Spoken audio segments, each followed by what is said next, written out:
How many night owls are out in this beat?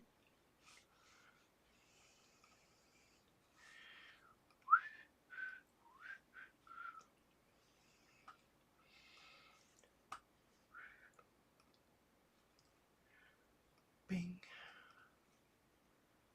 Oh, oh, YouTube, baby, YouTube.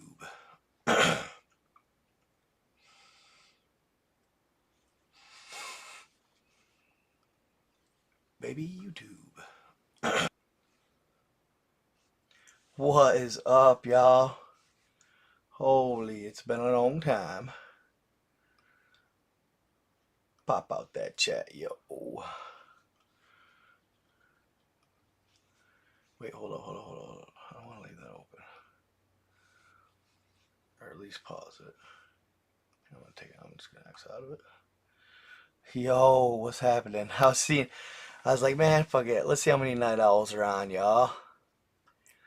Let's see how many of my fellow night owls are out here getting it at night. Hey, I appreciate that, Johnny Blaze. Oh, bro, I got so much, dude, like, y'all, I got so much content, dude, like some of it though, dude, I'm truly like nervous to share, you know? I really don't know. It's a tough call, you know what I mean?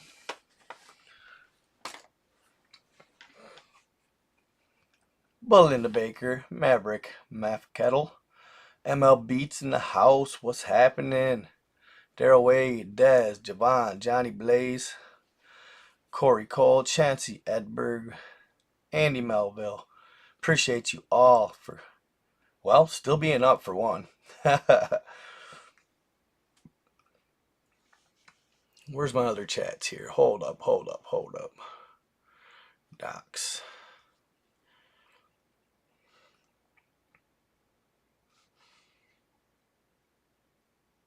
I know I'm on Facebook. Hold up.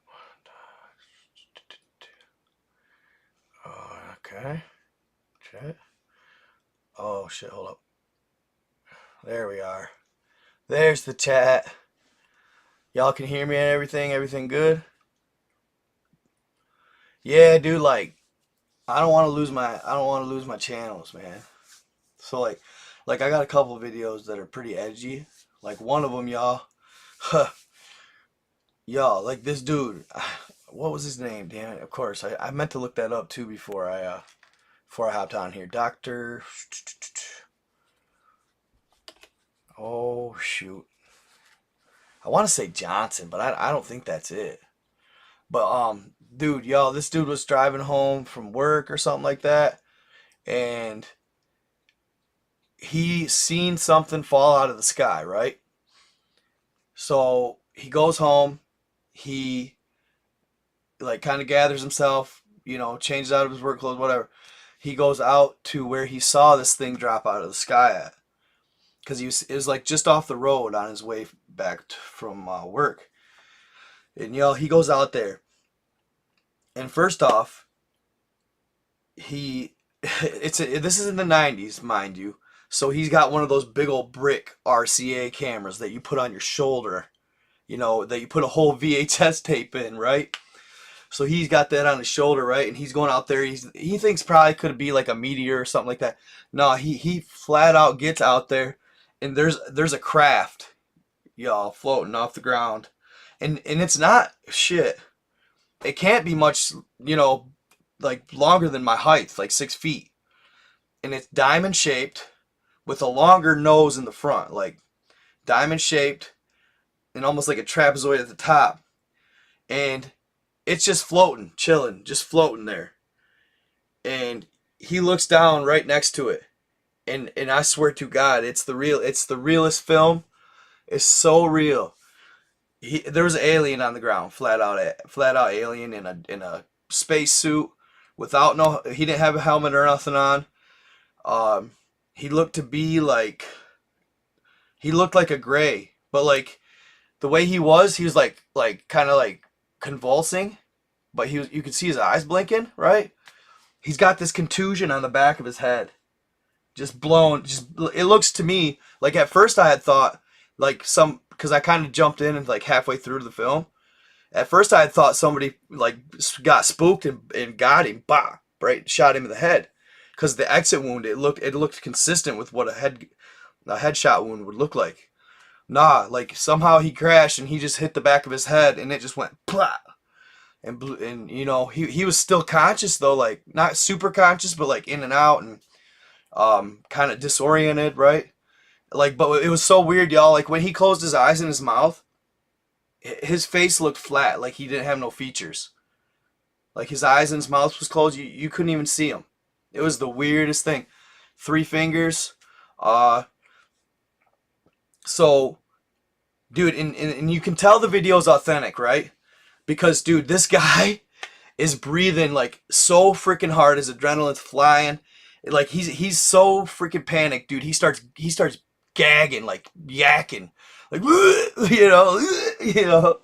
I'm like, holy shit, you know, like it just added to the authenticity of the whole scenario. And his camera kept going out, and he was like damn near crying because his camera was going out. Like it was just so real. So then, as he's filming that, he calms down a little bit, but he's still breathing, and he kind of just does a pan over of everything, and then it flashes, right? It flashes, right? And it goes to his garage. It goes to his garage, y'all.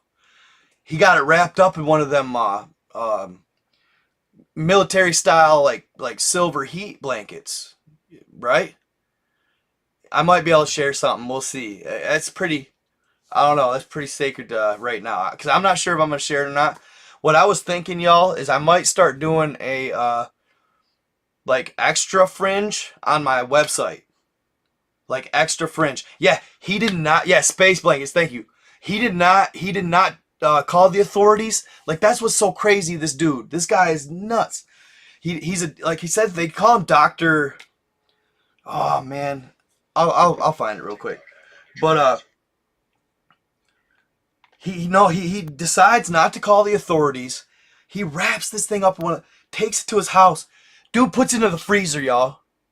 He puts it in the freezer. All right? And he doesn't know what to do, so he just leaves it in there. He locks it in the freezer, right? And he's calling his friends up and stuff like that. And he called this, one of his main buddies was like, oh man, is my mic? Hold up. Turn my, I don't think this mic, I must not even be, y'all? Hello, hello, hello? Alright, maybe it is this mic. Hello, hello, hello? I don't know. I think I'm on another mic. I think I'm on the Logitech mic for some reason. But that's okay. It don't matter. As long as y'all can hear me. I just wasn't wanting to be too loud because I see I'm getting in the red there. I don't want it to be too loud. You know what I mean? So, anyway. Alright. So he's calling up people and he's wanting to have his buddies like help him. Like, one of his buddies was like a professional in something or another who could come examine the body and like, you know, look at it and kind of decipher what it is and what blah blah species and all that. So this guy was supposed to come over, and all of his buddies are too scared. Like they bail on him at the last minute because it's like it's intense, right? It's real. For one, they're afraid of Gov. And two, they're like, is this, if I don't want to see a real alien, like I don't need to be shocked to death, right? Like some people just can't handle the mental, you know, of it all. So he's out there alone. He's like, all right, well, I'll go examine the body then, right? So he goes out there, and as he's walking out, he explains this story, and I'm like, oh, it gives me chills. As he's walking out, he's going to the freezer, and he hears like a tap, you know. He thinks it's a rat or something.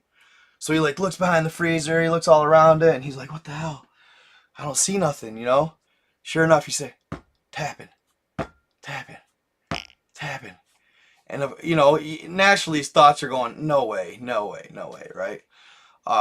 So he still listens to it, and he's like, you know, I gotta open it. You know, he's like, I had to open it.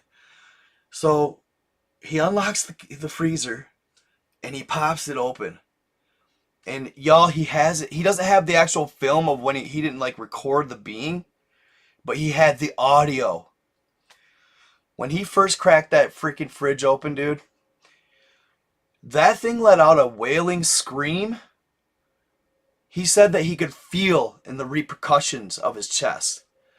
It screamed so deathly loud, it could like crack eardrums.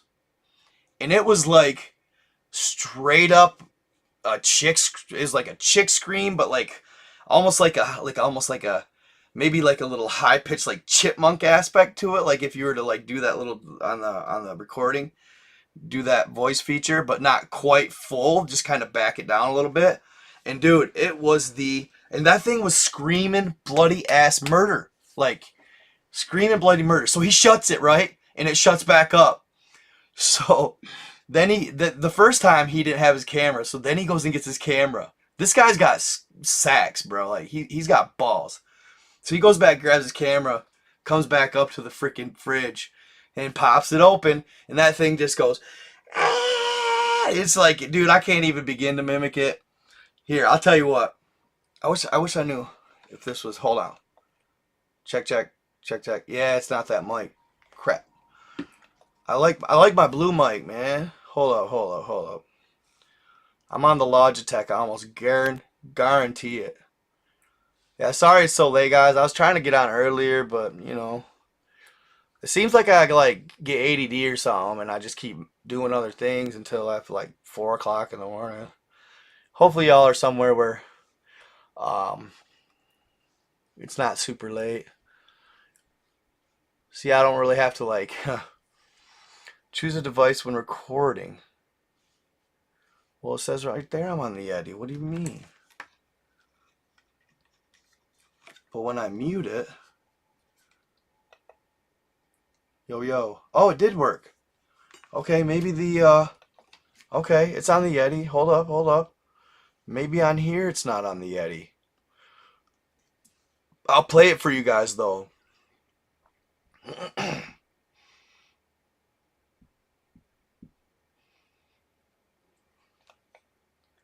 Mic check. See, yeah, it's picking it up. Why is it picking it up?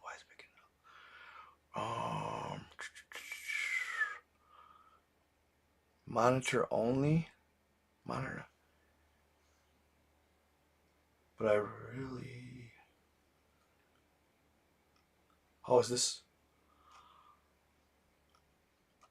Yo. Hold up.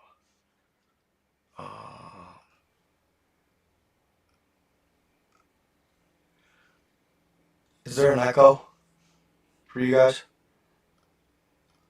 Yo. Alright, hold up. And no more echo? But can you hear me at all? Hold up. Can you hear me at all?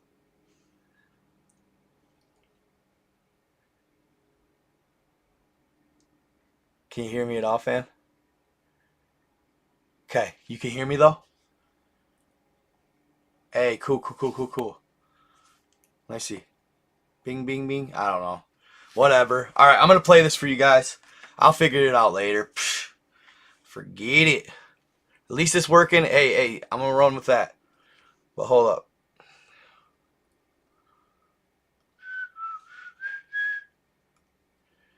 I've had that stupid Kill Bill in my head all day today. You know what's really weird? I caught myself singing. I was out in my,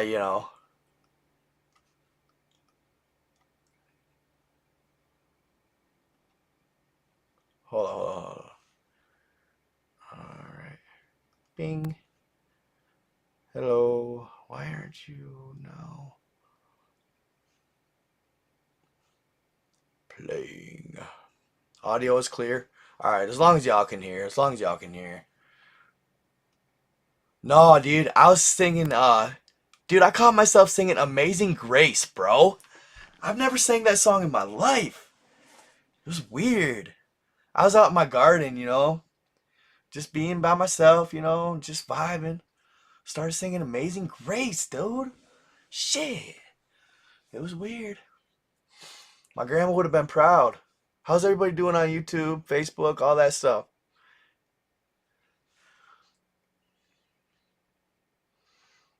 I feel rested. I feel rested. To be honest, like, dude, I just like, I love people, man, and I love helping people. But like, sometimes, dude, do you ever feel like it's just like, I don't know, man. Like some people are just like I love people. I love my people, bro. But like sometimes I just feel like they're just draining you, man. Seriously, just draining you. It's like, man, it gets to your soul after a while, you know?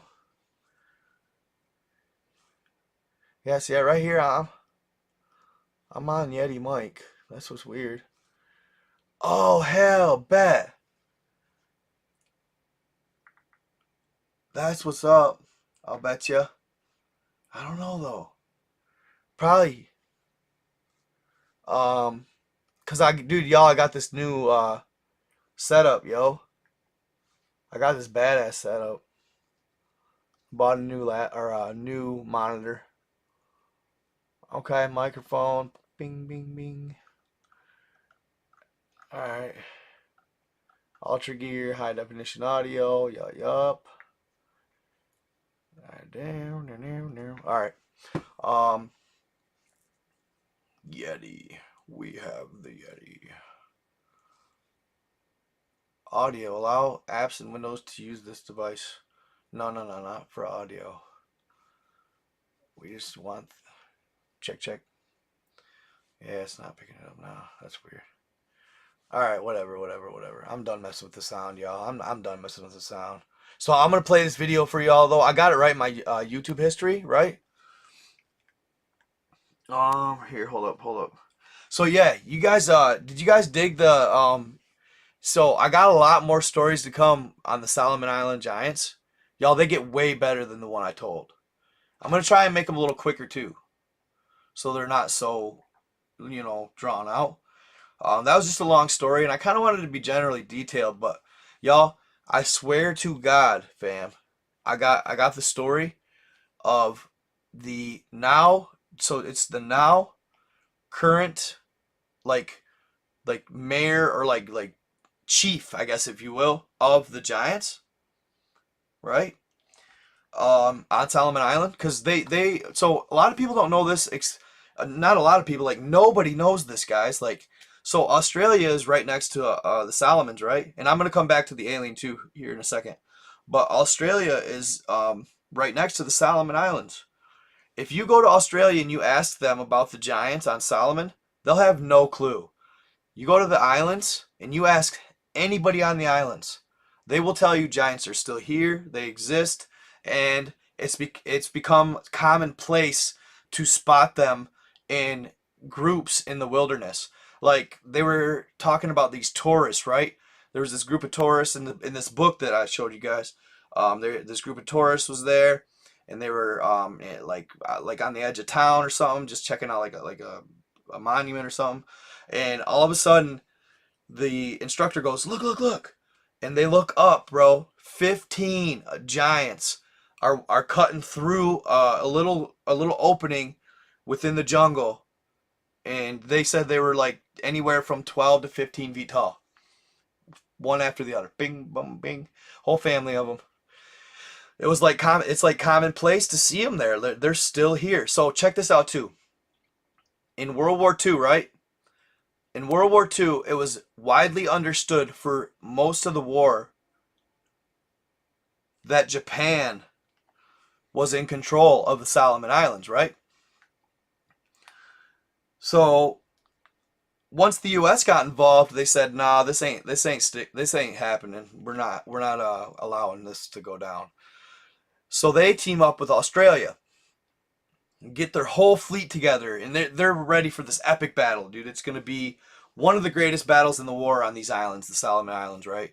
Um, and there's a chain. I think it's like 1,000 islands. Like it's a lot of islands, you know.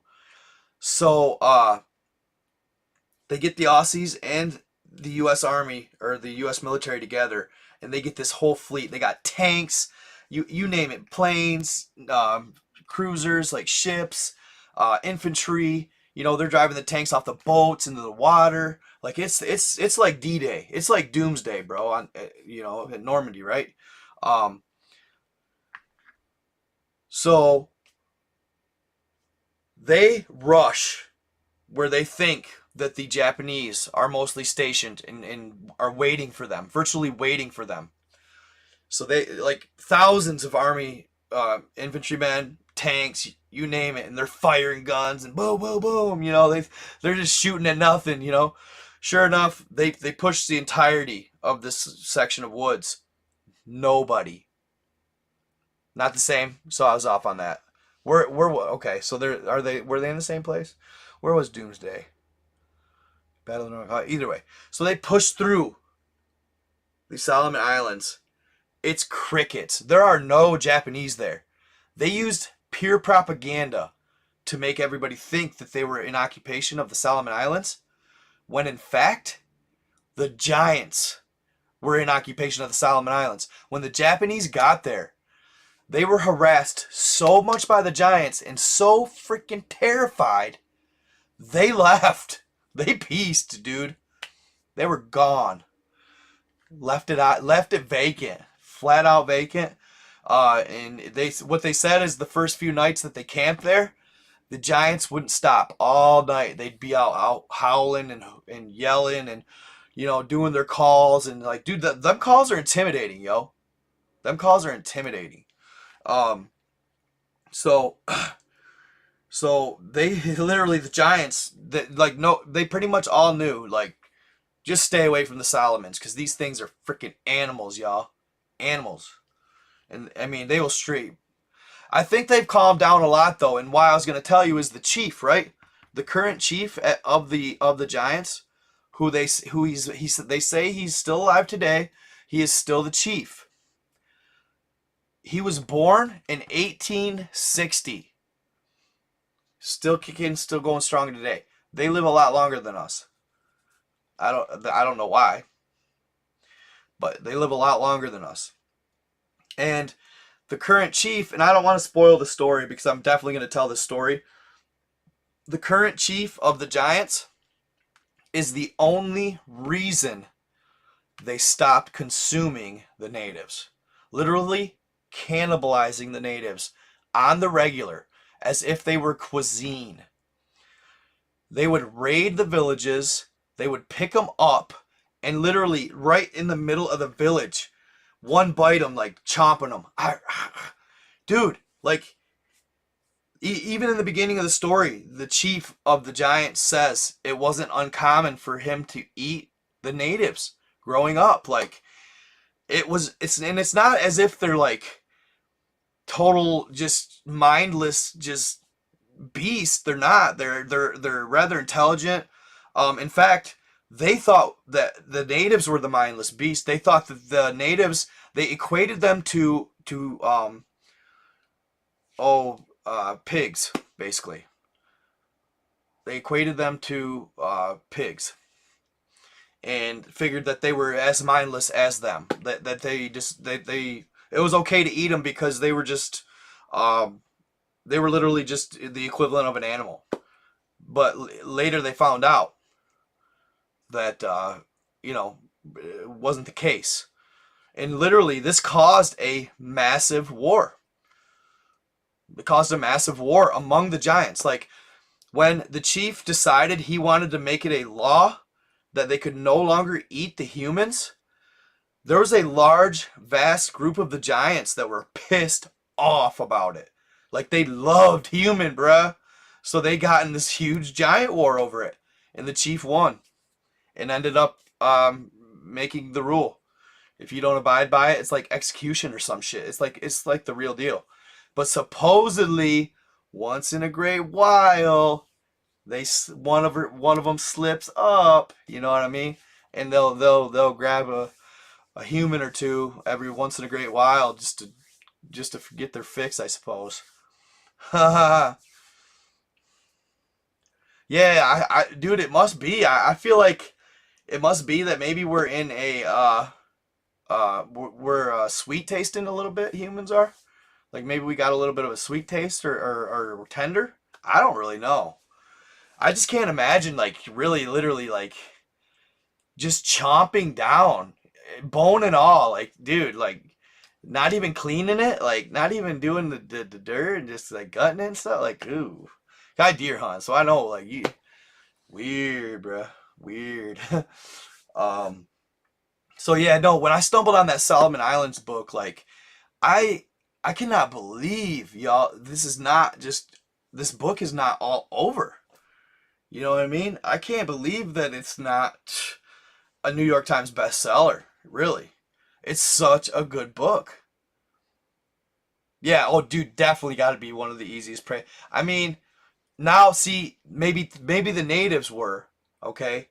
But I think another you'd find out that another big reason that they actually stopped eating humans is because in fact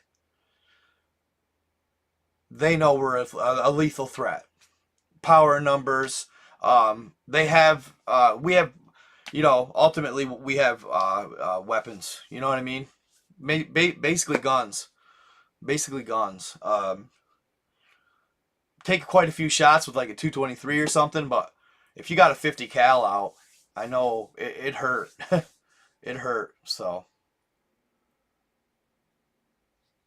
it's been over 20 minutes, still nothing. Half hour. What are you talking about, bro? What do you mean? Yeah, human tastes like pigs. Yeah, I believe that. Swine. That's what I couldn't think of the name of pigs. Swine. Swine. All right, I'm gonna show you this. I want you to hear this quick little uh scene from this alien, y'all. This shit's crazy, dude.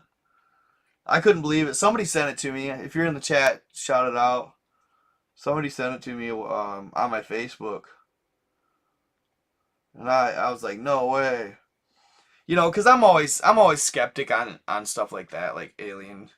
You know, most of them are absolutely fakes, digitally rendered, whatever. Where are they at here? Yeah, right here. And you know what? That's funny because I found my Beyond the Living Giants of Solomon Islands. I found that book after I had watched some videos of that alien. It was like right around in the same area. It might even have been, I don't know. It's weird though, because these accounts, they're like, see, and that's the thing, like, YouTube didn't take the video down. It's still there. Yeah, I was right, Dr. Jonathan Reed. So I was actually right. Or no, I said Johnson. So Dr. Jonathan Reed, is his name. Encounter 15 October 1996, full coverage. So if you guys want to see it, have you seen the sound toning, dude? Yeah. What's up, Lori girl?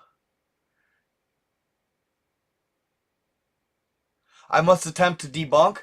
So hey, dude, I do for the most part, like, there's a lot of subjects or topics like if I'm not vibing them, and I can usually tell if videos are fake, dude. Dude, what I post, I generally believe is to be authentic, to be honest.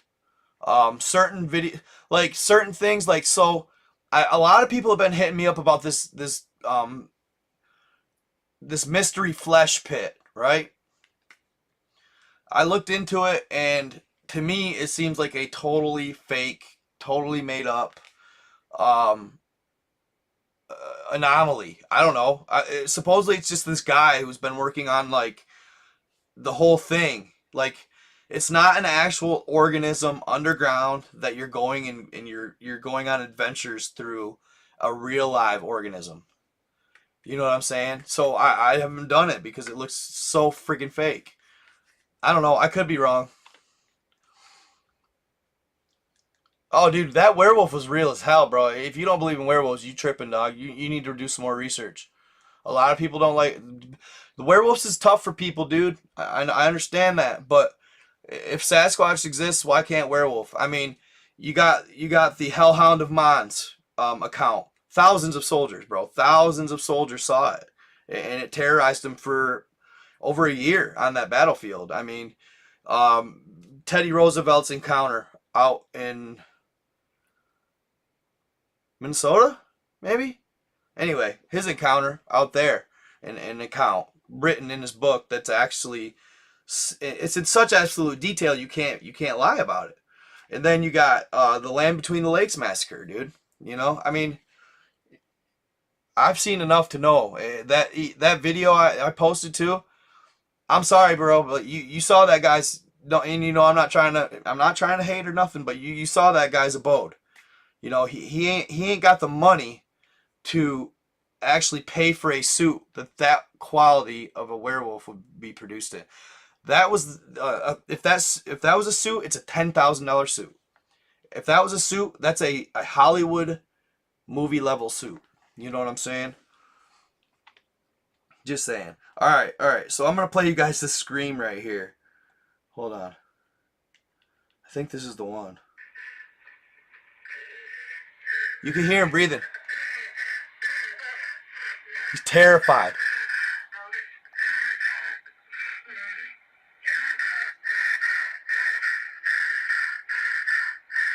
I'm not gonna show you. You gotta look it up yourself. He's terrified.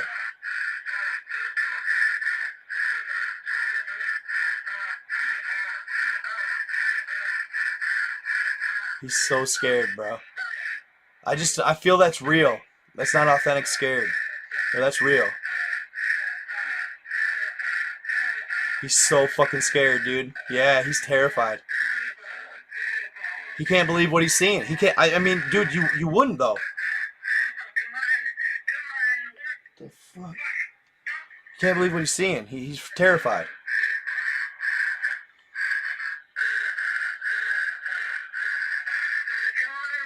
His camera's fucking up. He's like, come on. He's like about crying. He kind of calms down, but dude, I'd be strapped to the nines, bro. I would never approach that without my AR and my freaking pistol. Probably at least that. I would have my AR minimum with probably 5-6 mags. You know what I mean?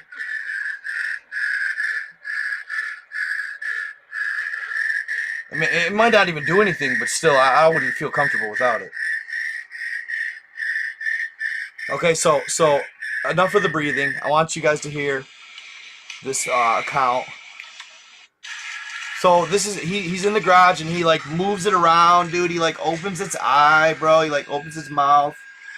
He shows you the wounds. Right here.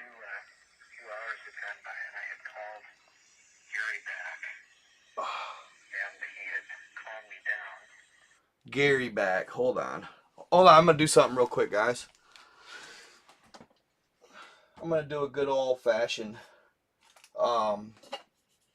JBL speaker, so it's a little louder here.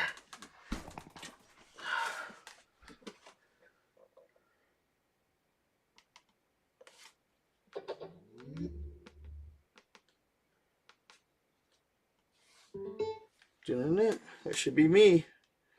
Well, let me just double check here, guys. It only takes 2 seconds. And I am connected. All right.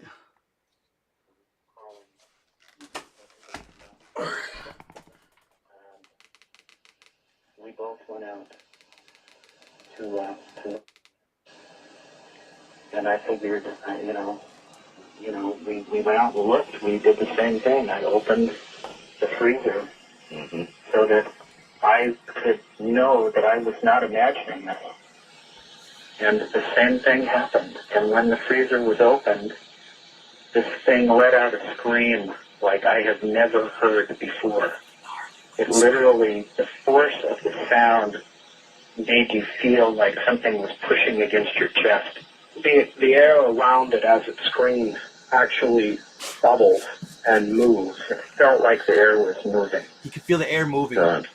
And at that time, it was just, open and closed. And later on, I felt like I had to try to document this.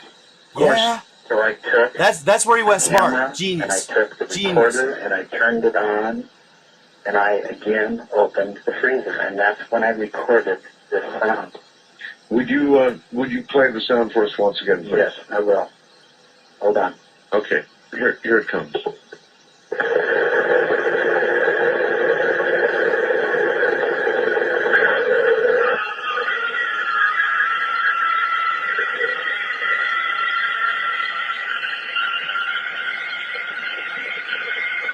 Oh my God, that's awful. That didn't sound super loud. That's awful.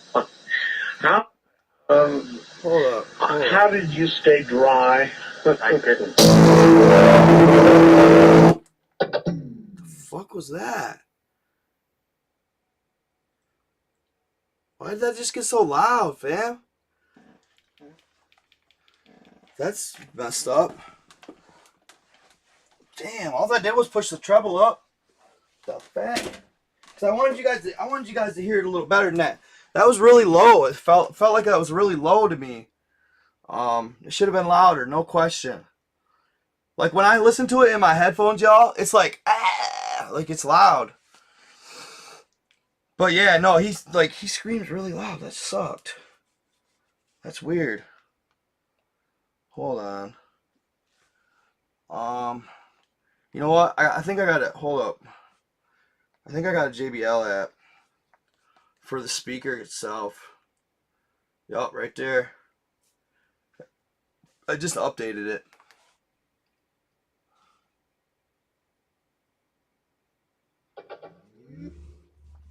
What up, Drizzy? It sounds like my voice? You think I made it? Bro, I ain't got time for that, bro. Could you hear it all right? Maybe it's because I have my headphones on. So eventually, of course, Gup found out he got it. I think he told a couple buddies that called him in, to be honest. I think his own buddies called him in, yeah. So he got called in, and the MIB shows up. Yes, of course, they did. They showed up. And dude, this is where I can't understand where dude was coming from. This is where I can't understand why and what, you know. I'm sorry, you know, cool. Sure, I'd love to find it. Maybe I'd drag it back to my house, you know, document it, whatever. All that good stuff, you know. But I probably wouldn't even do that. Like, to be honest, I don't want no part in it. Like, I would love to see it, sure.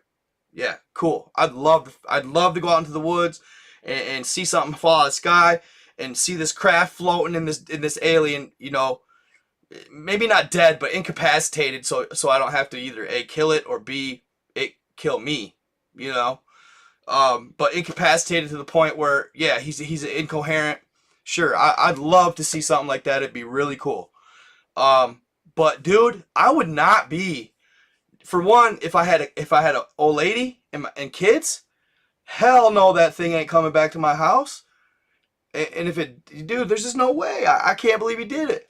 He brought it back to his house, and then not only that, when the MIB, right?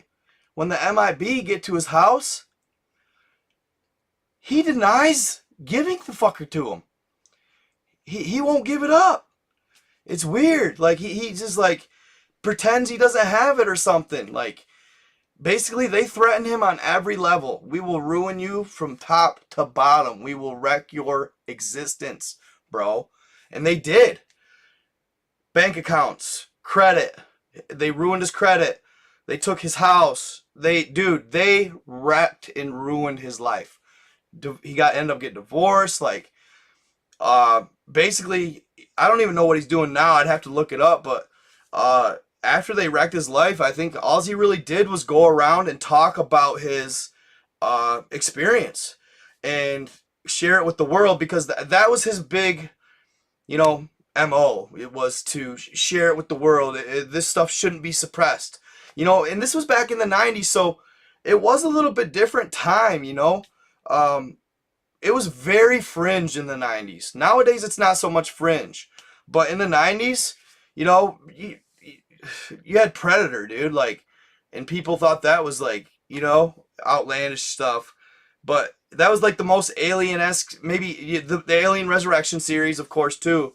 I mean, Aliens started slowly making their way in the mainstream, but like nobody really believed them. And then, of course, Independence Day, of course.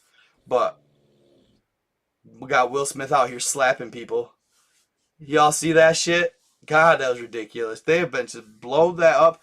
So who thinks Will Smith slapping Chris Rock was a setup and for a distraction ultimately?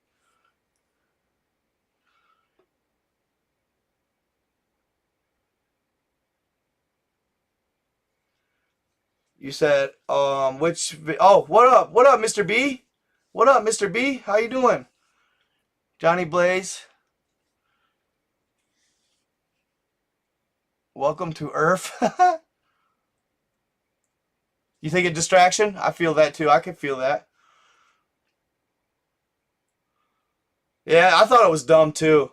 Like, dude, he was like smirking on the way. So, dude, I lost. If that was real, for one. If that was real, for one. I lost so much respect for Will Smith right there. Bro, you laughed at your wife's expense. And then you're so bitch made, bro, that when she gave you a dirty look, you made yourself look like a fucking asshole in front of the entire world, bro. Not just the Oscars, dude.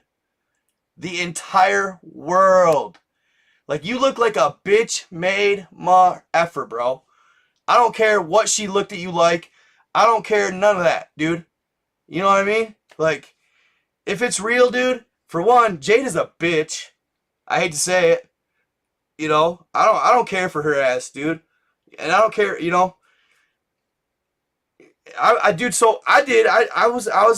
played the, you know, digging into the celebrity shit. I looked up all the freaking problems that they've had. Like, I wanted to know what was going on with Jada and Will. So, apparently a long time ago, right?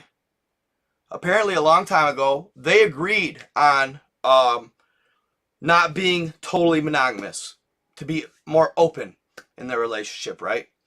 So, of course, Will is going to take his advantage of that. You know what I'm saying? Because he's a pimp, and I mean, he's got to be getting hollered at like a mug. He's one of the best actors in the world. And then Jada, back in her day, damn, she was fine. She was hot as fuck. Next Friday, wasn't she? No, she wasn't in Friday. Was she in Friday? No, she wasn't in Friday. Was that Jada? I don't know. I can't remember. She would have been really young, but she was fine as hell too back in her like Tupac era days, you know. And Will, dude, like he was like she really liked Tupac, but Pac was too thug for her. So Will was the kind of Urkel-esque, kind of dorky, you know, ass dude. So she took Will. Boys in the Hood. There you go. There you go. There you go. So she because her and Tupac actually did they kind of were they actually went to high school together, and then they were in the same era of acting, and they always followed each other, and they actually dated for a while. And then Tupac changed from, you know, Tupac really, he was thugging, dude, but he didn't really get thugging until after the fact of he popping on rap. Like, he wasn't thugging really that thugging growing up. He kind of was, he was like in acting class and like plays and shit. But then he started rapping, that's when he turned into a thug. Which, you know, don't get me wrong. I mean, I like Tupac. His music was awesome. Hold on. There we go. Yeah, I love this new monitor, y'all. It's just the truth. It's an LG Ultra Gear. Well worth it. Yeah, because you remember you guys, my last live, you was telling me to do this. Get a monitor. Get a dual monitor set up. I'm not using my laptop right now, really, but so yeah, I did. Upgraded all that. But anyway, so then Will started cheating, but Jada started cheating with like one of her son's friends, like a really young dude. And Will, dude, he took it hard, bro. He had a problem with that. He did, and ever since, dude, like they've just been going back and forth. And I know, and I understand Jada has this hair issue, like, she's losing hair. So I can agree that maybe the joke was ill-willed. It wasn't very good timing, maybe. But dude, don't laugh at it. Like, don't freaking laugh hysterically at it. And then, when she snaps her finger, you get up like a little bitch dog, bro. You know what I mean? I'd be like, shut up. That shit was funny. Quit your crying, But anyway, I don't know, dude. I don't get told, bro. I don't get told by no chick, dude. I'm dealing with that right now, bro. I can't get told, so I just bye. Like, shit. You better be bringing something hefty to the table, bro, if you think you're gonna control me. Shit. Not this guy. I'm the nicest guy in the world, though. Really, I don't have to be controlled. I'm loyal. I'm nice. I'm decent. I'm kind. I throw money out like crazy. Like, I always take care of my ladies, But I don't know, dude. It's like this one I've been chilling with. She's one of my best friends, dude. And like we were cool all the way up until a certain point, like 2 weeks ago, dude. And it's like I don't know if she had an epiphany or what, because she's kind of been like more or less kind of like shitty to me along the way, But I've always been there for her because she's young, so I'd always have her back. But yeah, dude. I don't know, man. Come in here, dude. Like all of a sudden she wanted to be in a full-blown relationship, And it's like, I'm not gonna, no, hell. Dude, I'm just about to pop, dude. Like, come on. I'm like, hell no. Not gonna happen. Dude, so like it's not like I wasn't getting mines like heavy or nothing. I wasn't really getting heavy, but I had a couple in between. She had a lot more than I did, I kind of just I learned, dude. Like I watched her, dude, like I watched her walk out of the door many times, and I don't know, that's okay. I didn't care. I mean, at the time, it was what it was. I was just trying to keep her out of the lifestyle that she was living. So I always let her have my abode as a reservoir place that she could go if she was ever feeling she had nowhere to go. Or she always had her parents, but she just wouldn't go back to her parents. But yeah, I just always kept an open door policy for her because I lost my sister, dude. So I feel like at least I can learn from that and just always be there for somebody that really needs it if they're in that struggle. So I always just kept my door open for her, And it's like like I said, I love her to this day. I do, but after a while, like you fucking. She more or less she did cheat on me in the initial with an acquaintance, kind of friend of mine, kind of, we cool now, but at the time we were I don't know, acquaintances more or less, but she bailed and whatever, and then she stuck with him, and then she bailed on him with his friend, and then shit, I watched her just go around and around. She had fun. She wasn't like super bad, bro, but she did her thing. She's 20, dude. She's 22 or 23 years old. Like, what were we all doing at 22 and 23? We were getting it in, right? So I didn't hold it against her or nothing, but there were times where I was like, damn, girl, like, how you gonna do me like that, and shit. But I got over it, dude. I grew thick skin. It taught me a lot. But it taught me that, dude, you can't let somebody, okay? You can't sit back, right, and be there for somebody, like say your ex or something. This goes both ways, guy, girl, don't matter. If you are sitting there and you're gonna be like, I'll be here for you no matter what, even if you're out hooking up and doing your thing, blah blah blah, being there, for them, and they're gonna just keep stomping on your kindness and all that shit, and you are still there even after they do all this shitty shit. I'll tell you what, you damn well shouldn't just, when they decide it's time, hop right back on the train and be like, oh, I'm all forgiven, we're good, right? I mean, come on, man. I'm not, dude. Shit, dude. For one thing I am not is I ain't no bitch, bro. Come on. I will never bow, dude. But anyway, that was just a little inside info of a little relationship issues I got going on right now. But dude, on God, if you guys want to know the secret to come-ups, dude, come-ups happen when you're single. That's a fact. So, and unless you're in a power couple situation. Unless you're in a power couple situation. If you're in a power couple situation, you're golden. You're good. You got to vibe together. You got to ride together. You got to die together. It's bad boys for life. You know what I'm saying? Just kidding. But, yeah. Anyways. Well, girls don't have to chase. Come on, man. Women never have to chase, dude. Guys are freaking... Man, we're pigs, dude. You know, that's just truth. Guys, well, dude, you don't even know, man. Like, how many friends be hitting your girls up behind your back and all that shit. Like, there's no class or no etiquette no more. Like, for example, dude, I'm cut old school, dude. I got a cloth that I'm cut from that's noble, it's honest, it's decent. So, my boy broke his phone, so he has to use his girl's phone, right? And sometimes he likes to contact me through Facebook. He had her phone, so he added me on Facebook, on her Facebook. Before I added his girl, bro, I called him up. Said, hey, Jake, you know, whatever. Your girl, dude, I see her adding me on Facebook. Is that you or is that her? And is it cool? You know, that's respect. That's respect, you know? I don't, yeah. There's so many fish in the sea, you know what I mean? Why you gotta fucking hang out with, you know, or do any of that crap? So, yeah, I called him right up, man. I don't play, dude. I'm not gonna do that shit.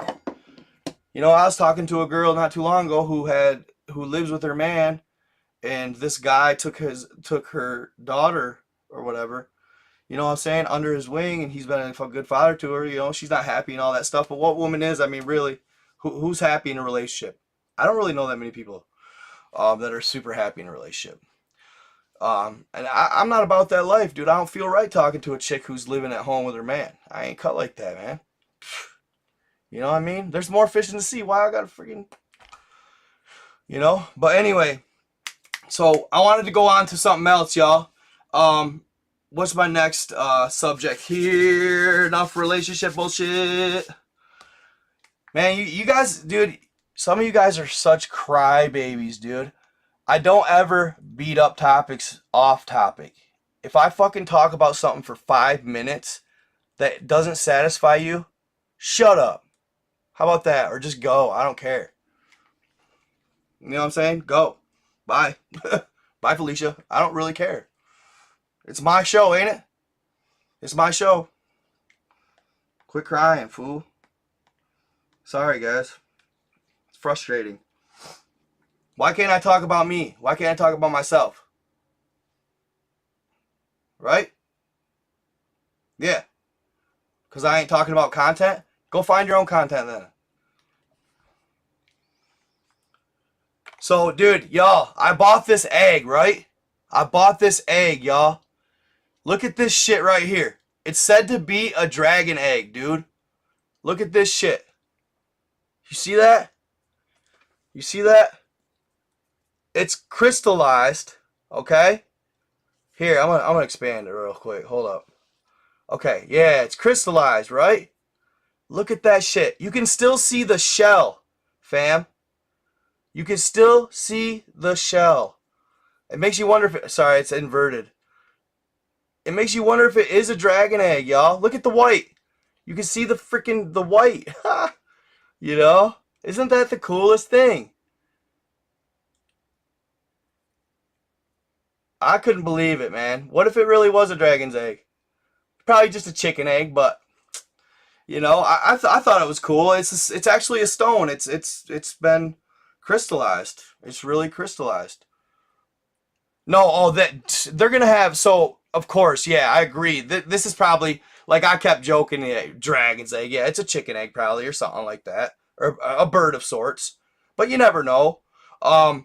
No, I would say though, the truth be told, and I'm gonna get to something on these dragons, the dragon eggs, real quick here soon. Because right now there's all kinds of sinkholes going on in the Arctic at the bottom of the ocean.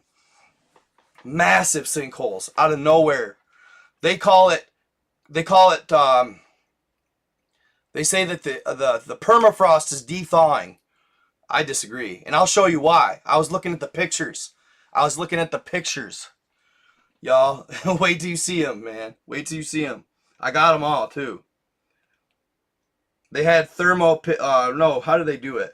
Something to do with the depths, but I'm telling you, I swear to God, y'all, there's some big ass shit going down. Like, I don't know, man. I swear to God, there's shit hatching. Or, you know, and who knows some of these beings, these ancient beings, dude. Like, did you guys, so who watched my, Google Earth videos on my, nightgod333.com?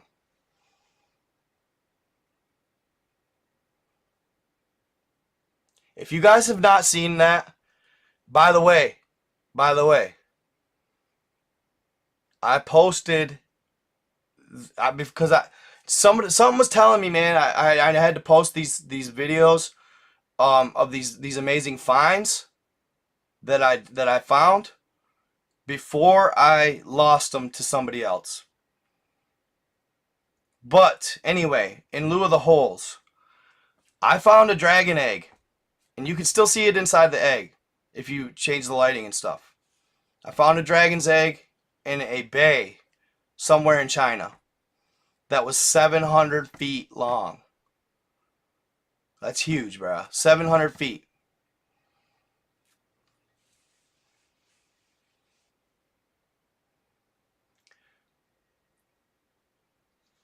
Dude, Dre, what's up, buddy? Did you watch the newest one though, the giant one that I did?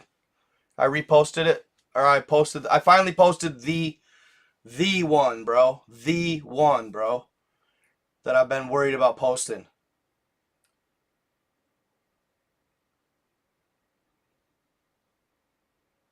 Wait till you see it, the other Andrew. Did you see it?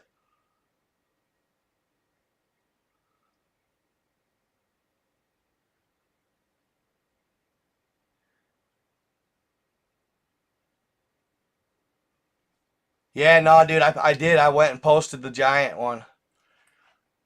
Not for the faint of heart, guys. Yeah, no, the egg is 700 feet. Swear to God, go look at it on my webpage. Nightgod333.com. Google Earth exclusives, and then I got a Titans exclusive on Google Earth. I found a nose. I found a nose protruding from the snow in cold climate area. I record it so you guys can't get my obviously can't get my longitude latitude. I can't let that happen. Those are sacred finds. Until something comes of it and I can expose it, or you know, like, dude, I like sharing those to an extent genuinely scare me.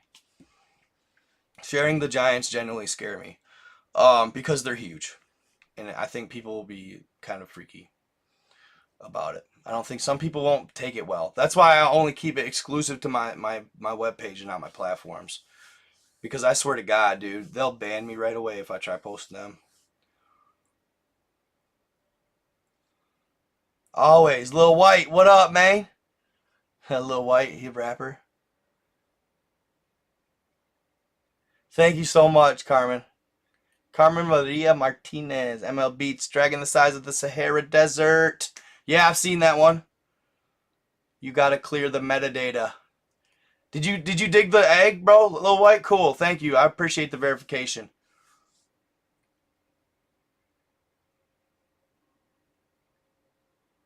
Yes, they do, Maverick, and that's why I really gotta watch. I don't want to leave here to see what I've missed, bro. Dude, it'll be there. It ain't going nowhere. I know. I love it too. How you doing, Misty? Good to see you, girl. I was wondering if you'd show up tonight. So, Lori, I did see your Jelly Smack comment. So, I'm going to enlighten everybody else on what's going on with that. So, recently, a company approached me, okay, called Jelly Smack. For those of you that don't know what that is, it's basically a company that goes out and they help trending creators grow, more or less. How do they do that? Well, they have a lot of money for one. I think their net worth's like 50 million. I don't know. A lot of money for one, and also they have an artificial intelligence system that they use to push your content. Okay? And they use it. So say somebody is, they kind of like my content, but they kind of think it's a little out there. So I don't know. They'll watch like 30 seconds or 20 seconds of it often, and sometimes they'll watch one whole video like maybe a week. So what the AI Jelly Smack uses is it'll push my content to that viewer until he follows me, and it'll just slam it to him, man, like video after video after video after video until he follows me. If somebody say always skips it, every single time they skip my content like clockwork, they never even stop to look for a second. They put them in a category and they skip over them every single time. So basically the people that are like on the edge, their AI will get them to follow, essentially. And then you got the resources. They got editing teams. They got creator support teams. All kinds of shit. I don't know. And yeah, dude. So here's the deal on that, guys. So here, I like, I kind of like sharing with you guys because I like to hear your guys' opinion on things and stuff like that. I already know what you guys are gonna say for the most part, but I still want to hear it and explain to you guys what the whole thing entails, right? So right now, they took 3 videos. They took the 3 types of duendes to inhabit Earth. They took the Grand Canyon temple video, and the recent one I did on the Army's encounters in Vietnam with the alien-like entities, right? Which, that one popped on TikTok. I got like 1.6 milli, and Facebook and YouTube, not so much, kind of dead, kind of a dud, but that's okay. So he said that they took that one on purpose. I was like, dude, why didn't you get a better video, dude? That one kind of wasn't my best, He's like, well, we take 2 of your best, and then we want one kind of mediocre one to see how it reacts with the algorithm. Because obviously all your content's not always going to be fire, right? So right now they're using that, and they're running a testing phase, right? And basically, based on my numbers here, they're going to come back in like 2 to 3 weeks and offer me a minimum wage, a minimum guaranteed wage on a 3-year contract. And whatever over that they make or they get me, then I'll have that over. They guarantee me 1 million followers by the end of the 3 years. So, and for some reason right now, my Facebook growth is slow going as shit. It sucks. Basically, they only want Facebook. But here's the deal. They want the reins, guys, pretty much. I virtually won't even be able to post to my Facebook when I want, how I want, who I want, when I want. But here's the other end of that spectrum too.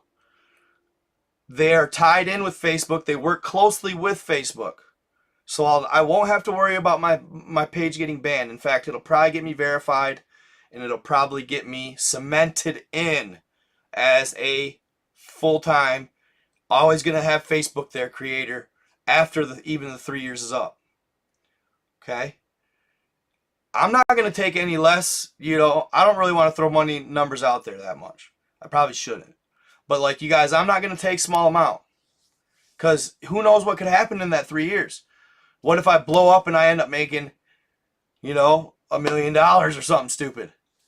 And they only said, well, I'll guarantee you $50,000 a year. So, how much, they're going to take off the top heavy. Yeah, I own all my content. All right, Anthony Aguirre, good to see you.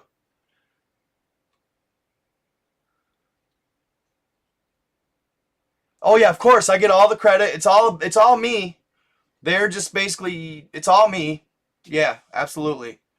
No, dude, these guys. So on another note, real quick, they have Mr. Beast and PewDiePie. They grew somebody from 35,000 followers to 10 million in just over a year. See, what they want is they want a license to distribute my content. They don't want license of ownership.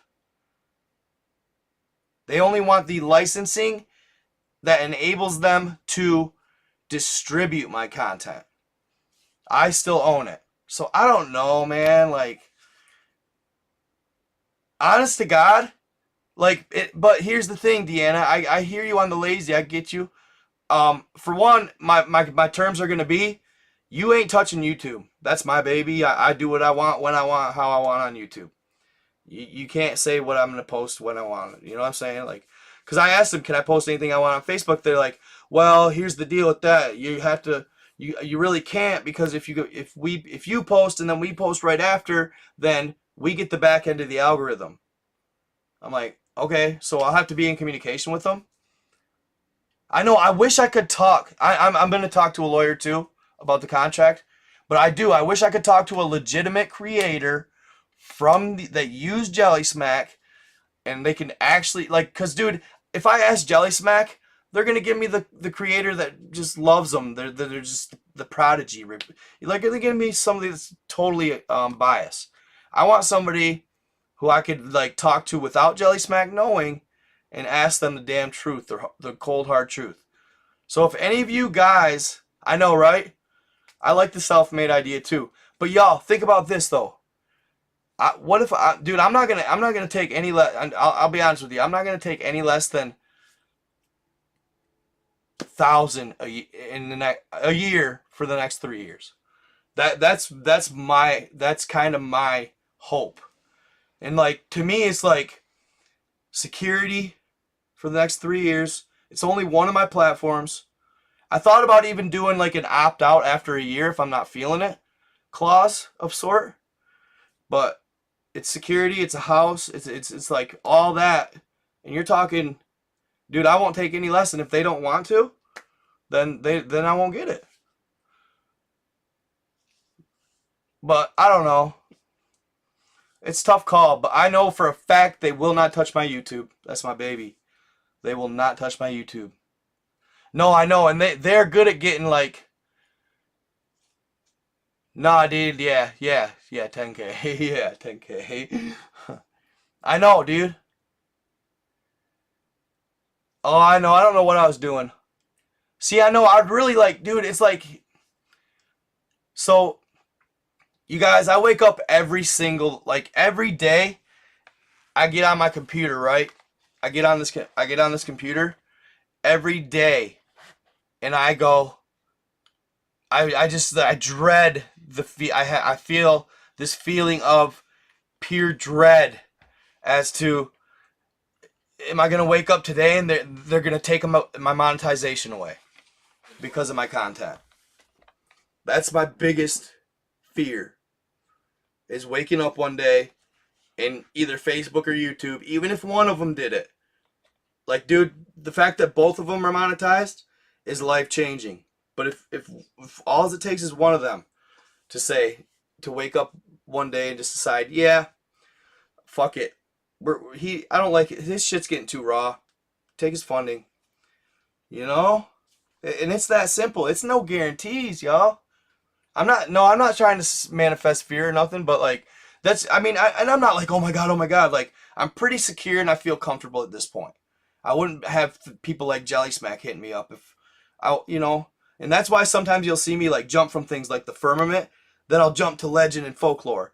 Y'all, the Solomon Island thing, that's edgy shit. Like, dude, they don't like that you share that.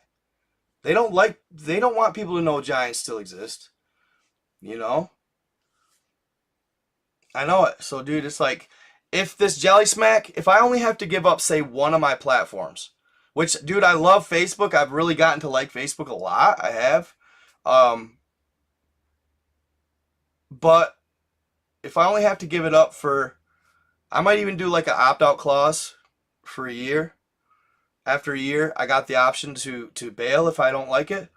But 3 years, I'm gonna ask for big stacks. Like, fuck it, take Facebook for 3 years. You know, if it gets me verified in with Facebook on another level, because they work closely with Facebook, and and my living, like a house, a car, and all that. Like, how can I say no? You know.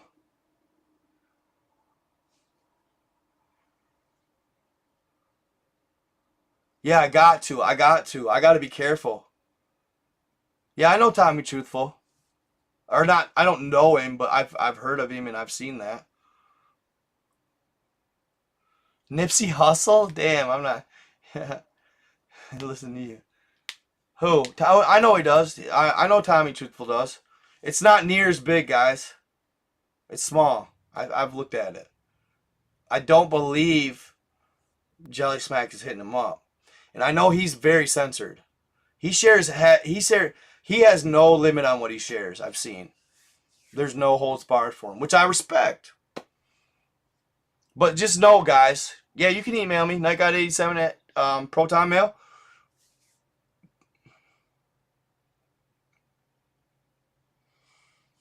Oh, did you really? I just took my oath to be. You just took your oath to become a notary? What's that mean?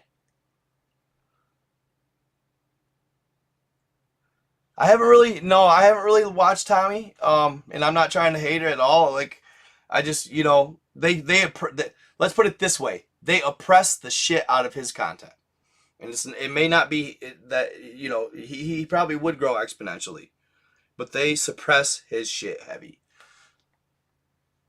Good day, good day. Oh yeah, Mr. Ballin is a beast. The only thing I wish sometimes, like, dude, I feel like Mr. Ballin was hit up by Jelly Smack. Let's put it this way. Possibly. Because for one, he did a collab with Mr. Beast. I feel like some outside entity set up that collab, right?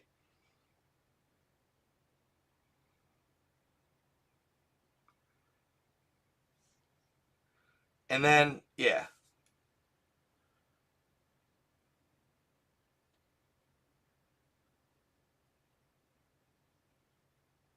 Alright, have a good one, Goofy Elizondo. Mr. Schwinn is Tommy's pops? Haha, turn on the TV, Militia. That's funny. What up, Tanya? Good to see you. No, I'm going to be coming back live, guys.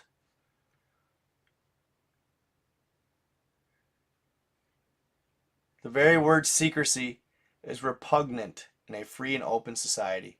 Interesting, JFK. Dude, Marcus Anaya, Marcus Analia.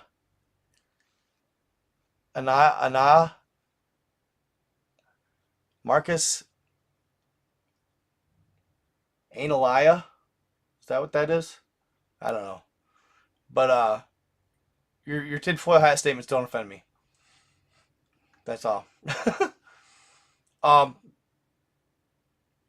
Sometimes the only, like, and I'm not, dude. Mr. Ballin is a G. He's a G. I love his content. I think he's one of the best He's probably the best storyteller on YouTube, and probably one of the best in the world at his craft. He's freaking ex-Navy SEAL. He's a badass, dude. I feel like Mr. Ballin, dude, is a genuine empath, decent soul, good guy, kind of like me. Like, I feel like, not trying to, like, but, like, I feel like we're kind of cut from that same cloth. You know what I mean? I don't see Mr. Ballin having a necessarily shitty and arrogant assholist bone in his body. I feel like he's just a good guy. But the only thing I just wish sometimes that I don't know why it's just me. Like, I think it's just me and my mindset. I don't like the accidental death videos, dude. Like, they get me. They get me in my core, dude. Maybe that's what they're supposed to do. But, like, one time he told this story, for example. This girl wanted to go bungee jumping a lot. Dude, like, her and her boyfriend always talked about it. They were, like, living in Mexico or whatever. She wanted to go bungee jumping, and he wanted to go, but every time he wanted to go, she would chicken out every time, like clockwork, every single time. She had this really big fear of it. She had this death-defying fear of it. She was so scared to do it. Well, one day, she just walks out into the living room and says, honey, you want to go bungee jumping? And I'm not fucking kidding. I'm serious. He's like, are you fucking serious? Are you fucking... They go. Okay? He's like, wow, we're really doing it. So they stand in line for 5 hours. I hated this story so much. It's like, I just didn't understand why. I don't like hearing it. I just fucking... But that's maybe, I think that's what he's trying to get. You know what I'm saying? That reaction like that. You know? So they stood in line for 4 to 5 hours, right? And right when she gets up close, she panics. And she's like, no, I can't do it. I can't do it. I can't do it. And the boyfriend's like, are you fucking serious? We just waited for 5 hours. You know, he's pissed off. No, I can't do it. I can't do it. Honey, no, you seriously, you wanted to do it. We're doing it. Let's go. Let's go. Let's go. Okay, so he convinces her to do it. And they get all prepped, get all ready, and it's over. It's a bridge. It crosses this deep old like riverbed, ravine, whatever you want to call it. And it's like a bridge, like a set of train tracks maybe or something like that, where they bungee jump for tourists. You know, they have one instructor here, and you're basically back to back with the person behind you jumping. Well, I don't know what the hell the protocol is, but it's shitty, for one. And she was still panicking, scared to frigging death. Dude, didn't want to do it, but she was going to do it because she told her boyfriend she was going to do it, and they've been wanting to do it forever, and she was just going to get her done this time, and she was going to defeat her fear, right? Well, she hears, ready, jump! They weren't talking to her. They were talking to her boyfriend. She wasn't hooked up in the damn bungee cord yet. She fell to her death. They say, in the story, they said that she actually had a heart attack from the free fall before she even hit the ground. But I think that's a consolation. I doubt that. You know? And I just thought, God damn it, that's, why? No offense and anything like that. If you happen to see this with your V, I respect the fuck out of you, dude. Like, I'm not trying to hate. But, damn, that was a rough one for me. I didn't like that at all.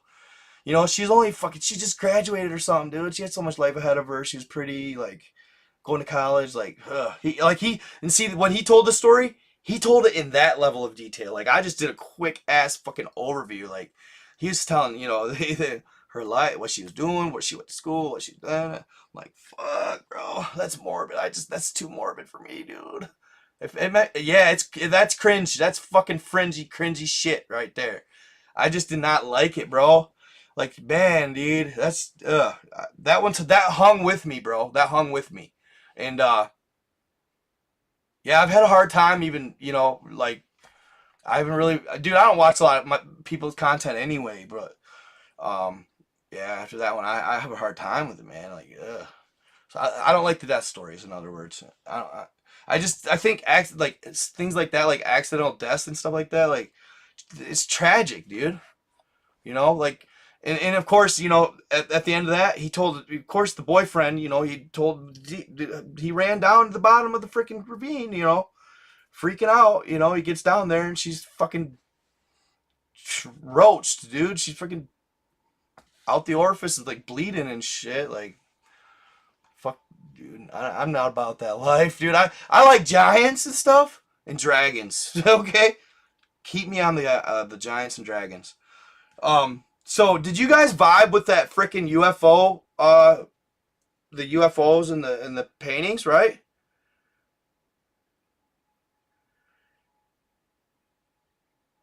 Yeah, she should have. You're right, Misty. Amen. Moral of the story. She should have trusted her gut. Absolutely. And I guarantee you after that, I'm cramping, guys. Sorry. I need some hydration, I think. They changed protocol.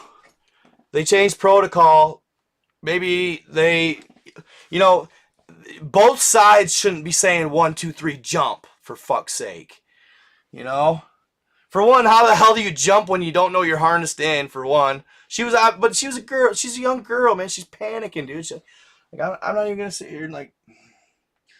But yeah, so I would hope they would change protocol after that. That seems like a sideshow, dude. Like, how are you not gonna fucking hook that girl up instantly, like now, as soon as she walks up? That's the instructor, dude.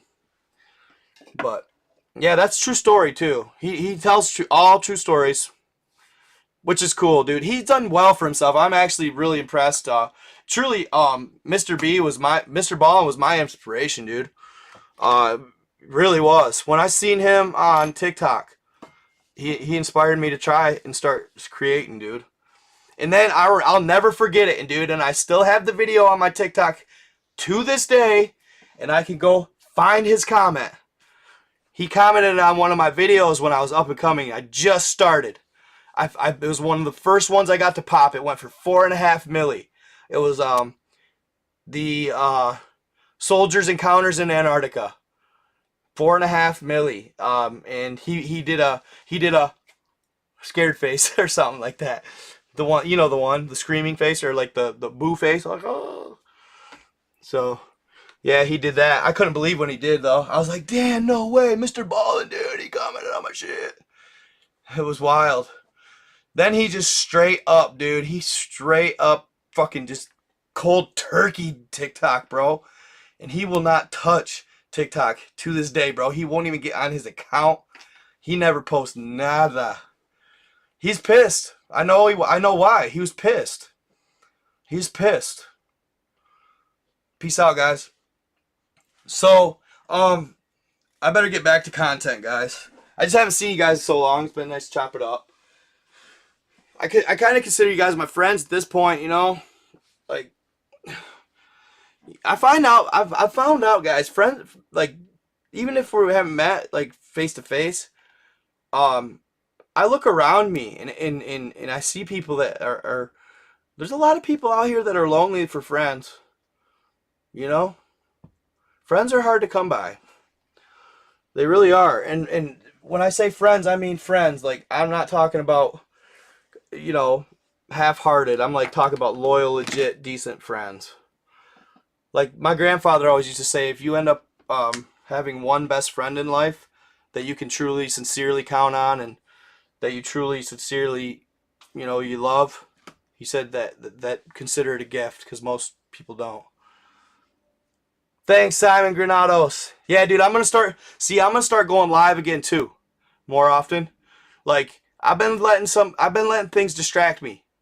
It's time for me to get back to me, dude, and get my money, go live, fucking, dude. There's no room for. I'm serious, like. Dude, yeah, do I want a lady? Do I want to, like, dude, like, do I want a lady? Hell yeah, I want to hang out, dude. But, dude, on God, I wouldn't take any lady over my platforms right now. Facts. Yeah, we family, y'all. We family. For real. Like, no, on God, though, like, it's all a distraction. You know, every time they come over, oh, well, you're not going live, are ya? I'd rather just sit here and snuggle and watch TV. Bitch, that don't make me money. The fuck? You know? I look at like that. I'm losing money every time you do that shit. You know? And it's like, dude, God forbid you find your own fucking hobby. You know? I don't know. I'm a little bit on a rant like that with that shit, because, yeah, like, we're for real. You know? And it's like, dude, they just need to legalize osteopatution. You know what I'm saying? That'd be the easiest. I just do that. Fuck it. You don't pay him to, you pay him to leave. You know what I'm saying? You don't pay him to, you pay him to leave. That's terrible.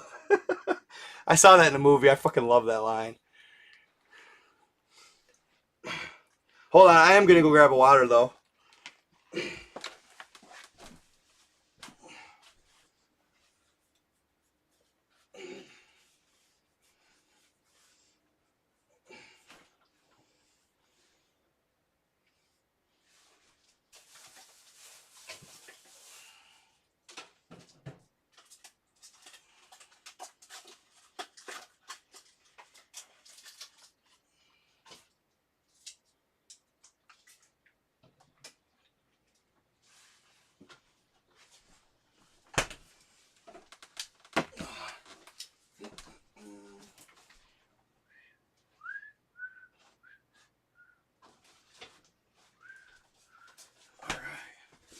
Here, I'll tell you what, too, guys. I'm gonna make a little. The place is a mess. I'm gonna make a little coffee. What time is it? It's getting late. Probably just gonna be an all-nighter night tonight. Probably pass out in the morning though, to be honest. I kind of wanted to do a little bit more content. I was either gonna do the Solomon Island Giants again, do that story I was telling you about the chief and what happens to him and why he ends up making it a rule that they can no longer eat the giants. Either that, or I was going to talk about the Akambaro figurines. And I was actually going to talk about that in my live anyway. Akambaro figurines.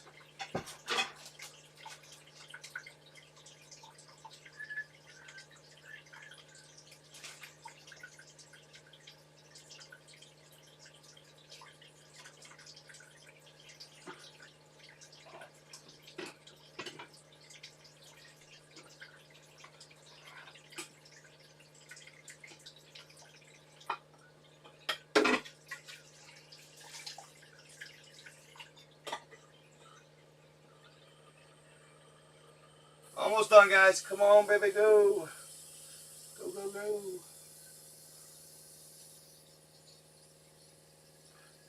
And I am planning on hopping on some Call of Duty here eventually, dang it. Been wanting to do that too. As I say, I ain't got time for nobody else, man. Maybe once I get established, but I ain't even established yet. I'm starting to get good, but... Put it this way, this first month I ain't ran out of money. Nah.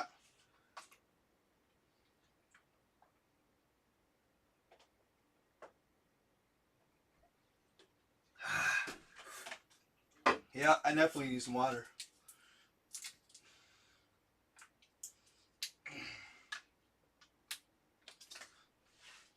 That's the only cool thing about going live on the phone. I can kind of walk around with it so I'm not just talking to the air.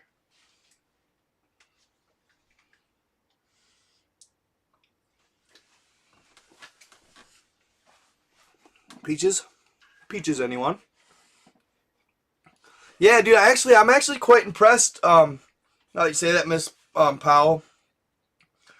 I'm impressed with how well the Solomon Island Giants videos did pretty good. I was actually pretty happy with it.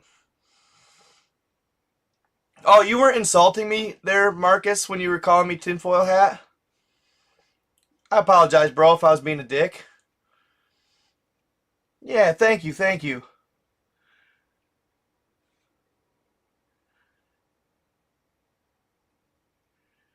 Did you like the painting video? Oh yeah, bro. I gotta talk some more. That's one thing I wanted to talk about more of too. I know I've talked about the Bucegi Mountains secrets and the underground tunnels and stuff before, but y'all, I was reading them again the other day. Holy effing F, dude. They get into detail that I forgot about. Like, in depth.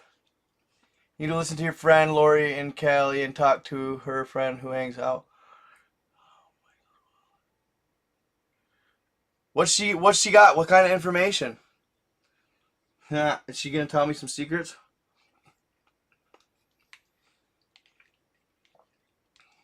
Is Michael really still alive?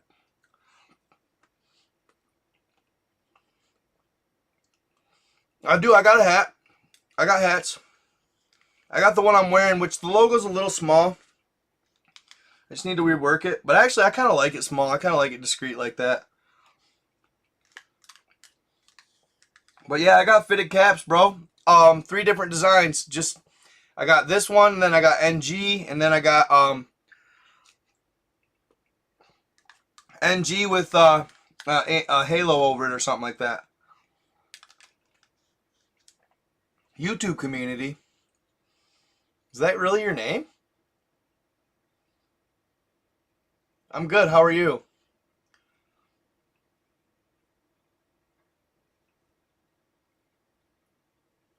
That's interesting. I'm very good. Are you like work for YouTube? Misty, you need that snapback. Snapbacks and tattoos. Huh. That's interesting. Oh, that's just your name? Okay, good. I was worried for a second. Like, I don't want YouTube in here.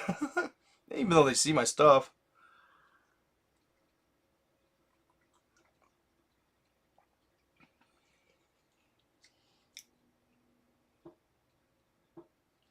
Okay, so yeah. I wanted. Well, that's what I was gonna. So that story, and so okay, so yeah, the paintings, and then I got into that with and dude, I feel like for some reason FB is oppressing my video with numbers 5 through 1 on the top 10 paintings. I've noticed that it's not getting near as much traction as I thought it should. The only thing I can think of is that, you know, it's the crucifixion pictures, with the actual and alien spaceship anomalies in the top corners. You guys remember it? Oh shoot! I should have sent the source to myself. Hold on here. I'll email it. I have an addiction to buying and modding my guns. I keep buying too much shit with that crap. Hold on here. Where's that?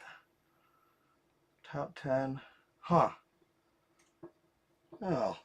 You serious? How did I lose that source? What the frack? I think I bookmarked it. Yep, right here. 10 historic paintings that clearly depict UFOs. Okay. So yeah, so I'm gonna After Dark Club. Okay. Here, I'm gonna send this source to myself real quick in an email so I can actually kind of go through it with you guys, because I want to kind of cover some of the stuff he talks about here. Email, Yahoo, whatever. What email do I use here? What email do I use? Google? Oh, hey, shoot. Forgot about Yahoo, I think, actually. Don't I? I don't really ever check my email on my computer. Is that weird? I guess I just don't. Google, probably, I guess. Unless, let me see here. Microsoft Edge. Bing. Mail. There we go. Let's see what I got here.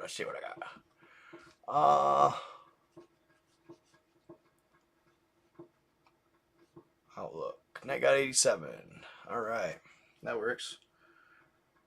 So, compose at Outlook. Night God 87 at Outlook.com. Yeah, so when I was going through those pictures, though, guys, and I was seeing all these alien anomalies and stuff like that in these pictures, and then they said the thing about the two in the most prominent picture, the crucifixion of Jesus Christ, and there was 2 different pictures from 2 different areas of the globe that both depicted these 2 crafts, which somebody tries to claim they're the sun and the moon. Well, okay, dark night, sun and the moon. Yeah, one looked the same color as the moon, one looked the same color as the sun. Sure, but you can see beings in them. Okay, so maybe, in fact, there's a theory that the moon is a craft of sort. So maybe, essentially, maybe the sun is. I don't know. It seems, I don't know. But when I read the story about, I'm going to read you the story too. So if you guys want to, I'm going to give you the source for that info, because it's just an awesome source, for one.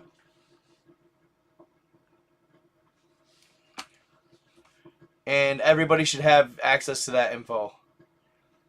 It's freaking epic.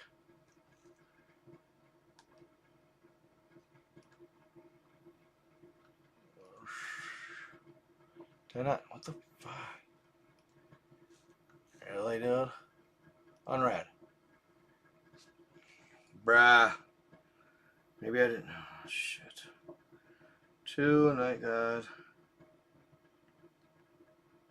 87 at Outlook.com. Yeah.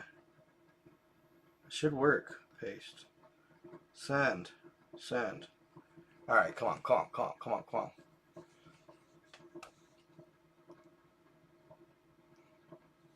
Up to date my ass. I'm sending a freaking email.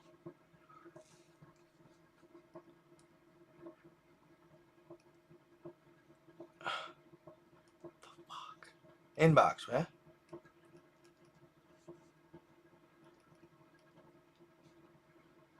Drafts? No. Junk? Ah, yeah, it went to my junk. You sons of guns.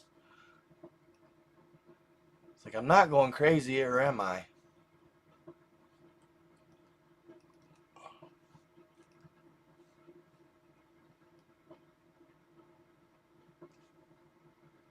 How do I move this out of junk?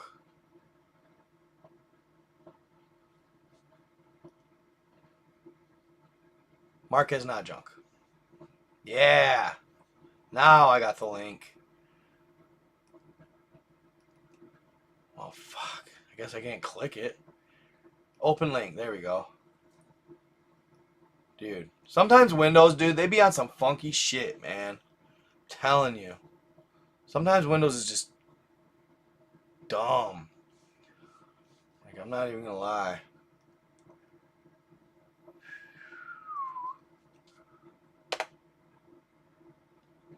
Yeah, here it is. Here it is, guys. Here it is. Okay. I'm gonna shrink it down here a little bit. Why does it go so small? I don't get that lately. Been doing that to me lately. Paranormal blog of blase blah. Let me see if I can get on here and add the link. Display capture. Machine window capture. I'm gonna say browser. Bing. Bing. Bong. Bing. Okay. URL.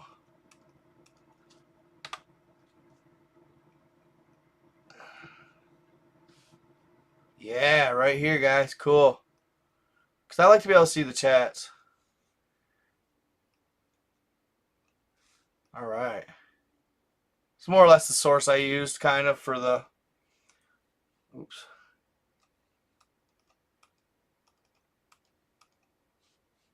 For that video. Here, I'm going to get rid of display capture for now. So yeah, paranormal blog of After Club or AfterDark.club or something. What the heck? Are you serious, bruh? I can't scroll it? For real? Is that real? What the frick? You can't scroll it?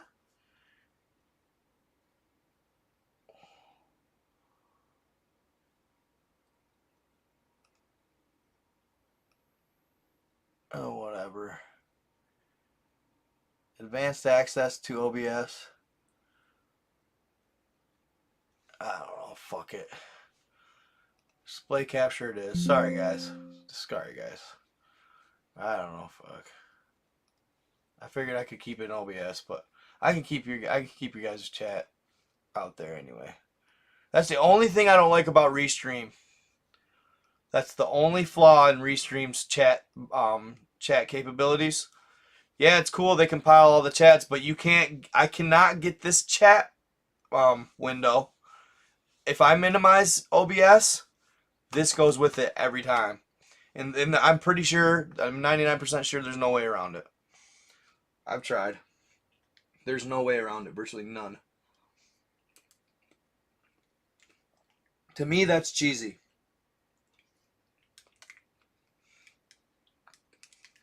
If I want to navigate my page and stuff, I should be able to keep my chatters right next to me if I want.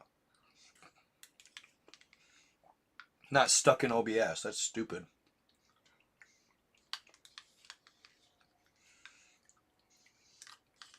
Sorry, guys. These peaches are good. I see why they're more.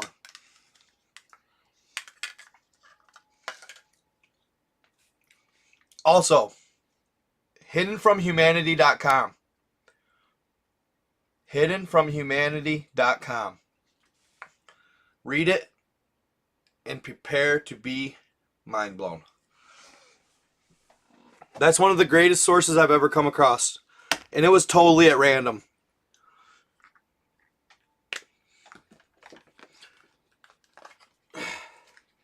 So did anybody out here see any of the videos of my my Google Earth finds, my giants? Tartarian droids? Yes. Yes, you did. Not at my age, sweetie, she says. Are you going to bed? Bye, Lori. Hey, and we'll talk about the Michael Jackson thing. I will see what he says. Or she. I'll look into it. I'm curious for sure.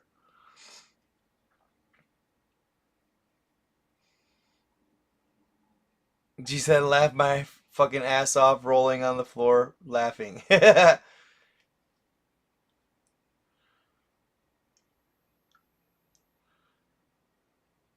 Oh, okay. So the sinkholes, guys. The sinkholes. I've heard somebody tell me that they believe and they heard the sinkholes were actually dragons hatching, or mystical creatures hatching. Now, isn't that crazy?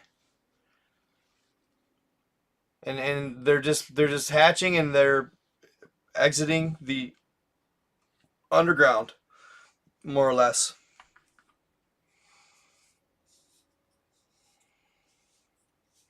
So that's what I wanted to show you too. I'm gonna send you, guys, real quick. First off, I wanted to see here.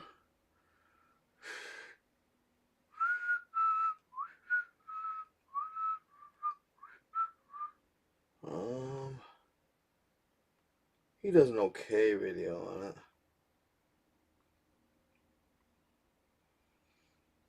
So, dude, I wanted you guys to watch this video too, real quick. This is pretty wild.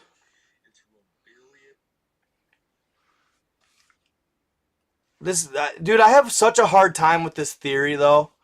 I have such a hard time wrapping my head around this theory. Here, I want you guys to hear it and see what you think. He definitely got a lot of views on the old tickety talk. I've been a little more active on TikTok too lately, you guys. So if you know, how's it going? sneak over that way, I have been more active there.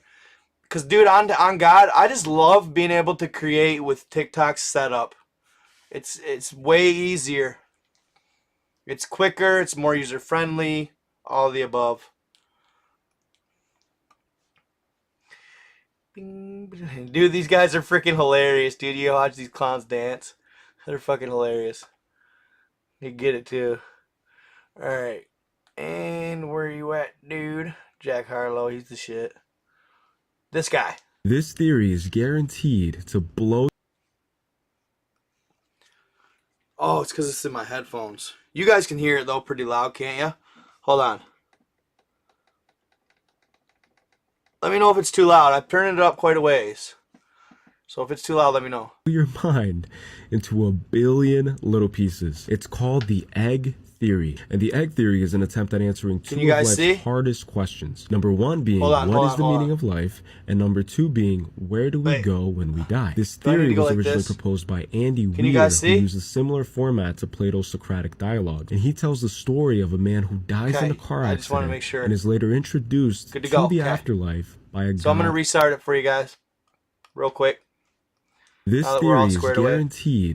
theory is guaranteed to blow your mind into a billion little pieces. It's called the egg theory. And the egg theory is an attempt at answering two of life's hardest questions. Number one being, what is the meaning of life? And number two being, where do we go when we die? This theory was originally proposed by Andy Weir, who used a similar format to Plato's Socratic dialogue. And he tells the story of a man who dies in a car accident and is later introduced to the afterlife by a godlike being. And this man, like many of us can imagine, is riddled with existential questions. One of his main ones being, what happens now? So this godlike being tries its best to answer all of his questions and guides him through the initial shock of death. And this is where it gets crazy. God explains that reincarnation is actually what happens after we die, and that deep within ourselves, each and every one of us has all the experience and all the knowledge from all of our past lives. We just can't remember them, and that's by design. He says that the soul is more beautiful, complex, and magnificent than we can ever possibly begin to fathom, and that the human mind can only contain a very small fraction of what we truly are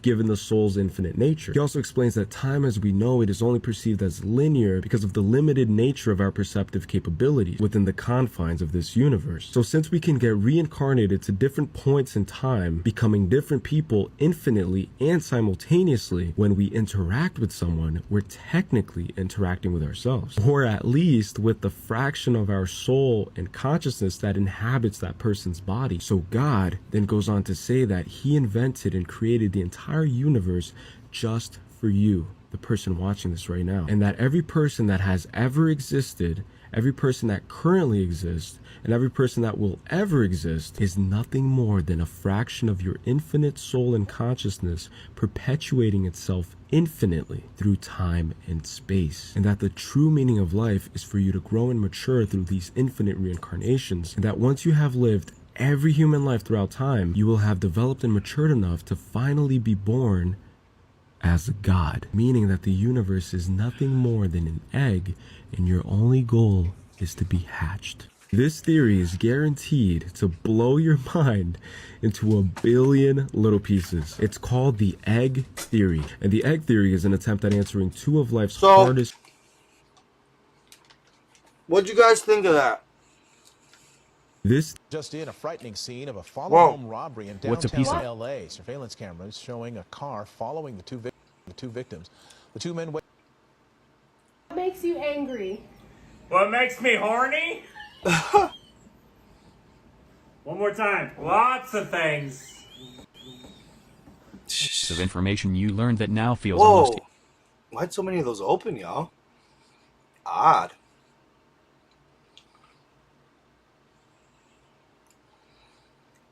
Yeah, that's crazy. The robberies and stuff, that's just crazy. So, dude, the only thing I hate about those theories, is how can every person be you? That's not the case. Does that not bother you?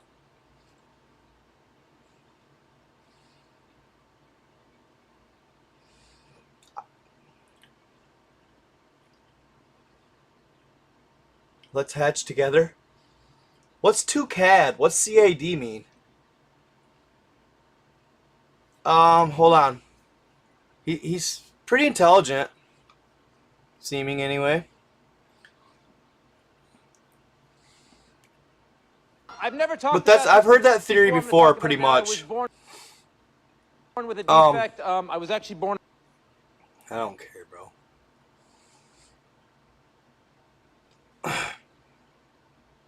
I felt bad for that girl. Where's that? Chick. Here, this guy. Guaranteed to blow Mentally Gone Studios on TikTok at Mentally Gone Studios.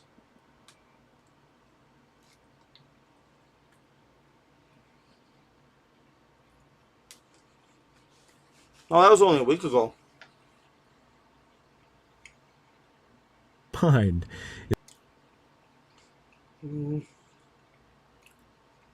688,000, not bad.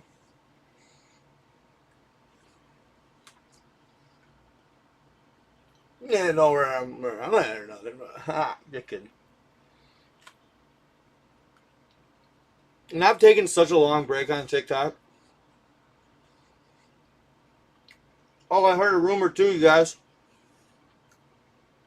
And this could be a game changer for TikTok.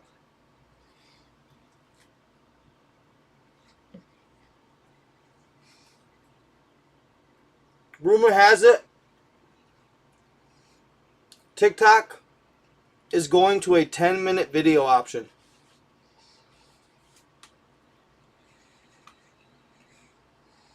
This theory is guaranteed to... Can you believe that? TikTok is talking about going to a 10-minute video option.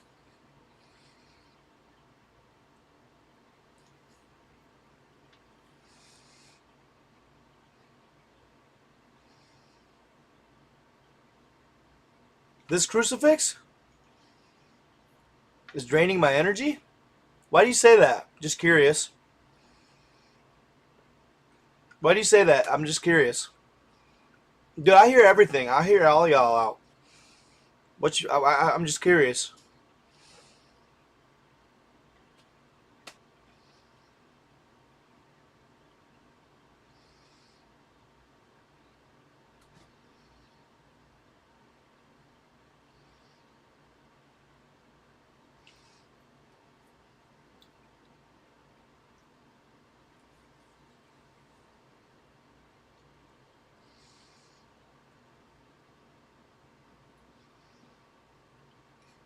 No, I'm not an atheist. Hell no.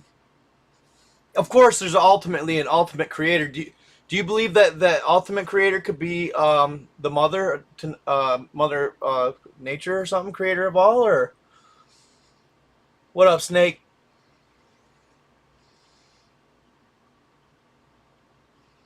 I like that, Misty. Yes, I believe that Earth is a training ground. Absolutely. Cool. As above, so below. The Earth is a training ground, bro. Earth is our mother's womb. The water's below and water's above.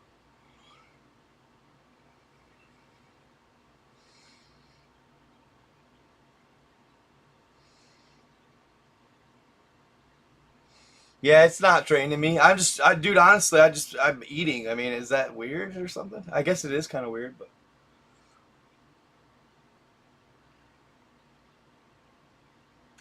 Yeah, I mean, dude, everybody's entitled to their opinion.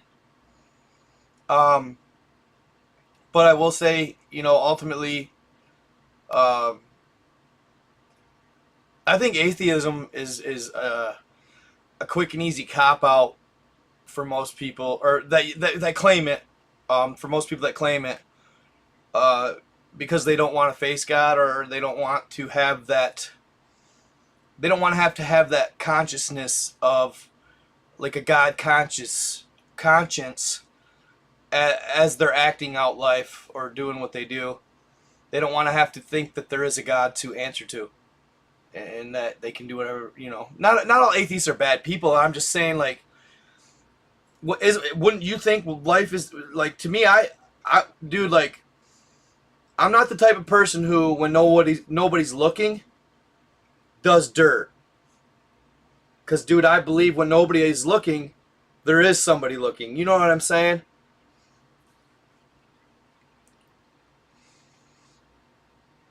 But I do have people.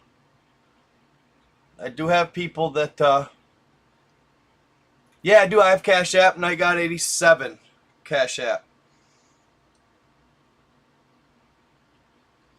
Actually, I have. I actually have some right now. I haven't done any of them yet, though. Just holding.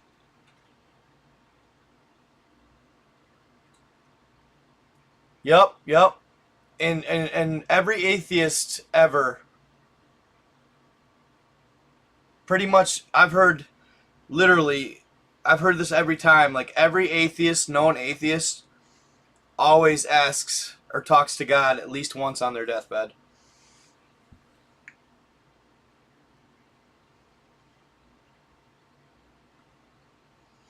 Pin my handle? Hold on.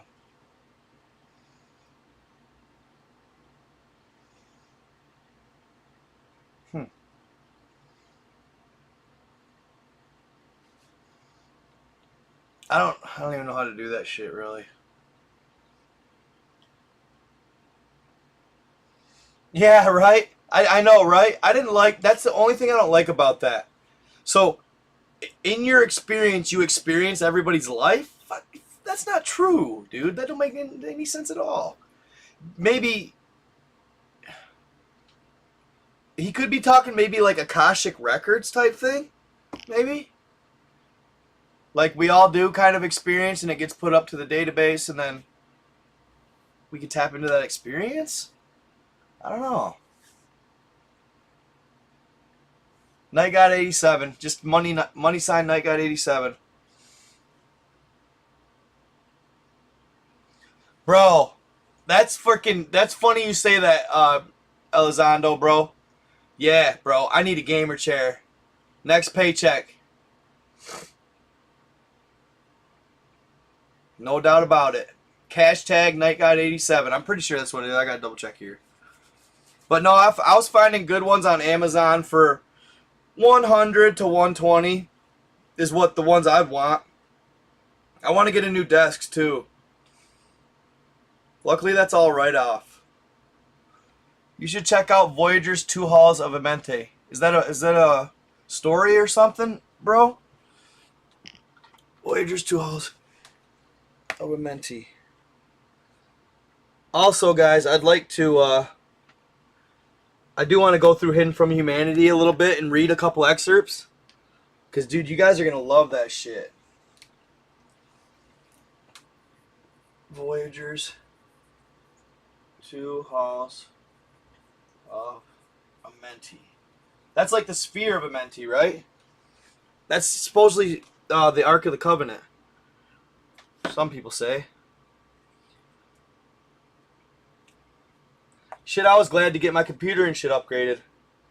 I actually just, I bought a laptop that was only at two 8 gig RAM sticks.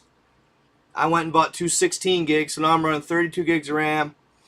I just put 1,000 or a terabyte SSD card in it. Upgraded it all to run way better, and it does. It makes a huge difference. Then I got this monitor.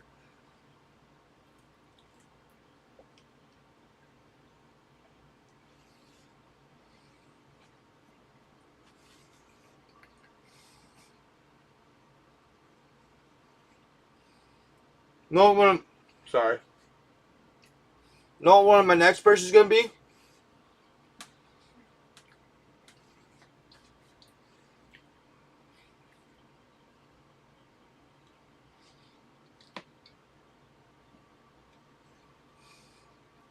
And I'm talking like this spring.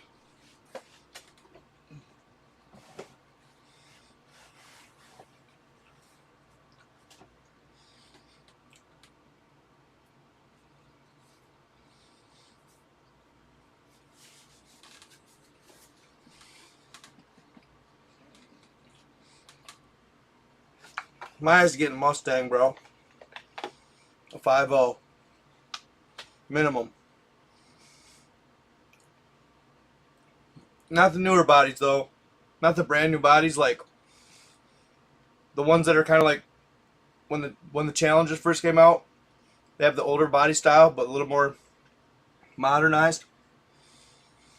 Remove those 2 stupid little circular headlights in the middle. Gone. Ground effects. Yep. That's what I need one. My car's shot. And I'm sick of having to share it with my dad and my uncle.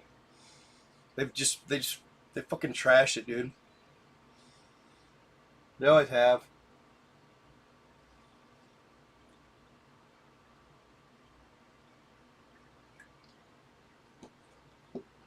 For some reason, people feel the need to do that to me. Because I'm just... It's like being... Because I'm nice or something, I think. Sometimes it's nice... I had a buddy that always said, niceness gets you nowhere. Sometimes I don't know. But anyway, not to be negative. Not going on the tip. But yeah, I'm definitely going to be looking into getting a Mustang. I was going to get a truck, dude, but freaking trucks are expensive. For the equivalent, dude. For the equivalent, a Mustang, you're getting a way higher quality Mustang in a shitty quality truck for the same price as the Mustang. You know what I'm saying? If I spend 20 grand on a Mustang, that bitch is gonna run like a bitch, and she's gonna be sick. Okay.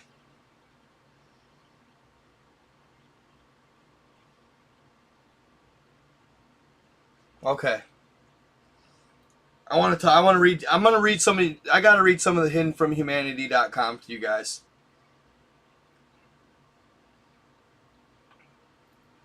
The Secret of Secrets, Bucegi Mountain Secrets. So this is how it goes, okay? At the beginning of 2012, I was reading through some posts, and one in particular was rather mundane. And I was about to leave the thread when I noticed a link and clicked on it. The link opened up. The most amazing and incredible research journey I've ever been on. Since 2012, I've been researching something incredible, and I will now reveal this bizarre story. What I read was so incredible that I spent the first few months trying to debunk it. So this guy spent the first few months trying to debunk it. Alright? And eventually became a believer. Like, that's what's up. Because if it were true, it would change my views of everything I've ever learned. No matter how hard I tried, I simply could not. The reverse was actually happening because I kept finding confirmation after confirmation of its validity. Daniel once said to me that I'll never find the truth online, and he was almost right. When I first discovered it, there was only 2 websites talking about it, and trying to find them was almost impossible. This was hidden deeper than anything I've ever seen before, so buried it required an incredible fluke of luck to find it. That was like when I found this bitch. I gotta blow my nose, guys. I could not believe it when I just stumbled across this website, Hidden from Humanity. Don't ask me how. I was pumped when I started reading on it.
All right.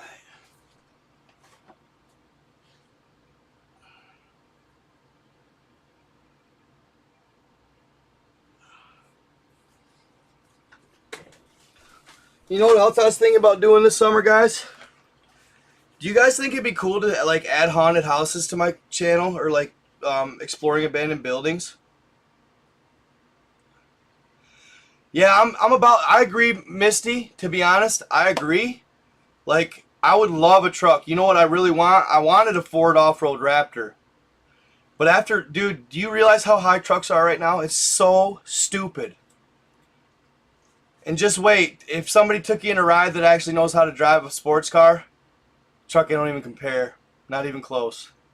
Fucking Mustang will spank that truck. Nice. Put a little boogie in it. God. Droids. Okay. Alright, alright. Yeah, 80K. Thank you, Pleiadine Valkyrie. Yeah, I don't want no Toyota, bruh. Nah, I'm American, dude. No offense. Toyotas are decent vehicles, but it's still, I'm America. Yeah, but I wouldn't, bro. You know me. Oh, okay. Angels that protected Israel. That sounds interesting. That protected Israel. 6-day war. All right. Okay, I wanted to. There's just one excerpt, right? Okay, so what happened in Romania? In 2002, the Pentagon was running several geodesic programs using satellites based on the above technology. The satellite spotted a particular structure located inside the Bucegi Mountains. The satellite scan of the mountains revealed two major energetic blocks. So the whole thing was protected by energy shields, which is insane. And it took them a long time to crack the doorway, and then there's a dome shape over the Great Gallery, they call them. And then, yeah, so, and y'all, you gotta hear this, where did I read it, dude? What was it?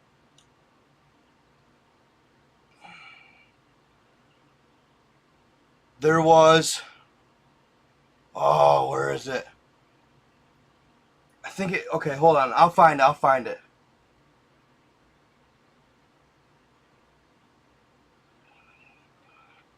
It's towards the projection room, okay. Y'all, there's something here that really red flagged me.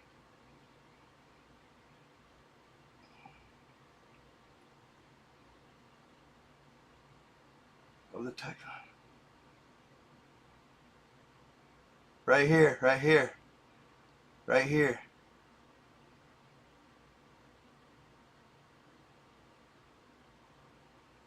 Okay, so they're in the where is it? What's it called? Oh shit. The transversion room. Okay, it says Caesar is a general that was working there and uncovering all this stuff. The guy who is narrating this is a gentleman who wrote a bunch of books, right? And the first book of the series, if you're interested, is called Transylvania Sunrise. And he wrote volumes, and then they give a lot more information than just this simple text. Okay, so utilizing another 3-legged stairway, I went up a couple steps. I was amazed by the way they had been put together. It was very complicated, leaving the impression of a projection network of computer plaques. What we call buttons were represented by differently colored geometric symbols. I noticed mostly triangles, squares, and spirals. 2 parallel slots were situated in the middle of the panel. Coming out of the slots were 2 20-centimeter long metallic levers that could be compared to 2 handles. They were both in the down position and at the base of the slots, and it was clear they could be slid up and down. But what really caught my eye was a big square placed on the right side of the board towards the bottom corner. A big red button. Hear this out. This is in the Bucegi Mountains. Represented by a circle, and a much bigger than the rest of the signs on the board was placed in the middle. With a diameter of about 10 centimeters, the so-called button was surrounded by a series of complicated signs that seemed to be part of the same unknown writing. It was the only area on the board that contained such a sign. Caesar, who was watching me from downstairs, asked me to avoid touching anything on the motherboard, especially the red button. But he did suggest passing the palm of my hand over the square containing the circle. I did what he asked, and a huge holographic image appeared in front of me. It was about 2 meters away from the board and represented the Earth viewed from about 25 kilometers up in the atmosphere. So there's this big old panel, this basically like a computer room in the side of this mountain, right? Cables everywhere, all kinds of crazy shit. super advanced, written in a language they don't know. There's all kinds of buttons and stuff, but there's in the middle this massive red button that basically has this writing around it. And then there's this area that you wave your hand over it, it senses it, and basically it shoots out a hologram. And here listen to this. Hold on. I was touched when I recognized the Carpathian mountain chain and its specific curve. But I was surprised to notice all of a sudden a flow of huge quantities of water towards the plains and fields until eventually the ground became pure water. Then the projection of the silver square with the big red button on it overlapped the holographic image. The button blinked alternatively while the signals on the side changed fast with varying colors. I saw how big, large streams of water, like giant rivers, appeared from everywhere inside of the territory. Listen to this. That now includes the entirety of Romania, a big part of Hungary, and Ukraine, flowing towards the mountains and the Transylvania platform. The image then zoomed in, and I saw how, in a brief period of time, the whole of Romania became practically a new sea from which you could only see some mountaintops or small pieces of land and islands. In that moment, the projection of the red button square settled on the image of the hologram without blinking. Immediately after that, the projection of the two central slots with the handles from the board appeared on the left, the handles sliding down slowly. I was watching simultaneously how water started to back out from the territories of where they flooded. So that red button, dude, is a flood button. Could that have been how the Great Flood was done? That's what I was asking myself. Could that have been how the Great Flood was done? You're talking a fucking big red button? They're opening floodgates, y'all. And they can do it by... even our people right now can do it by pressing a button. That's crazy and scary as fuck. You know what I mean? Like, these beings were so advanced, they got fucking... You know what I mean? Red buttons that flood the earth? Like, what? Really? I don't know, man. That's gnarly.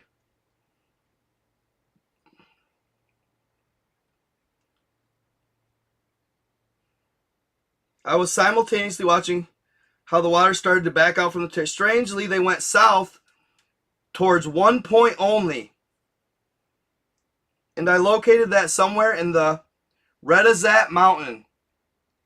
Most probably in the Gadino Mountains area. The whole quantity of water drained into the ground at that point.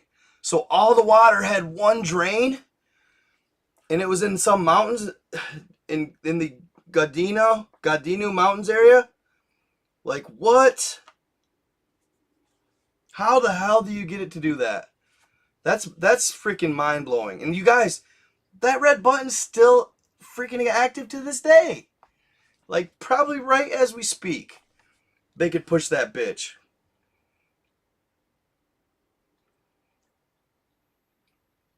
The east in the territory known today as Francia, I noticed a dark area of about 30 kilometers, but could not understand what it represented. In addition, the Danube Delta did not exist anymore, and also, instead of the Black Sea, a huge platform laid towards the Middle East.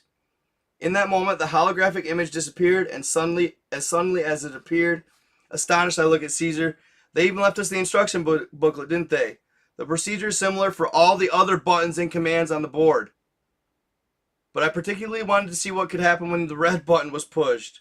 Apparently, however, there is a security system.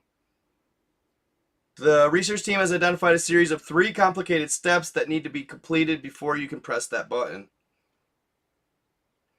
They said, we suspect that these devices maintain in a way that is totally unknown to us so far the essential energetic balance of the tectonic area of Romania. You have just seen the disaster that can happen if this equilibrium is affected. They're using magnetics.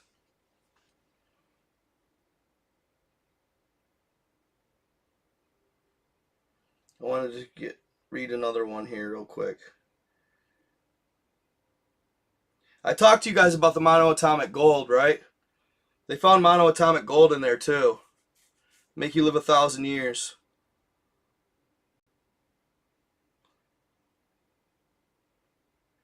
In its pure form, it strongly simulated certain energetic flows and exchanges at the cellular level, and particularly at the neural one. In other words, it produces a much accelerated rejuvenation process. They said that theoretically one could live in the same physical body for thousands of years if one consumed a well-determined quantity of monoatomic gold periodically. It is mind-blowing and almost unbelievable for the condition and mentality of the present individual, but this explains many enigmatical aspects in humankind's history. Aspects about the incredible longevity of some important figures. And it also clarifies the hidden intentions of the Masonic elite, because they were trying to push their way in. Modern technology does not allow us to obtain the purity of monoatomic gold.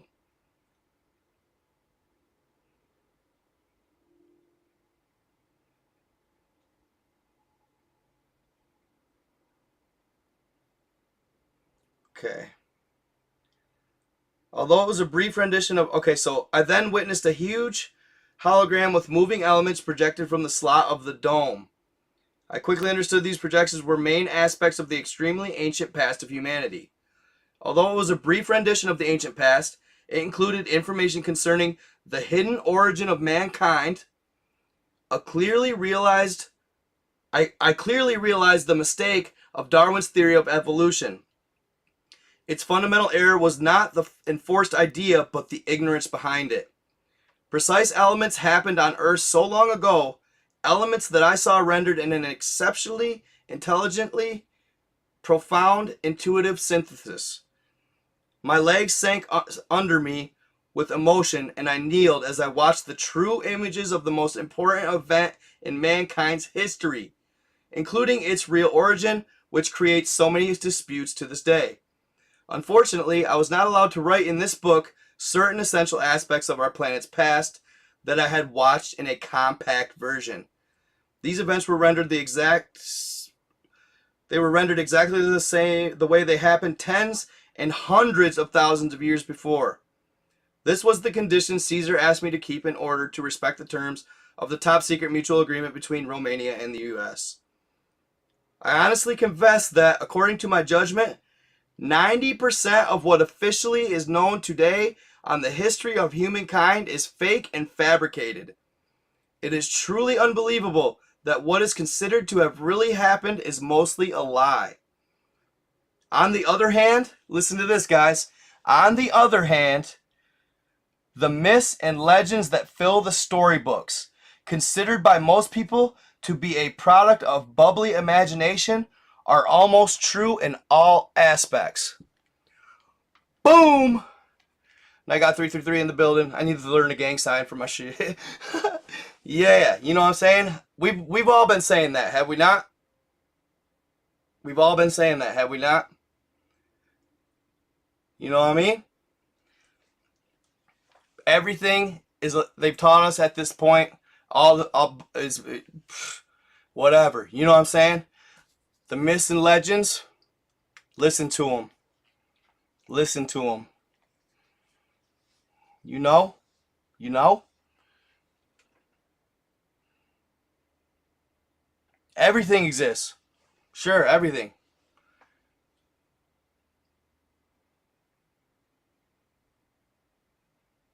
Oh, cool, dude. The camera that showed him the history of the planet is the same table hologram that Zeus and other gods would watch humans on Earth with. Interesting.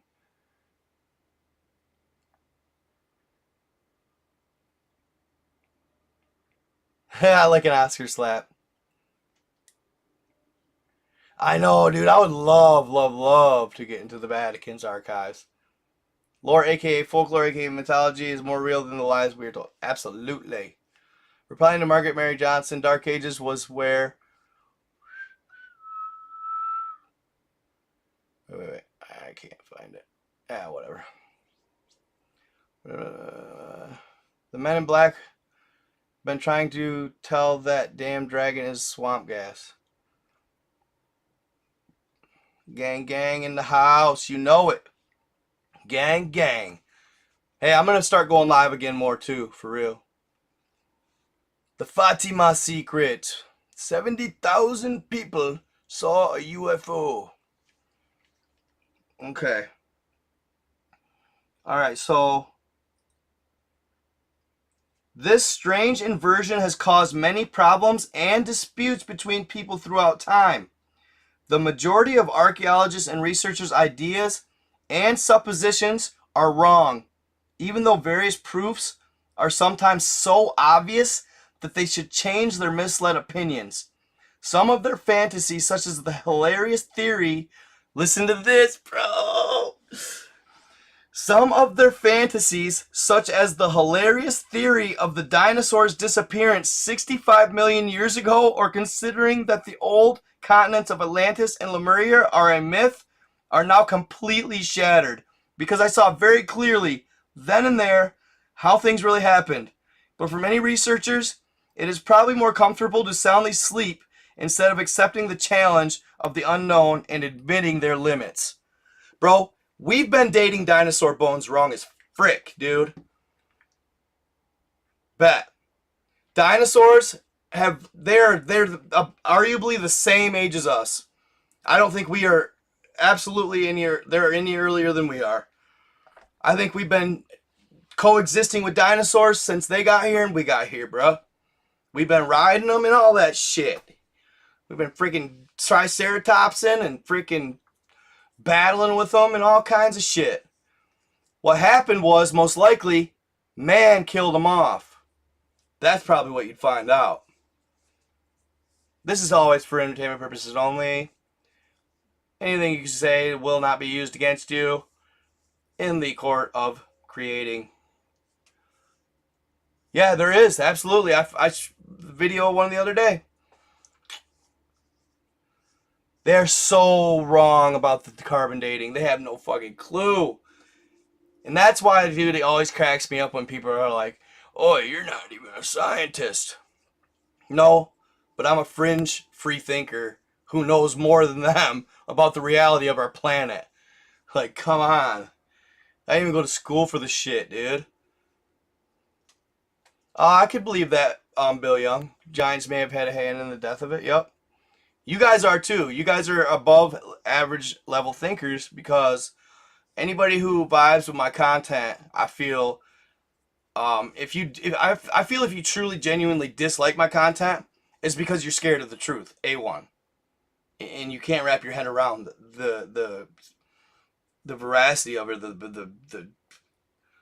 the colossal status of what the truth really is. And either that, or two, you can't comprehend what we're talking about, possibly. And three, you're just lame. We'll leave it at that.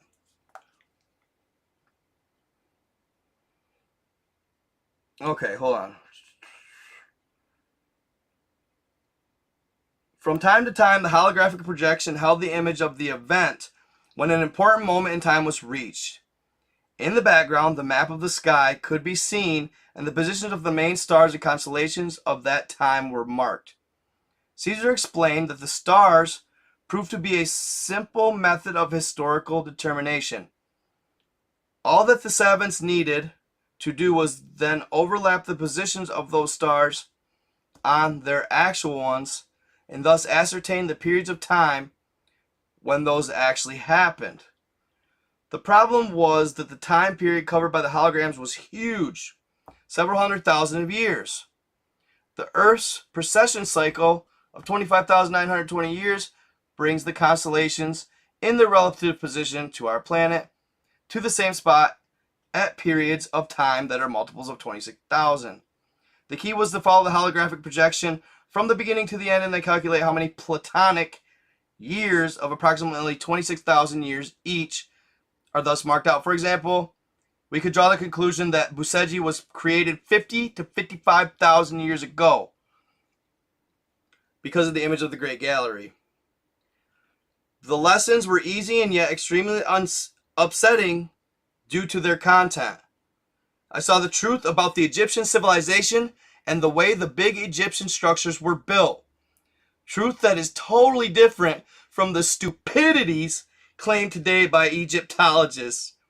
I saw what really happened during the Big Flood, as well as the germs of the human civilization that followed it, and how they later populated Europe, Asia, and Africa. I have not been allowed to disclose those aspects yet, as they imply realities much too shocking for mentality, ideas, and knowledge of contemporary man. Yo, what did Misty say? She is smart.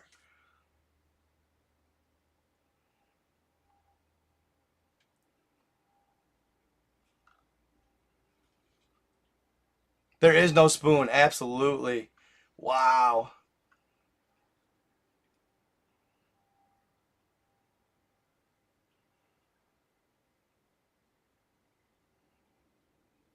It's 6:03 a.m. on the 6th of April, 2022.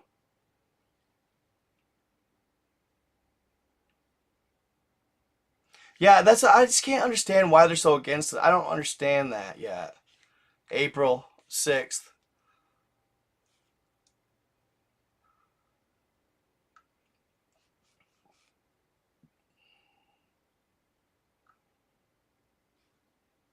Yo, Igigi, I agree with that. I agree with the Igigi being elongated skull people.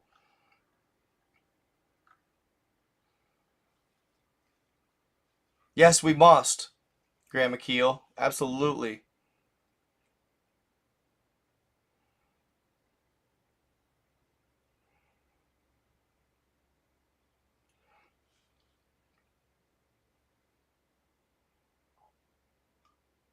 Oh, hell yeah.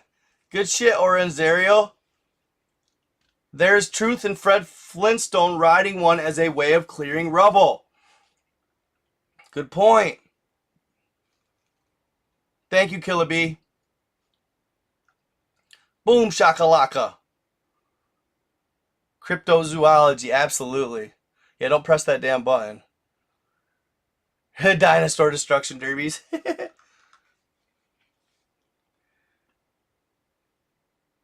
Thank you, Thomas. No, Nibiru's every 3,600 years, if I'm correct. I'm pretty sure I am.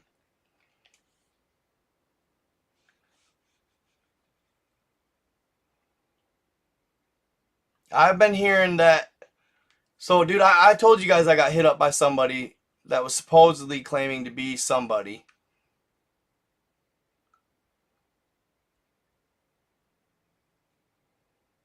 And it was supposed to be somebody pretty big time.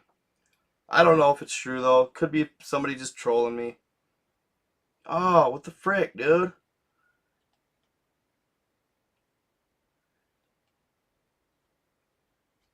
Okay, so I was in there. Okay. I wanted to go down further. The problem was, okay. At first, I thought that the holographic projection would show only the past of humankind, starting from its origins until the moment that the construction in Bucegi was made. I then saw the projections presenting the main historical aspects of the evolution of the different races on our planet up to the 5th century AD. That meant either that the giants who built the whole structure inside the mountain were good masters of accessing the time glitches, or this situation looks more probable due to the huge period of time covered by the holographic projection. They mysteriously updated the source of the holographic information. Apparently, the last such update took place around 500 AD. No one knew, however, the reason why this historical information stopped at that time. I saw in a dramatic... Dude, so 500 AD. Keep that in mind. What could have happened? So why did these giants stop updating the system at 500 AD after the death of Christ?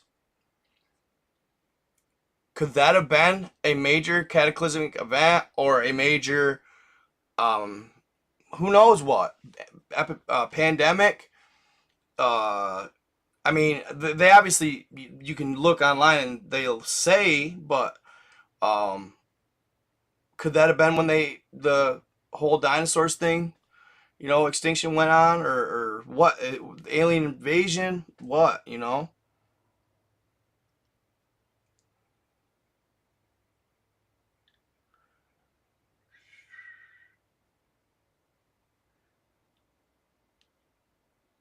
I saw in a dramatic course of images the life of Jesus and his crucifixion denied by some even nowadays.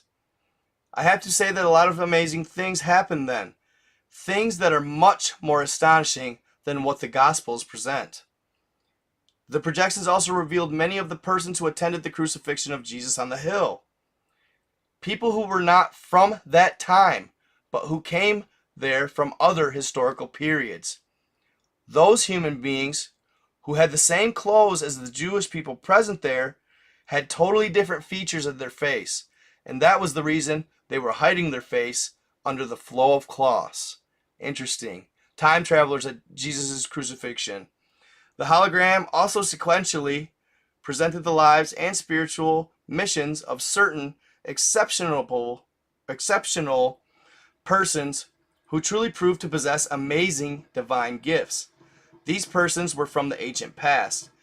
I thus saw the deeds of great spiritual reformers from 18 to 20,000 years ago that we know nothing of. Back then, the social system and the distribution of people on the whole planet was totally different than what we know today. Archaeologists, anthropologists, and historians should strongly reconsider their ideas and conceptions about those times.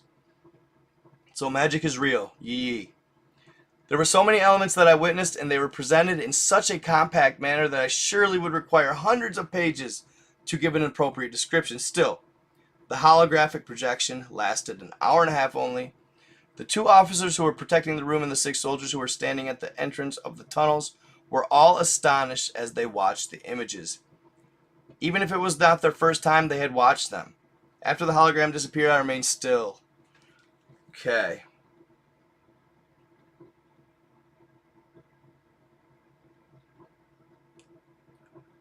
This is kind of crazy too. Later, Caesar told me it was time to go back to the base, and my access time to the projection room had reached its limit. I looked straight ahead. The giant and almost scary entrances of 3 enigmatic tunnels in the mountain wall were the only areas left to explore beyond the square I was still standing on. They were about 20 meters away in front of them, at about 6 or 8 meters high. Other control desks could be seen. They were similar than the one. I asked Caesar what was the extraordinary mystery behind these tunnels. He explained that he could not reveal to me that yet. The left one connected to Egypt in a secret place under the sand. This was next to Cairo on the Giza Plateau and was located between the Sphinx and the Great Pyramid. It has not yet been discovered. I think they discovered it. The right one connected to a similar structure inside of a mountain placed in the Tibetan Plateau. In the Tibetan Plateau, they say there's somebody still in meditation from ancient times. Out of body. Crazy. Thank you, I appreciate it. Appreciate you, Al.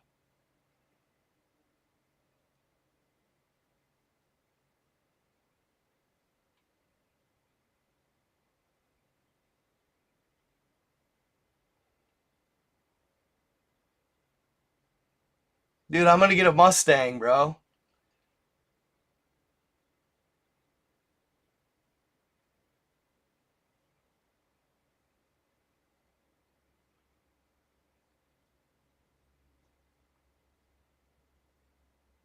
Time is a trip.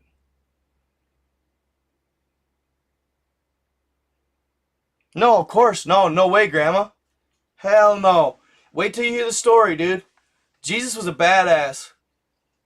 You know what? Jesus, dude, so this guy, he talks about this Caesar character. He wants to see it all. So he, basically there's this machine that they got that uses a 2-foot tall crystal that's perfectly cut and so perfect and clear. It's the most divine, beautiful crystal he's ever seen. And he sits in this like cylindrical machine, puts a helmet on. It allows him to it allows him to it allows his conscious to leave his body. Astral travel, basically. It allows his consciousness to leave his body. And his body will sit in almost like a stasis state.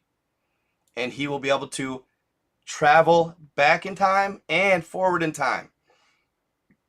He goes back and he watches Jesus' speech in the beginning. Like way before his crucifixion. And when he shows up in his conscious form, Jesus looks him in the eye. He knows he's there. So Jesus knows and can see energies like that. Like he can see spiritual energies and all that. So he's a G, man. He's a G. Jesus is a badass. No, Yeshua, right?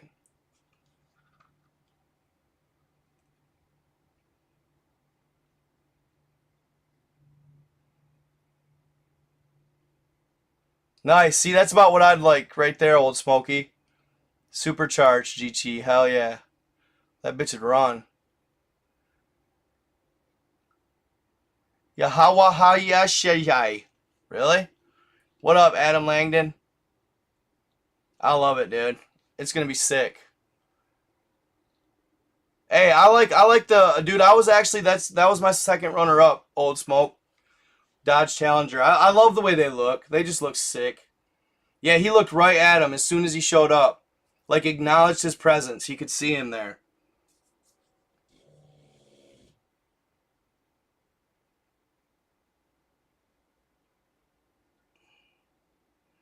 According to what Caesar told me, the third tunnel, the one placed in the middle of the projection room, represents a worldwide secret that the U.S. wanted to keep strictly for itself.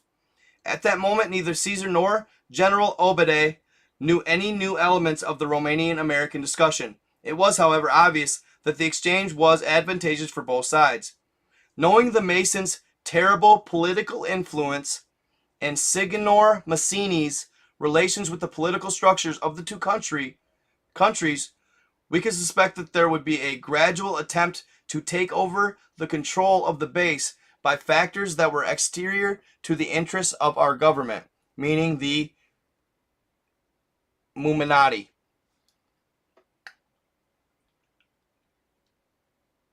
Caesar told me that there are very important persons in our political and administrative system who, quite fortunately, know about the abominable, god dang it, I was like, abominable, it's getting late. Okay, hold on. Of the Masons, the abominable trash practices of the Masons, and are strongly opposed to their influence, especially with regards to taking over the great discovery in the Bucegi Mountains. He then told me that the central tunnel leads towards the interior and even beyond the crust of the earth, but would not forgive further details. Inner Earth, guys. That's where it went.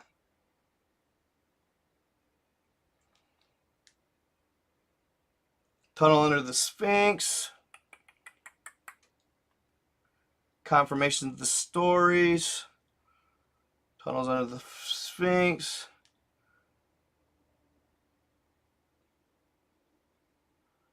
German expedition to Tibet.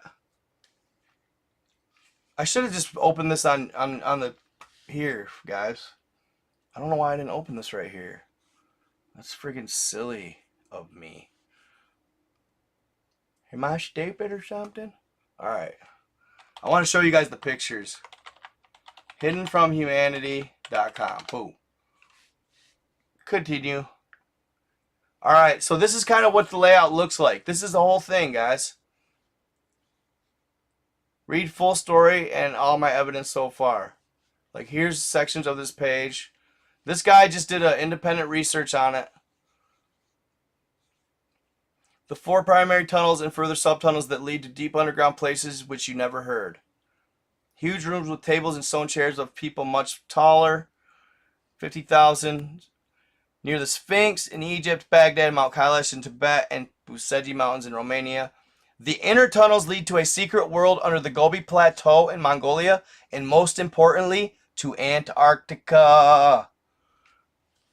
This connects to World War II and the German Tibet expedition, Romania being fast-tracked into NATO, Hollow Earth, the eye above the pyramid, and more.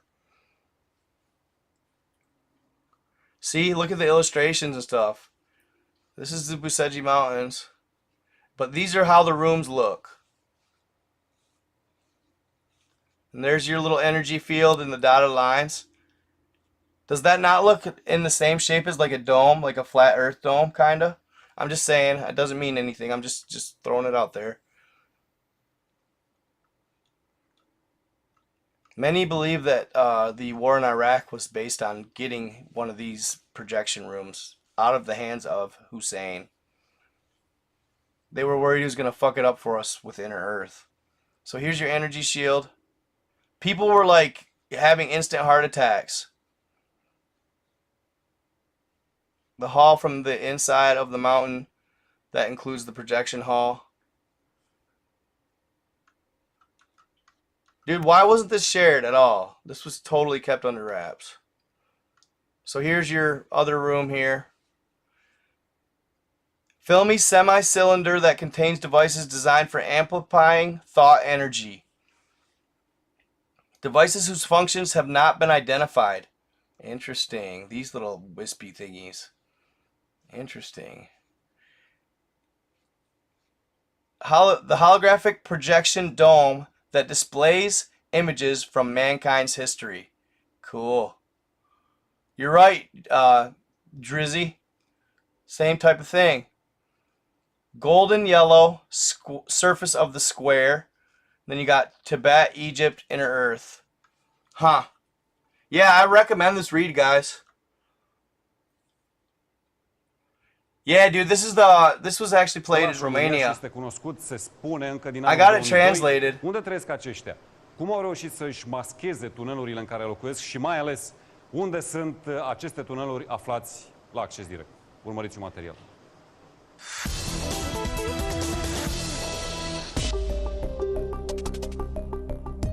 It sucks it's all in Spanish.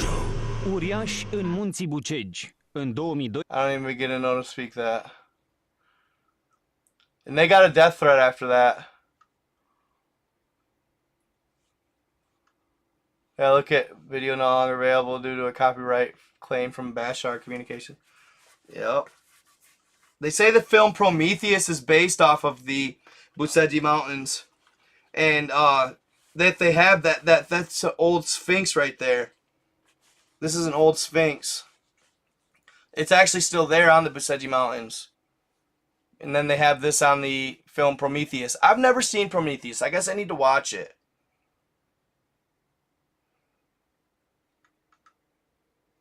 In July 2010, a military helicopter carrying Israeli soldiers crashed in the Bucegi Mountains, supposedly killing all 6 soldiers. The websites I came across mentioning the story said all the bodies were missing and were not found within the helicopter. Once I started discussing it, the stories changed to all bodies found at the scene. The stories had changed between first finding them and then going back to find them. Thankfully, I could still find one news source that hasn't found them. He has a theory that these Israeli soldiers escaped to the mountains and found their way in and went to Inner Earth, basically. Went to Inner Earth. It's weird. Mount Kailash is weird too. Check this out, you guys. So here's Mount Kailash. It's a pyramid, pretty much. But this is like what they believe could possibly be some sort of setup within it.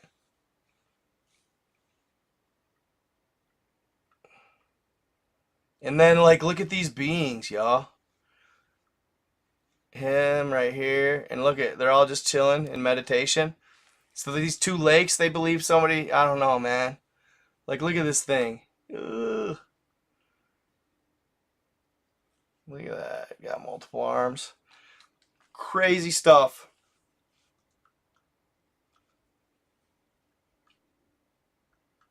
You're gonna wanna. I want to read this chick.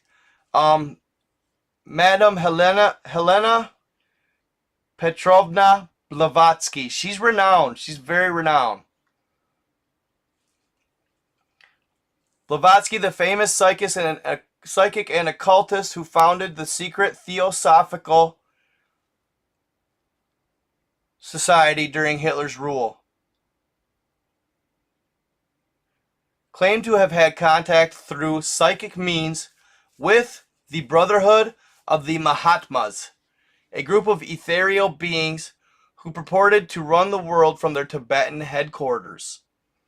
And that among other amazing things, they had revealed the true emergence of life on Earth. Without going into the subject too deeply, she was told that there are 7 races of beings destined to occupy the Earth, and that we present-day humans are the 5th such race.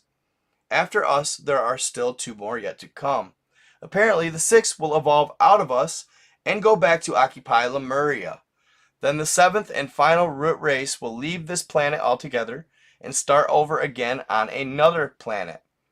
To complicate matters even further, each root race is said to be composed of 7 subraces, the descendants of a subrace of the 4th race, who were fully human Atlanteans, alleged to be the Australian Aborigines, the Papuans, and the Hottentots.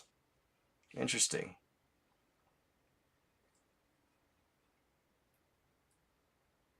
Another French mystic investigator, Saint Yves de Vedre, in 1886 revealed in his book Mission of India that Agartha is a hidden land beneath the surface of the earth, ruled over by a black sovereign pontiff called the Brahmatma.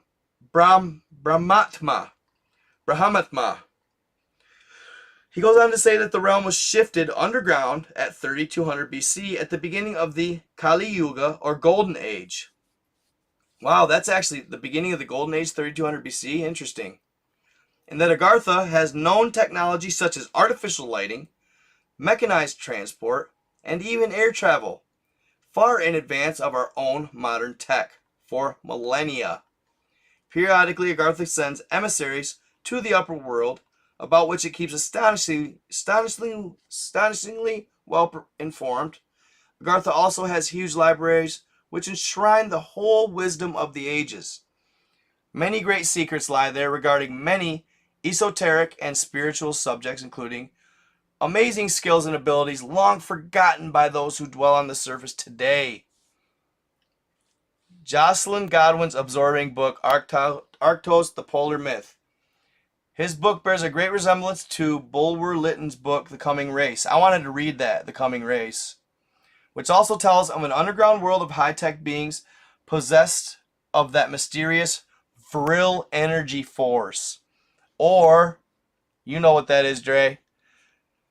So keenly sought by the Nazis in World War II, and who will one day emerge from their subterranean realm to take over the surface. Saint Yves insists that such a day really is coming, and that we will be totally defenseless against these super beings, who will become the true world leaders. Nor is he the only one to insist that this is true. Many authors, mystics, and investigators have attempted to solve the whole mystery with varying degrees of success or failure. However, most generally agree that Agartha and Shambhala seem to be closely connected, either as being one and the same place, or as 2 totally opposing realms. One of light and good, and the other of darkness and evil. Yeah, so dude, y'all gotta give this a read. I want to read, dude, they say there's a lot of significance too in the 2 pillars, but then they don't really go on to really talk about it. It kind of stinks. It has also guys, this work here, this PDF has the entire Admiral Byrd diary, the Lost Diaries, every excerpt. It talks about 1,000 hours or 1,000 hours, blah, blah, blah. It tells about his entire experience of going into Middle Earth or Inner Earth. And yeah, in detail. And then the rooms under Giza Sphinx, blah, blah, blah. Cairo Museum. So this is what I wanted to kind of read to you guys. I kind of wanted to read to you guys a little bit about, I wanted to read a little bit of the Jesus stuff, if you guys don't mind. Or do you not like the reading? Do you guys not like the reading?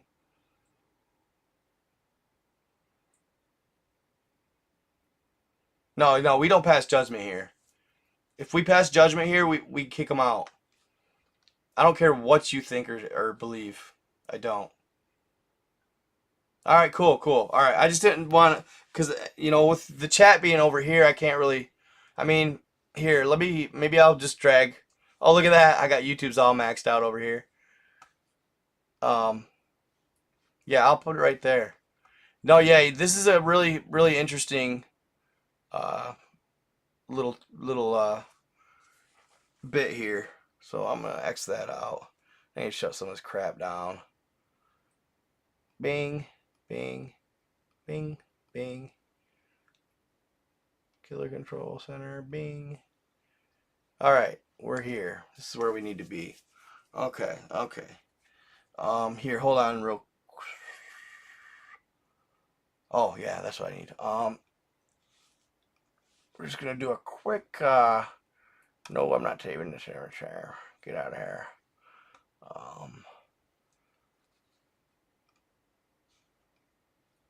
Quick TikTok intermission here, so I can grab a coffee. Crazy, but you can't study without finding out. So Sargon, she's pretty good. the Magnificent, this and chick's Gilgamesh, pretty good. Same picture. I've been watching her a little bit lately. She's intelligent.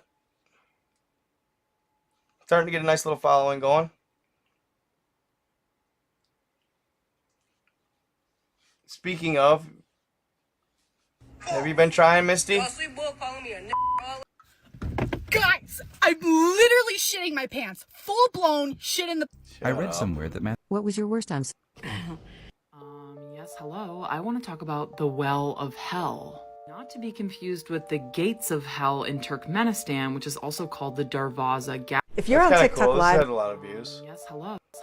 I want to talk about the Well of Hell. Not to be confused with the Gates of Hell in Turkmenistan, which is also called the Darvaza Gas Crater. Far from any cities or well-traveled roads, there's a giant black hole in the middle of the desert. So guys, one thing I will say is for a long time I wasn't watching TikTok. I was like boycotting it. But one thing I will say about TikTok is the plethora of good stories that come from it. The amount of good content that you come across on TikTok, as far as like as a creator, you can oh, I want to create on that content. Because let's be honest, I mean, you know, you always come up with original work, of course, but sometimes if you are in need of, or just like the Mystery Flesh Pit, people are beating the shit out of that right now. Maybe, and I'm gonna look into it still. I haven't given up on checking it out yet, but people tend to look at the same content and the same things trend, you know, megalodon and, you know, undersea creatures. And but anyway, I just backtracked it for you guys. Check it out. Notice some of these structures around here. That looks like something sitting down. See the head? That looks like a dinosaur head right here. Possibly. Look at that. You see that right there, guys? See that footprint? See that? About perfect. About perfect right there. See that footprint? Toe. Big toe. Bing, bing, bing. Yeah, buddy. Ah, dude, I can't help it. It's just, I see it right away all the time. I mean, sometimes, yeah, I could be wrong, but like, that's a foot. Like, for real. Yes, hello. I want to talk about the Well of Hell. Not to be confused with the Gates of Hell in Turkmenistan, which is also called the Darvaza gas crater. Far from any cities or well-traveled roads, there's a giant black hole in the middle of the desert. This enormous sinkhole can be found on the edge of Yemen in the Middle East. It's also called the Barut Well, which I might be pronouncing wrong. The hole is 367 feet deep, and up until last year, it had never been explored.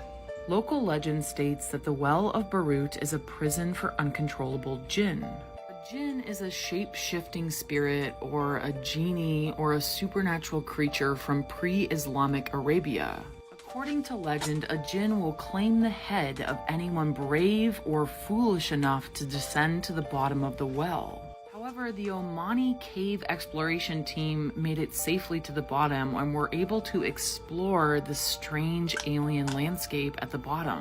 The bottom. Let's see if I can connect.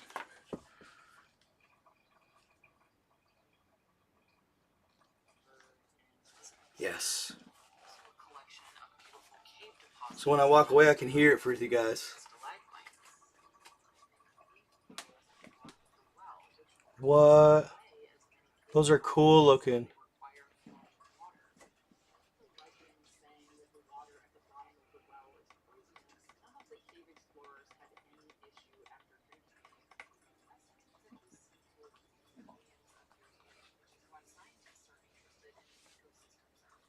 Heck yeah.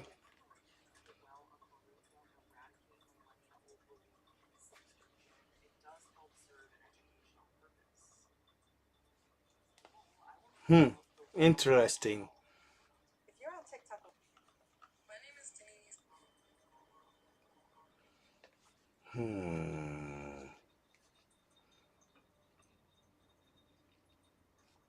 Yeah, guys, check this dinosaur. I don't know if y'all have seen this one.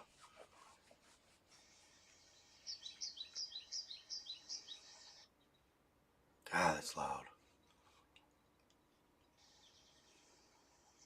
Supposedly found in the Amazon.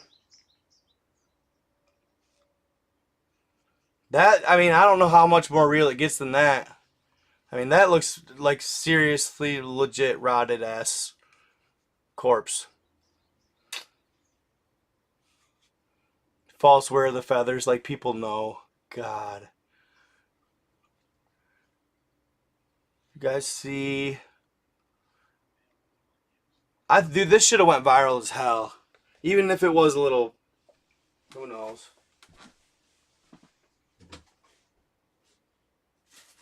So many people were sharing it. TikTok been hating.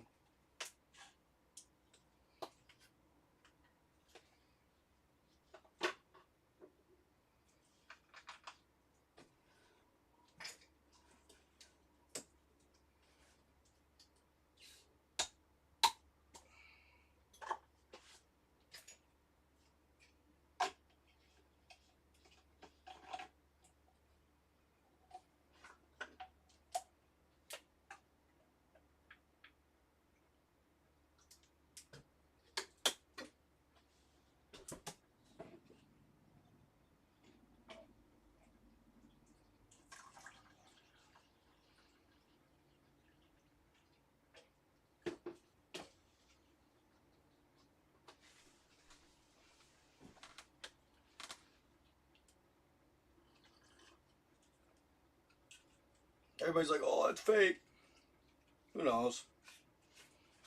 Yeah, you could have just told her to say certain things and cut it all together for sure. But we do need, the whole point is we do need to worry a little bit more about nature. We do need to appreciate theirs a little more.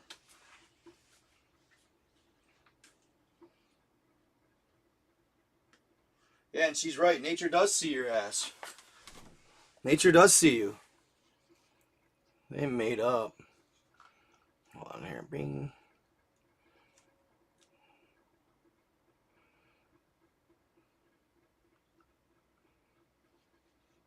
This dude cracks me up, dude. This dude's funny as fuck.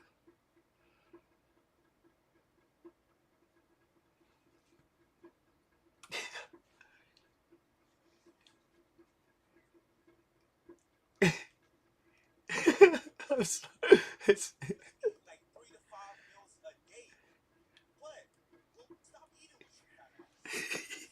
he's kind of a dick.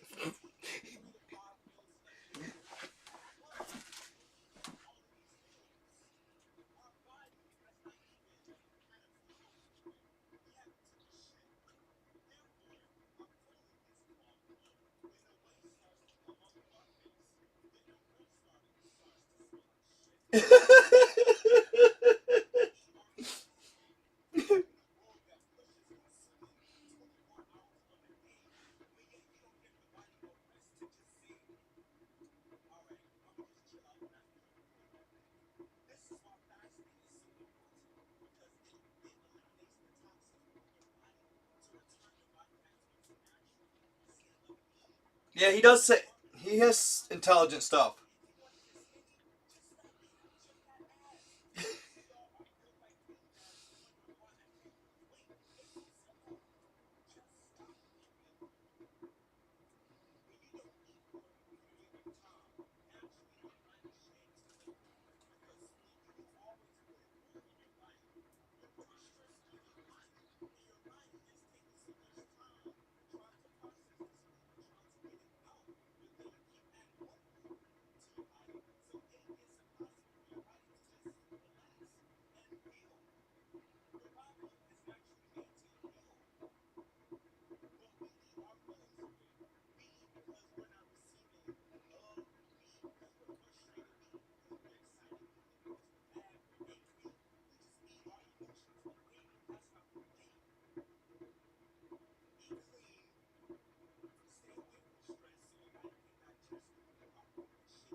That's reckless. That's reckless.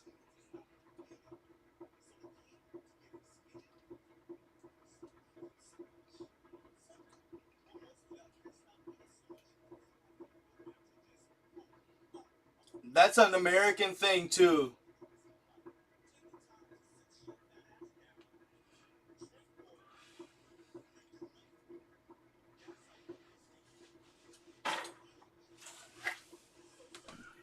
He's kind of a rude asshole though. I watched some more of his TikToks. It was kind of funny, but like it's not right to be mean to people like that though, really. I shouldn't even really have played that. But he had good advice on the other end. He's definitely a righteous little D-bag at times. Lack of a better word, I guess. This is cool.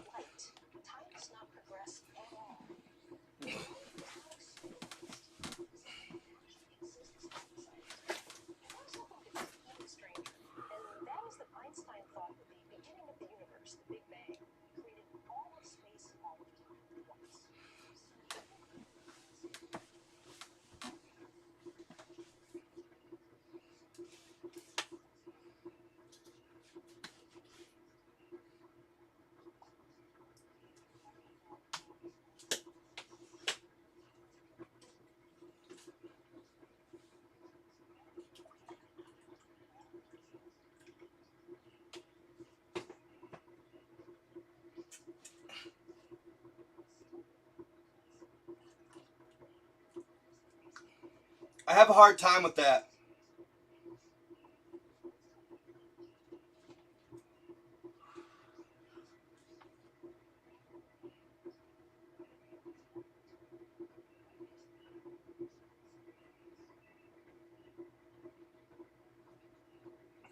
I have a hard time grasping that.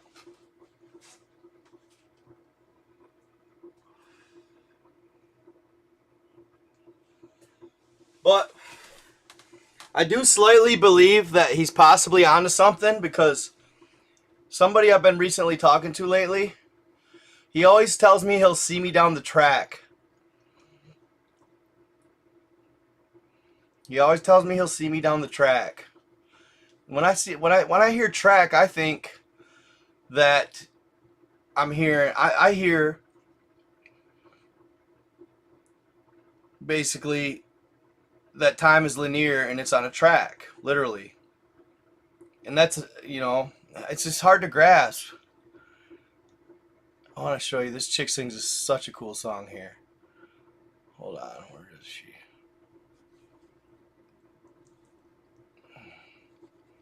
She sings a really cool song. Oh, what? They don't have them pinned. Right here, right here.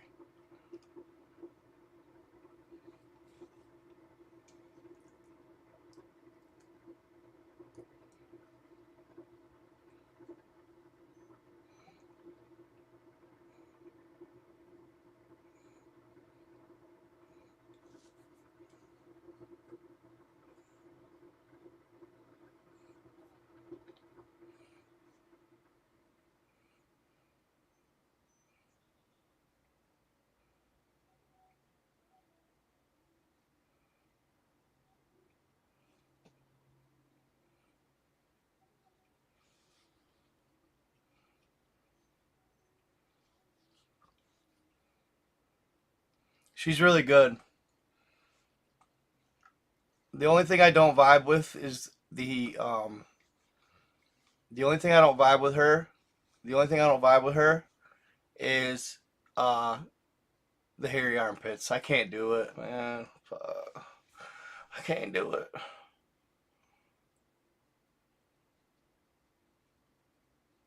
What? No audio? What do you mean? Oh my god, how long have I had no sound, bruh? No sound. For real? Hold up. What in the... How long has it been like this for? Hold up, hold up, hold up. Really? I'm sorry, guys. Is it back now? Is it back now, fam? Is it back now? Is it back now, fam?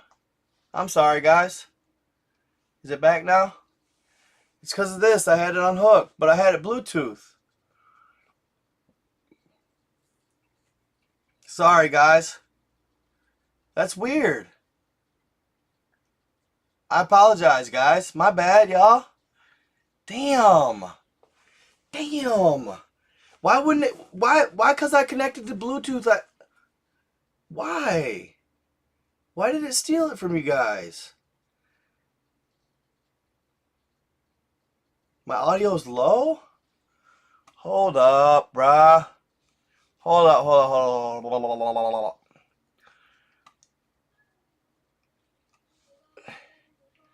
Can you hear it now? Okay. Is that loud? What the fuck? Dude, it was just working.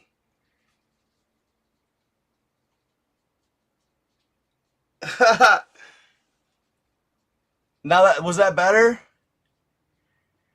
Hold on. Alright, alright, alright. Here. Let me go all the way up on this too then. Bing. Dude, what? Oh, dude. How frustrating, bruh. Bing. Bong.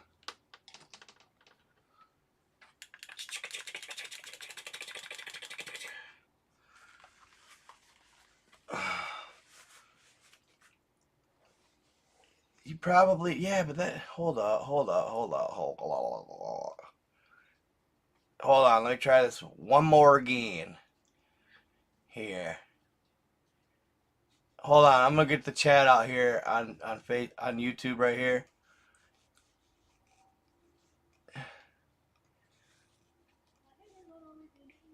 Tell me how it sounds, guys. It was just working.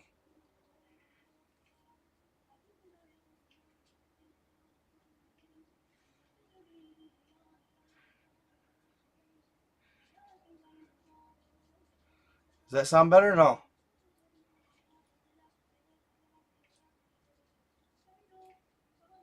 Still nothing? No shit. Alright, alright, alright. Alright. I'm turning off Bluetooth, guys. I'm turning off Bluetooth. And it just got quiet for me, fam. Hold I'll up. be one of the greatest, that is a vow, yeah, that is a promise. Hold Always up. wanted to be famous, just being real, yeah, just being honest. My haters won't always be nameless, give them no clout, I give them no power. Creators built different than ancient, sooner than later, what will be ours? I keep an eye out for the numbers, I stay in contact, synchronization, to infinity, even beyond it. I am a Oh my, hold on, let me go into my settings, dude. I should have never unplugged my shit, I just wanted to hear what you guys were hearing, that's all. Son of a... Problem when I'm the equation. Still ain't Present, loaded, observation. I'm not new here, reborn, creation. Come and find me, send it, location. I will be one of the greatest, that is a vow, yeah, that is a promise. Always wanted to be famous, just being real, yeah, just being honest. Let's try output devices. My haters won't always be nameless, give them no clout, I give them no power. Creators built different than sound devices. Later, what will be ours? I keep an eye out for the numbers, I stay in contact, synchronization. To infinity, even beyond it, I am a...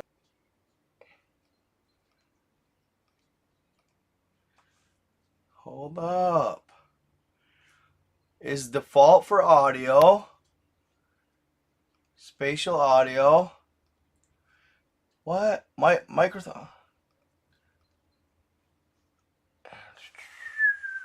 Hold on, right here, and then Microsoft Audio, NVIDIA. Blah, blah, blah, blah.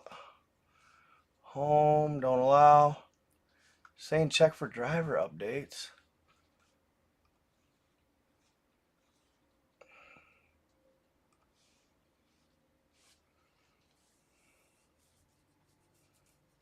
Dude, it was just working fine. I don't understand it. Hold on, maybe it's my laptop, maybe? Security intelligence update for Defender antivirus. That has nothing to do with it.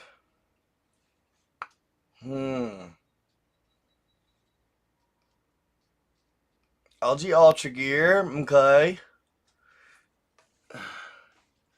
Hold on, I gotta play this chick again.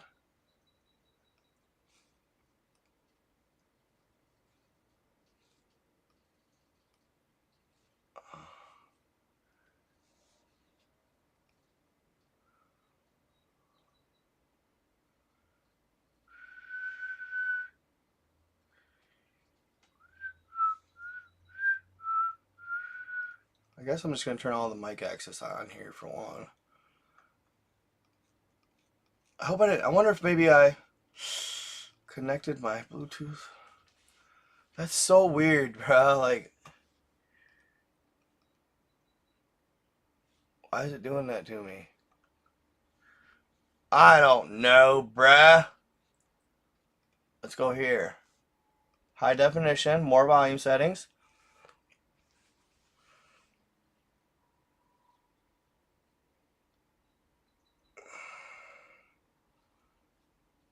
It says my Ultra Gear. Let's try Spotify. Oh, it looked like it might be working now. Hold up. Let's try Spotify here real quick and fast here. And let me know if you guys hear it, eh? Let's try Spotify here. And let me know if you guys hear it. Keep my dog's name out your mouth. Oh shit, that sucks, because if I play this, you guys, for even 2 seconds, oh my god, I get copyright violated on YouTube. Hold on.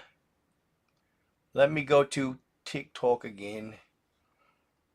I got my gun in the functions, all my lungs in this punching, shit got me blitzed. Niggas don't call me for nothing, I pull up on all of y'all running, right at the script. Still no hateration, no holleration, I pull up on you, ain't no time for waiting, don't be running your mouth.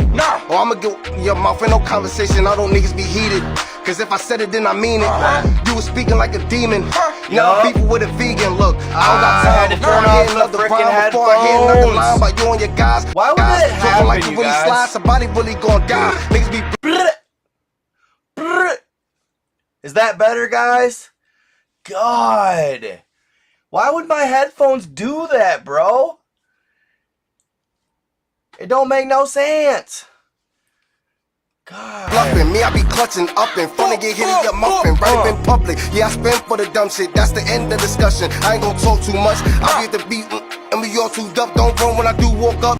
Yo, there's this dude that's going viral right now, dude. He's like, when I do spark up, like, what I'ma get him. Put me this way, I'ma hit him. Bruh. Hold on, bruh. Everything you have ever learned about this. What's Gucci? Yeah. I break necks like who's he? Got the club going up on Tuesday. My bitch is bad and bougie. Yeah, I'm real hot. Got a bitch sweating out here, no koozie.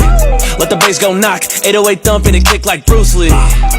Excuse me, burn off in the O2 hoopty. Haha. O2 hoopty. Oh. There's one here.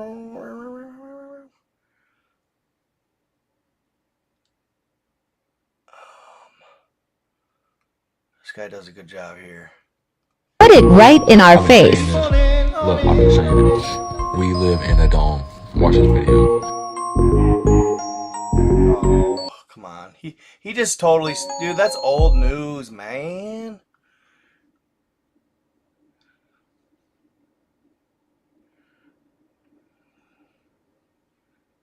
Oh, I wanted you guys... So you guys never even got to hear this chick, dude. She's good. She's a vibe, bro. I like her shit, man. Like I said, I don't like the... Oh, yeah, that is a promise. Always wanted... I will be one of the greatest. That is a vow, yeah, that is a promise. Always wanted to be famous. Just being real, yeah, just being honest. My haters won't always be nameless. Give them no clout, I give them no power. Creators built different than ancient. Sooner than later, what will be ours? I keep an eye out for the numbers. I stay in contact, synchronization. To infinity, even beyond it. I am a common, no destination. A lot of things I am above, and there are a lot of things that are above me. Do not come for the people I love, cause then I get scary, then I get ugly, yeah. Ain't no problem when I'm the equation. Present, noted, observation. I'm not new here, reborn, creation. Come and find me, send it, location. Pretty fire. Pretty fire.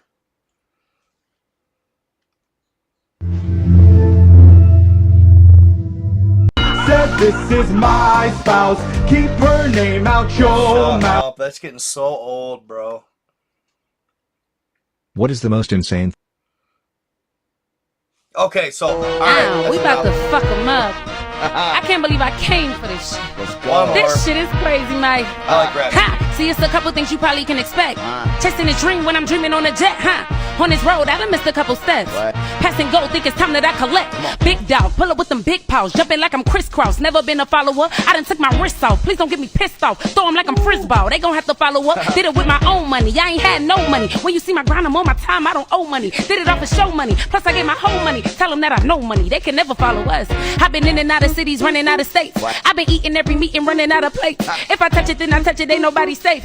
If you knew me, you don't know me, cause I really changed. I ain't doing what I did. I was homeless with a kid. 17, no place to live. Daddy locked up in the feds. Mama crying on the bed. Sister told me I'm a star. Brother told me just go hard and remember who you are. So I ain't got time for you fake ass hoes. Riding around town with my fake ass clothes. Couldn't afford it. Wish I could have bought it. So I had to make it. Take it, be creative. So when they see my hair, they gon' stare like the Matrix. No, this ain't a gimmick. This a given in a statement. You can tell me nothing came from nothing. I was praying. You can tell me nothing if it don't come with a payment.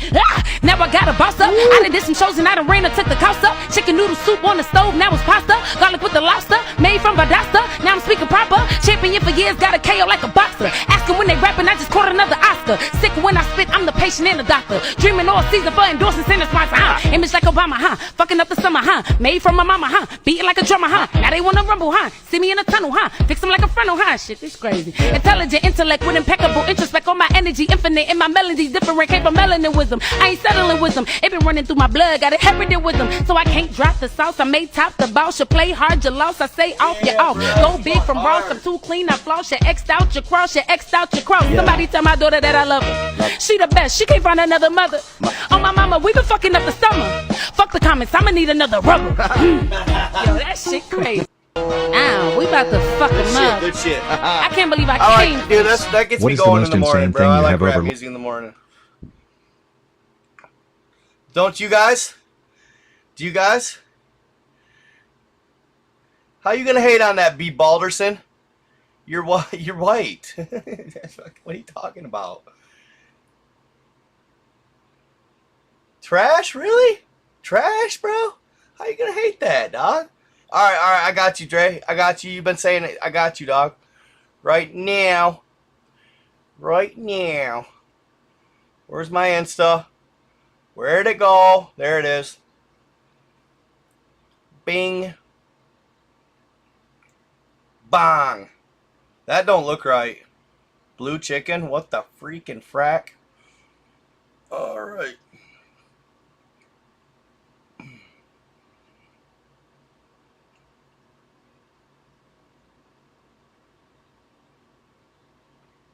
Ooh. Nice. Questions of the unknown. Thank you, sir. Him and I share content often.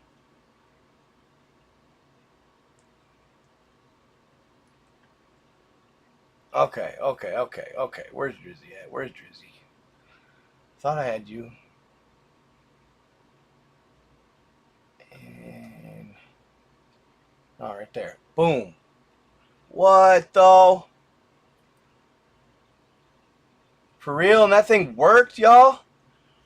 That thing worked, bro? I love Bing Bong.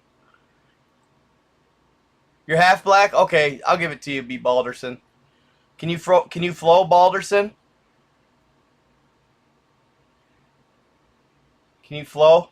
That's my guilty like dream, I guess, or like not like a guilty pleasure, but like I wish I could rap, y'all.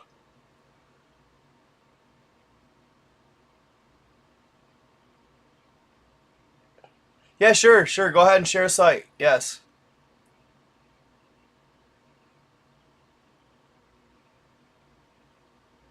What do you mean? What are you talking about, Angela Clark? Yes, I'm gonna get on the Jesus shit right now. I'm getting on it right now. So you guys, I'm gonna look into. So when I was looking at, just real quick on that note, the Solomon Islands, right?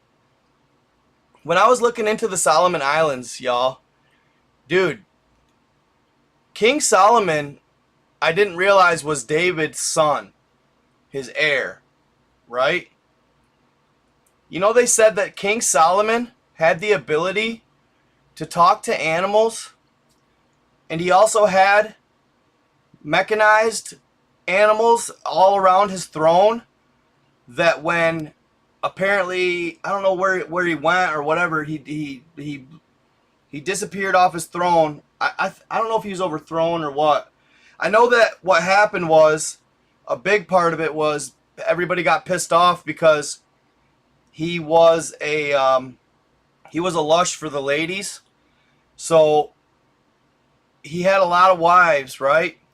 So when people got pissed off was when he started building temples in Israel for his wives' religions, not the Israeli religion. You know what I mean?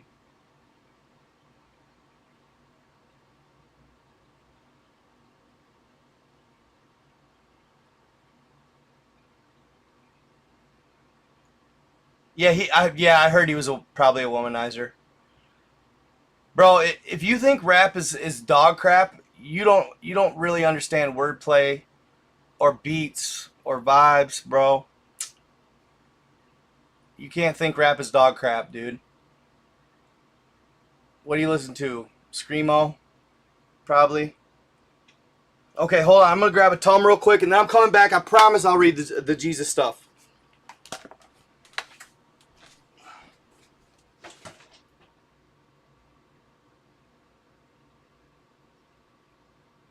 Dude.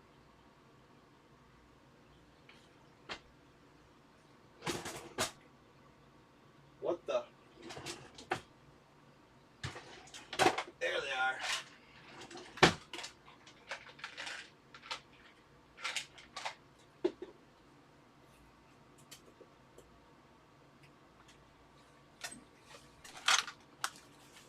I'm probably going to get a copyright violation for just the music I played. Okay.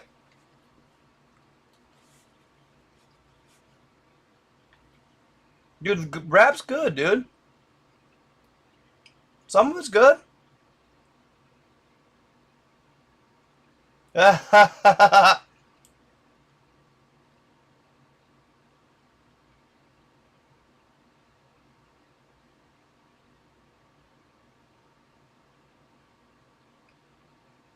felt like Papa Rappa da Dappa. Birds? What are you talking about, birds, bruh? No, I'm not saying, I'm not hating on it. I'm just saying, you know, you can't hate on rap, bro.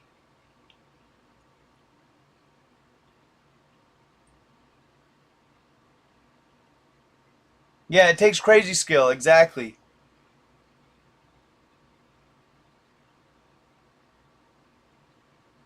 Yeah, I like Wu-Tang. Dude, hey, Machiavelli to Don. Bro, I've been listening to drill music, bro. That, oh, frick, dude. Yeah, dude. I was just watching that kid, dude, from Africa. Sorry, sorry. Hey, sorry, sorry.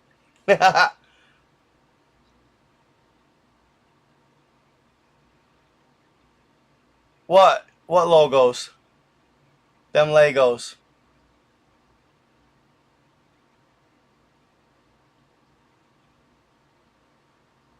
Harry Mack on YouTube. It seems like I've heard that. Sean?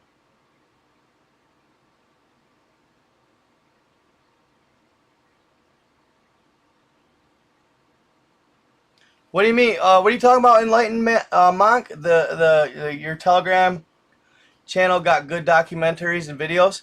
Bro, you need to check all my shit, bro. Like, everything I have is on my Facebook and YouTube.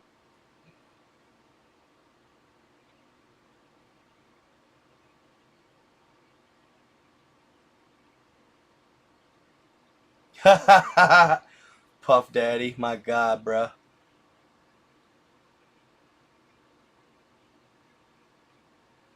Apologize to the YouTube bot gods. You'll be good. What do you mean?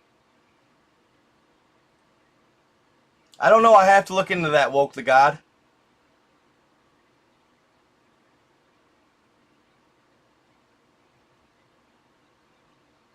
Voices of the Past.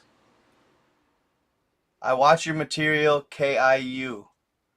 Okay. Alright, guys. So, alright, I'm going to start reading the Jesus years. Okay.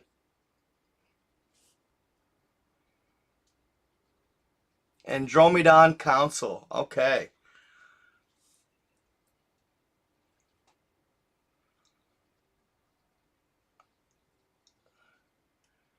Are you talking to me, Graham Keel?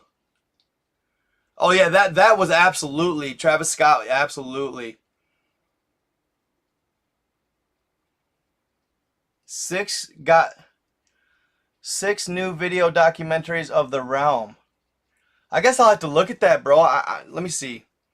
I'm gonna see what you're talking about real quick, and I promise I'm gonna get back to the. I will get back to the Jesus pieces. The Telegram. All right, let's see. What's you talking about, Willis? What you talking about, Willis?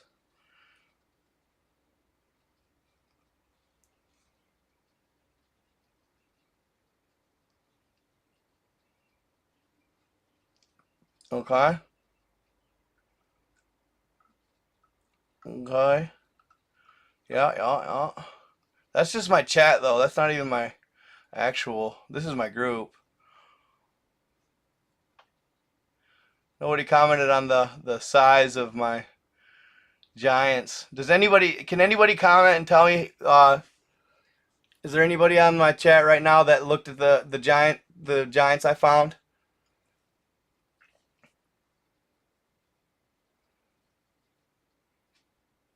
I don't know, dude. See, I don't get that. Really, I don't think Enki was, in fact, or no. You're right. You're right. Enlil's the bad one. Yeah, I do have a Telegram. Yeah, dude, I love Biggie and Pac all day. I love that for sure. So there are people here that can tell me the size of the giant I found. All right, I got you. I'll read up. No, no, the size of the giant I found on Google Earth.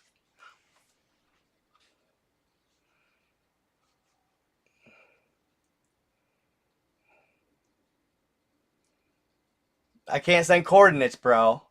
But I measured it for you on the video. No, not quite that big, Dre. I have found footprints a mile long.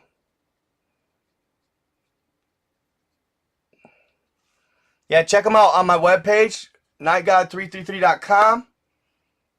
No, like I found like a non-decomposed, still icy cold giant.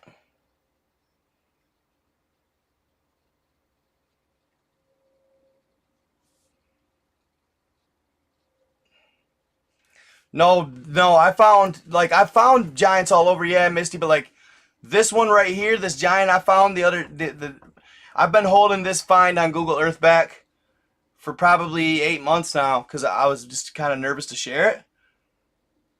But if you go to nightgod333.com, hold on here. I'll show you the website, but I'm not gonna put it on my YouTube. That's a web page exclusive only. nightgod.com.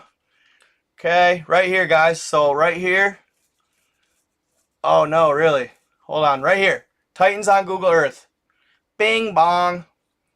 So there's the top one. This one right here, this video though, this doesn't actually show the size.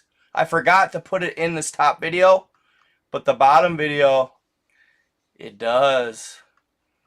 It's not for the faint of heart, see? See right here? That's all I'm gonna do. That's all I'm gonna show you. You guys gotta watch it. Serious, dude. No, like, dude, y'all. That giant is legit, bro. Hey, that giant is... Dude, that's like a historical, archaeological find, bro. You know what I mean? Alright, bang. Not even decomposed. I saw him speaking to the crowd. This is when he... So this is Caesar right here. Caesar's the general. This is him. This is his story of when he separated consciousness from body and traveled to back in time when Jesus was doing his thing. He follows Jesus from the time he got here, and I think it's like a fast forward type sequence till when he got crucified. Yeah, no, yeah, just nightgod333.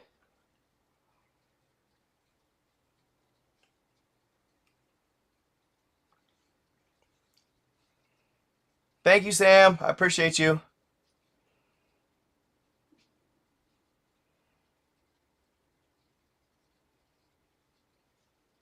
Nice, dude. I'd like to see that. Thanks, Marcus. I appreciate you. Yeah, dude, I swear to God, like, I was nervous to share that Google Earth find of that giant. You guys, like, my mom, actually, she's the one that kept telling me to share it. She's like, I don't see what the big deal is. I was like, Mom, you don't quite understand. Like, this is proof that they were big. Like, very big. You know what I mean? And I think just some people it scares, dude. In their head, they can't fathom it, man. You know? And you know, it's all one thing to say, yeah, 3,000 elves from the Book of Enoch. You know, 13,000 feet tall. Well, there ain't been one documented that tall, like physically documented that tall. Well, I found one not that big, but bigger than any ever found on Google Earth, I'll bet you, that is remotely intact. Like, he's in a cold climate. He's in a cold climate, so he's not decomposed down to nothing yet. Appreciate you, Henry Torres. You the man. I appreciate you. That's why right there, Grandma Keel, that's why I don't, but I just didn't share it on my platforms. I wanted to keep it separate. Sometimes I just worry that, you know, I don't want to get anybody after me or or lose my... dude, no Google Earth find is worth any of my platforms either, you know? So I just really watch it. So yes, this is Caesar traveling into the past to watch Jesus. I saw him speaking to the crowd. He usually preferred to stay in front of people and to see everybody, especially when there were many people present. The impression was overwhelming. I've never seen anything similar. What the Bible relates is only a pale image of the way he manifested. As far as I know, his attitude was never described, nor was the phenomenal radiation he spread over the people. As a person, Jesus wasn't tall. I don't think he was higher than 1.70 meters. And this is why, many times, he wasn't visible in the crowd. Like all modest people, he wore a very long shirt down to his ankles, made of a rather rough cloth. It was open up to the chest, and sometimes it was tied around the waist with a girdle of the same material. The sleeves were very large and a bit above the wrists. Underneath, he sometimes wore another shirt, which was thinner and white. His dark brown hair fell over his shoulders, and he wore a beard. I also noticed that he didn't look like the church representations of Jesus Christ. His body wasn't very vigorous, but rather thin. His nose was wider towards the nostrils. You could immediately notice the high forehead and the well-shaped eyebrows. But most impressive were his eyes. I can say that they were the extraordinary magnet of his being for anyone who came closer to talk to him. He spoke rarely, but in a very condensed fashion that was full of substance. Between others, I witnessed the parable of the sower. Actually, Jesus spoke more about it, and even in 2 stages.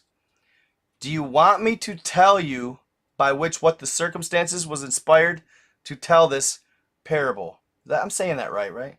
I quickly nodded. I quickly nodded. A woman who I suppose was a noble had come to him. She complained that one of her sons, taking advantage of his status at the royal court, did many evil deeds, and the poor woman suffered because of this almost all the time. Only her daughter helped her and stayed beside her, but she wasn't a believer. The woman couldn't understand where she went wrong because she regally visited the temple, brought sacrifices, and prayed for her sons, but they led very disordered lives. I saw Jesus look at that woman silently for a very long time. Then he asked her if she had come with any of her sons, or at least with her daughter. The woman had come alone without telling anyone.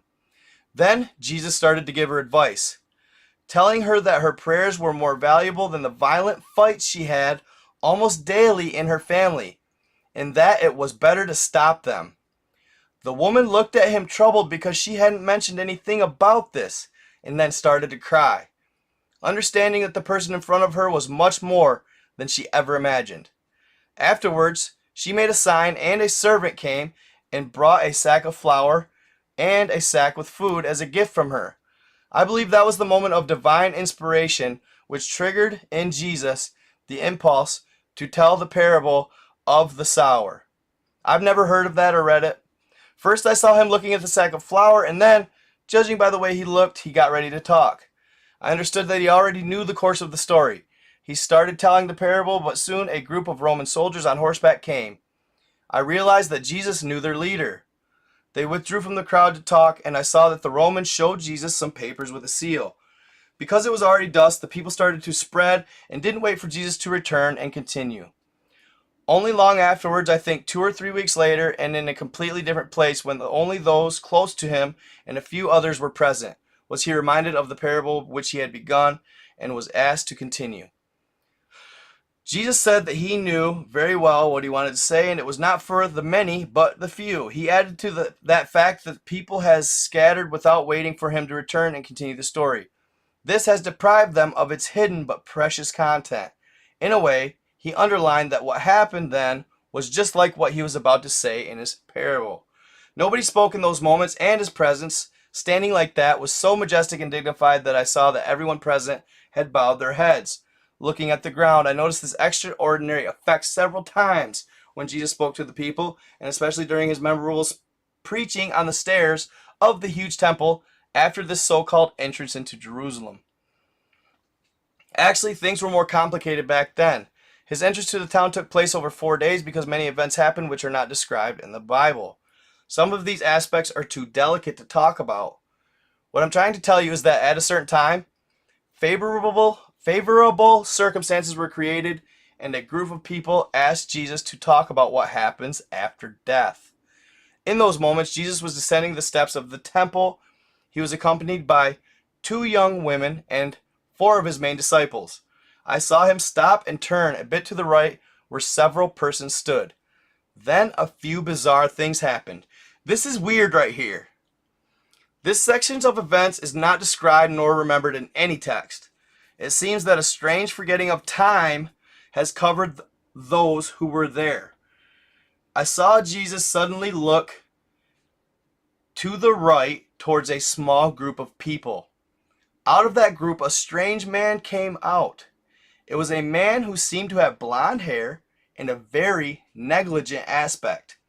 He looked very emotional and unsure of himself, always looking to his sides. Jesus made a few steps towards him, a few words which also left me astonished. He told the man that he hadn't chosen the right time to do what he wanted to do, and that those that sent him would understand. He then added something amazing by telling him to return immediately where he came from because there was a malfunction and he was in great danger.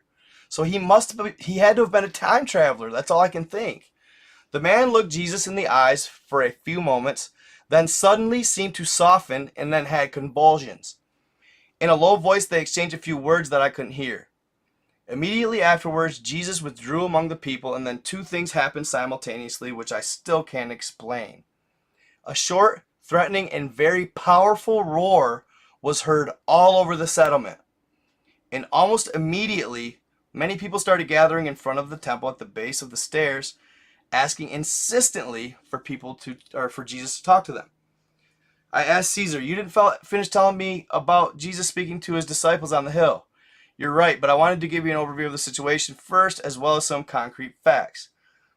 There's much to tell you, which is why I'll only specify some aspects. Shortly after all this was discovered, the Americans decided that the Vatican should be contacted and should see the reports only pertaining to the life of Jesus. We assumed that the Vatican might fully ignore this information because there was no concrete evidence, only written reports. The Americans decided to admit this to 2 or 3 cardinals as witnesses to this device, seeing as the Pope already knew about the initial discovery in Romania. To our surprise, of course, was the Vatican answered quickly through a special mail courier that they had known about these aspects for many years. So the Vatican already knew all that they were saying. They even offered the Americans a summary of Jesus' life as a means of verifications of their reports. So they were trying to inform the Vatican, the U.S. was, after they had done this astral traveling, of what took place, but the Vatican already knew. Some representatives of the Vatican were sent for discussions. On their return, the general confessed that he saw the Vatican documents, and it verifies what we have uncovered. I keep saying Caesar. It might be Czar. Czar carried on where he left off. What I didn't tell you about for the first gathering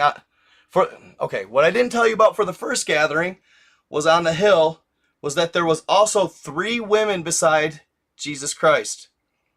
And I knew exactly who one of those women were. I know this is going to be a very controversial subject, and I'm sure that the Vatican records and this knowledge would cause huge problems and damage the Christian church. I don't see why. I really don't. Things were presented in a wrong way, consciously from the very beginning, and most written evidence has been destroyed, even though some evidence has been discovered recently. The historical truth is completely different, at least from this point of view. Unfortunately, this is a fundamental direction which, once changed, couldn't be changed again without causing great damage. Check this out. I'm referring to a certain essential truth of the life of Jesus, which few know and fewer can prove. That event happened shortly after the crucifixion of Jesus. For example, He was not helped by anyone to carry the wooden log on his back up the hill where many people were crucified. There was an attempt to do so, a woman and a man at the base of the hill, but they were brutally sent away. Furthermore, in the beginning, there weren't many people on the way to his crucifixion. It's true that they tried to kill Christ, and here the intervention of the Roman soldiers was commendable. So the people attacked him. The madness of the crowd, however, truly started only after one of the soldiers was almost killed by a rock that struck him in the head. In a few minutes, there was a frenzy. There was a lot of dust, and then Christ fell to his knees, head down, brought down by the weight of the log he was carrying. Several soldiers on horseback arrived and reestablished order to a certain degree. Those who stood on both sides of the road were throwing stones and many other objects, both at Jesus and at the soldiers. Many men were beaten and wounded. Only after the actual crucifixion did things start to settle down slightly. As far as I know, there is no account, not even an approximate one, about the events that followed his death on the cross. This gets wild, guys.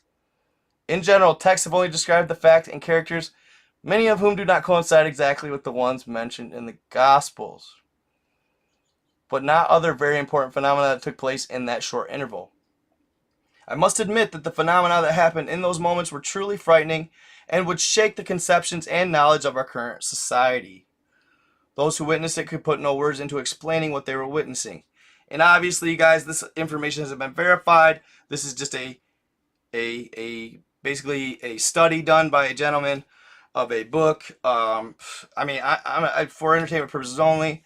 It's an alternative perspective that possibly could have took place, but it's hard to verify any of this information. That's just what I want to go forward and say before I read off what I'm about to read. All right. It's one of those things. You just you take the information in, and you decipher for yourself what you think took place. Okay. It was dusk shortly after Jesus was removed from the cross. So he was already hit with the spear of destiny. He was removed from the cross.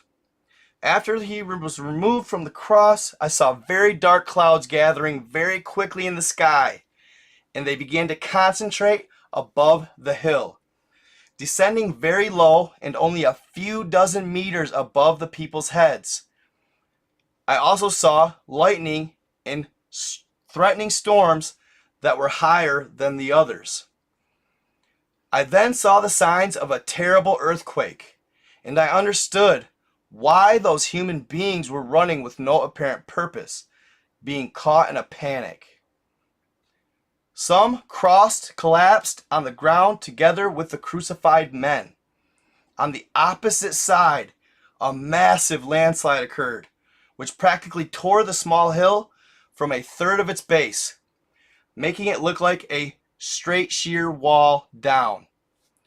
In the darkness caused by the earthquake, slowly coming out of the violent clouds, two giant discs appeared in the sky.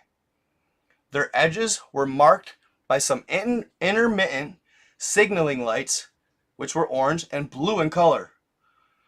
Orange and blue, what guys, like the pictures. Those lights seemed to go around those gigantic discs. A few seconds later, over the hill and above the nearby town, huge cones of light, intense light, were projected at certain intervals and lit everything underneath them up to the smallest detail. One of those discs remained above the hill, while the other slowly headed for the town. At first I saw how the men remained paralyzed, looked up at the two apparitions. Then they started screaming, and judging by the looks on their faces and the fact that they were covering their ears with their hands, the two discs were emitting terrible sounds that coincided with the projection of the giant cones of light.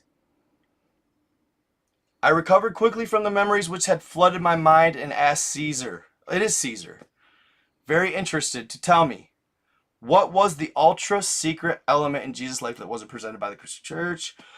I've witnessed the official meaning of what could, at that time, mean the management of the emerging of blah blah blah. Out of everything that happened at that council, which lasted for several days, it's only worth telling you that the competition between those who voted for the restrictive view of women and even blaming them, and those who wanted to keep the traditions was quite tight. As usual, it was a process of manipulation. I saw almost in detail the important years of Jesus' spiritual mission, and I can tell you that he never preached about women in the manner that the church does today. Quite on the contrary. I noticed Caesar was serious, at that same time very determined. When I first saw Jesus among his disciples on the hill, one of the 3 women was near him. She had a special personality and glow. She was the youngest and most beautiful of them. I intuitively knew instantly she was the one they called Mary Magdalene in the Gospels. And at that time, I've realized that among the subtle threads of casual links, there was a very powerful connection between her and Jesus. I've also perceived that the fact that some of the disciples were not completely in agreement with that. Some of the disciples didn't like it because they somehow felt left aside. Hell yeah, you know, shit, woo, boo, woo. Only 2 of them didn't share that opinion, which undoubtedly came from a vain perception of reality. From other projections or Akashic rewinds, I've had the chance to find out that Jesus and Mary Magdalene were together almost all the time. Only when Christ spoke to the crowds of the people in private were they not together. But in the evening, I often saw them withdraw alone, just the 2 of them. Usually she was the first to receive the initiation from him, and I was amazed to see that both the disciples and many of his followers practiced certain methods of purification and preservation of body health, especially on river shores where they had water at their disposal. I often saw Mary Magdalene guiding the people in these simple methods, and many came to her to ask her for help when Jesus was busy. I know that these are radical aspects which seriously contradict, but nevertheless they must be supported bravely because they represent the pure historical truth. Interesting. Even if I was astonished what the Caesar told me, I was at that same time happy that the truth had not led to the rejection in my mind. I felt a relief of inner freedom and thought that man's soul is thus made whole again. I was aware that nowadays this truth has only a slight chance to be accepted and understood accordingly. The ditches of threats, punishment, and damnation have been dug too deeply in the people's minds during this current period. Nevertheless, the personal choice is essential, and therefore it is a fundamental truth to know correct judgment, spiritual common sense, and pure faith are, in my opinion, virtues that can help modern man a lot in making pertinent choices, so as not to be stopped by the difficult obstacles of fanaticism or consensual thick-headedness. When I was projected near that group, Jesus slowly raised his eyes towards me, looking up. Of course, it was just my consciousness, but he felt my subtle presence and reacted accordingly. Even though he continued to speak to the others, I heard his voice in my mind, at the same time clearly telling me it was very good that I was there, and that my future investigations would create a complex chain of successive casualties that would greatly help those who would have the power to understand. Even for me, that was an extraordinary experience. Jesus talked to him telepathically. The only moment I couldn't grasp in my time projections during that period was that of the transfiguration, which was the same kind of time blocking which I have spoken about before but couldn't overcome. He fell silent. I felt that even though there was still much to be told, he preferred not to tell me anymore. I knew that a certain step-by-step approach was close and we were tired. I told you I was going to propose this very special experience to you. In your current condition, however, it's possible that you won't accomplish it. Let's see, it's only up to you, he added, pointing me to sit down on the cylinder. So now it was his turn to astral travel. So there you go.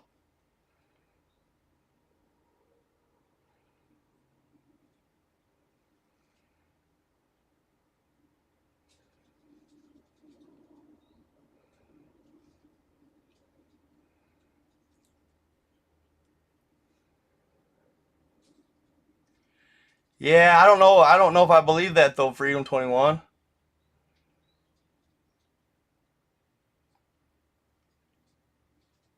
Nice, dude. That's wild. Why? What's going on? What happened, guys? Are people getting too feisty or what? I know that. Then see right here, guys. This is what the problem is.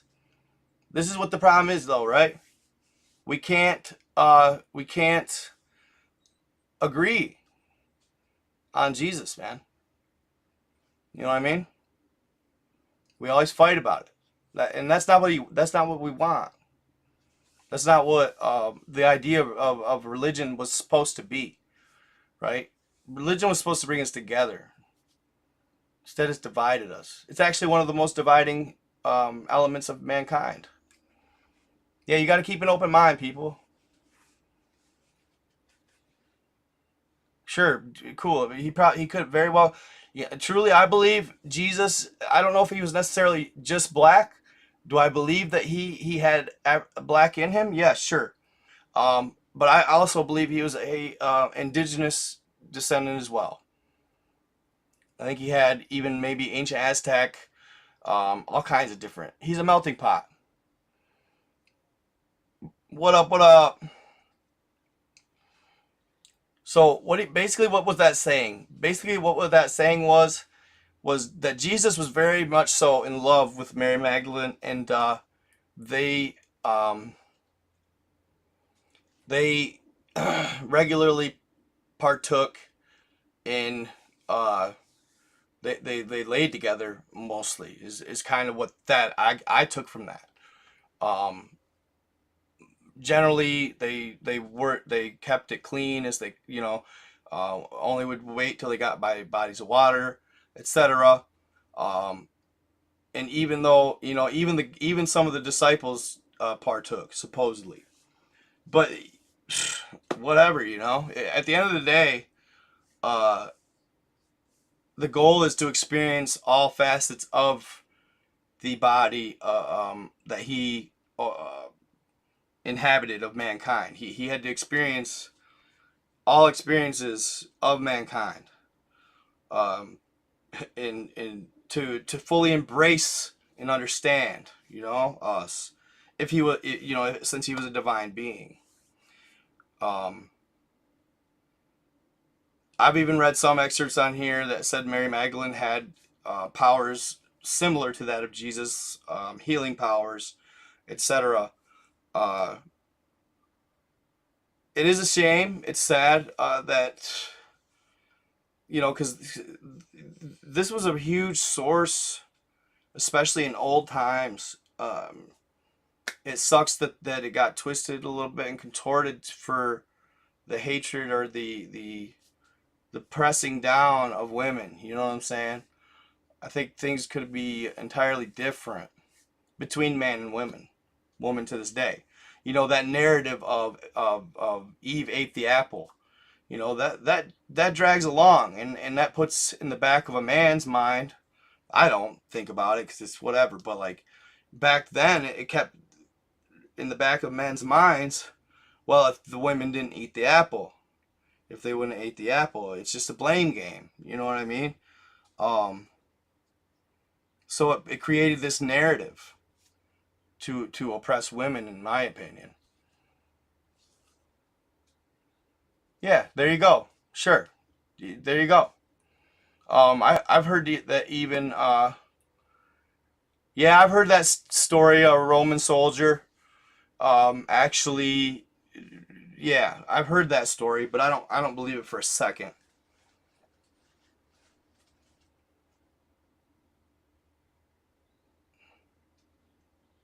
What does they eat? Fruit, right? Whatever fruit. Fruit from yeah. What do they eat? I don't know.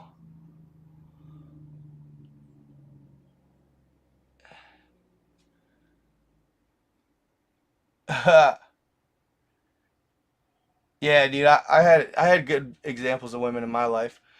Yeah, so why are you telling me you didn't eat an apple? Why are you trying to make me feel stupid? Fruit of the loins? Okay. I thought it was an apple.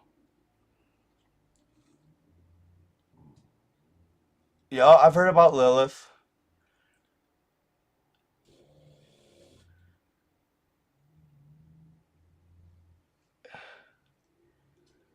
It's grapes?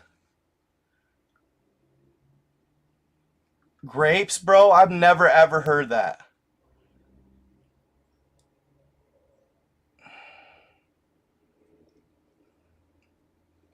They don't know what fruit.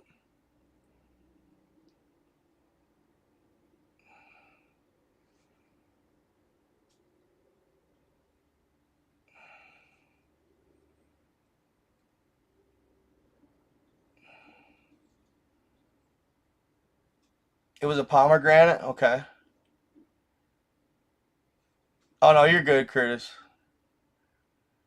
Okay. Yeah, I thought I'd heard it was an apple. I just felt dumb because I didn't want it to sound stupid.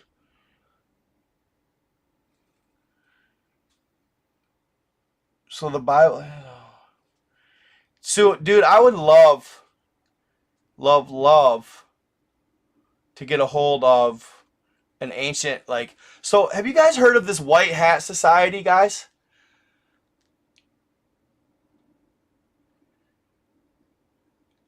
Olives, interesting. So there's a lot of different ones. That's cool.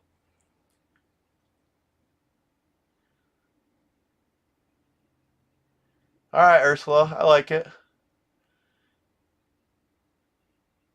Yeah. No, you're good, Curtis. No, hey, you're good, bro. You're good. You're good. Yeah, wars are started over these silly beliefs. So, not silly, sorry. Not trying to you know. But yeah, the White Hats, right? This White Hat Society is supposedly a opposing society of the Illuminati, right? So this White Hat Society, I've been hearing rumors from mostly followers and friends that this White Hat Society apparently broke into the Vatican. Okay? They broke into the Vatican and got into the archives and found all of the forbidden books of the Bible. In totality, almost 700 of them that have been left out. And supposedly they have them, they're compiling them, and they're gonna rogue release a bunch of them of the complete stories of the Bible all in one, and they're gonna just mass produce and send them all over the world. Wouldn't that be epic, dude? It'd be so epic. I'd love to see that shit. I would love to read that.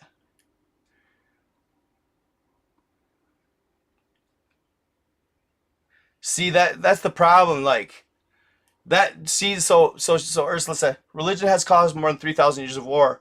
Nothing seems of pure love from that. But that's not religion doing that. It's mankind doing that.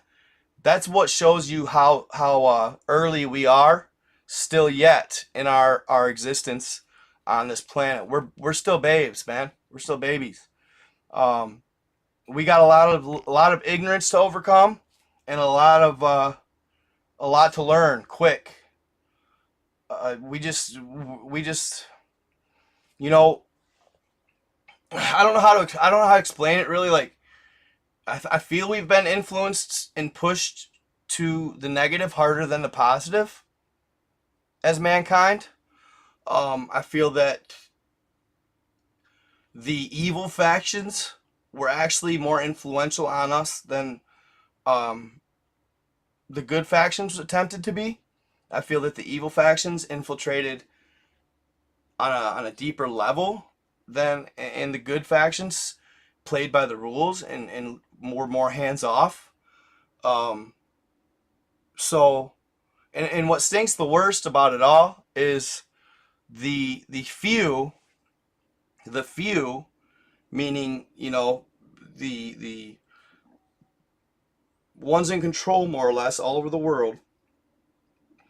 The few are making choices and representing the many in a negative manner. The few are creating their own narrative, without asking the many their opinion. We're being represented by a few, not the many of us in our opinions.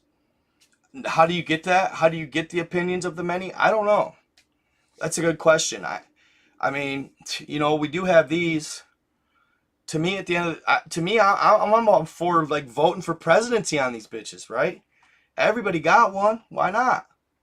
You know, all the bills that get pushed through without our approval. Like, to me, you know, sure, okay, we vote them in, but what happens after we vote them in? We are totally out of control. Most of the time, they're overtaken by greed and money, you know, a lot of them. And then they stop making choices for us, and they start making choices for themselves and the gain and betterment of themselves. You know, just like I'm in like Michigan, right? And like in the middle of the Mitten area. And they're putting up these windmills all over the place, all around me. From south of me, like Lansing area, and they're going all the way north with them, and they ain't stopping. And, you know, as I sit here and I see these eyesores polluting, they're pollution. They're right down pollution. They're sky pollution. They kill herds of or flocks of geese. Flocks of geese fly through them. They die. They get hit.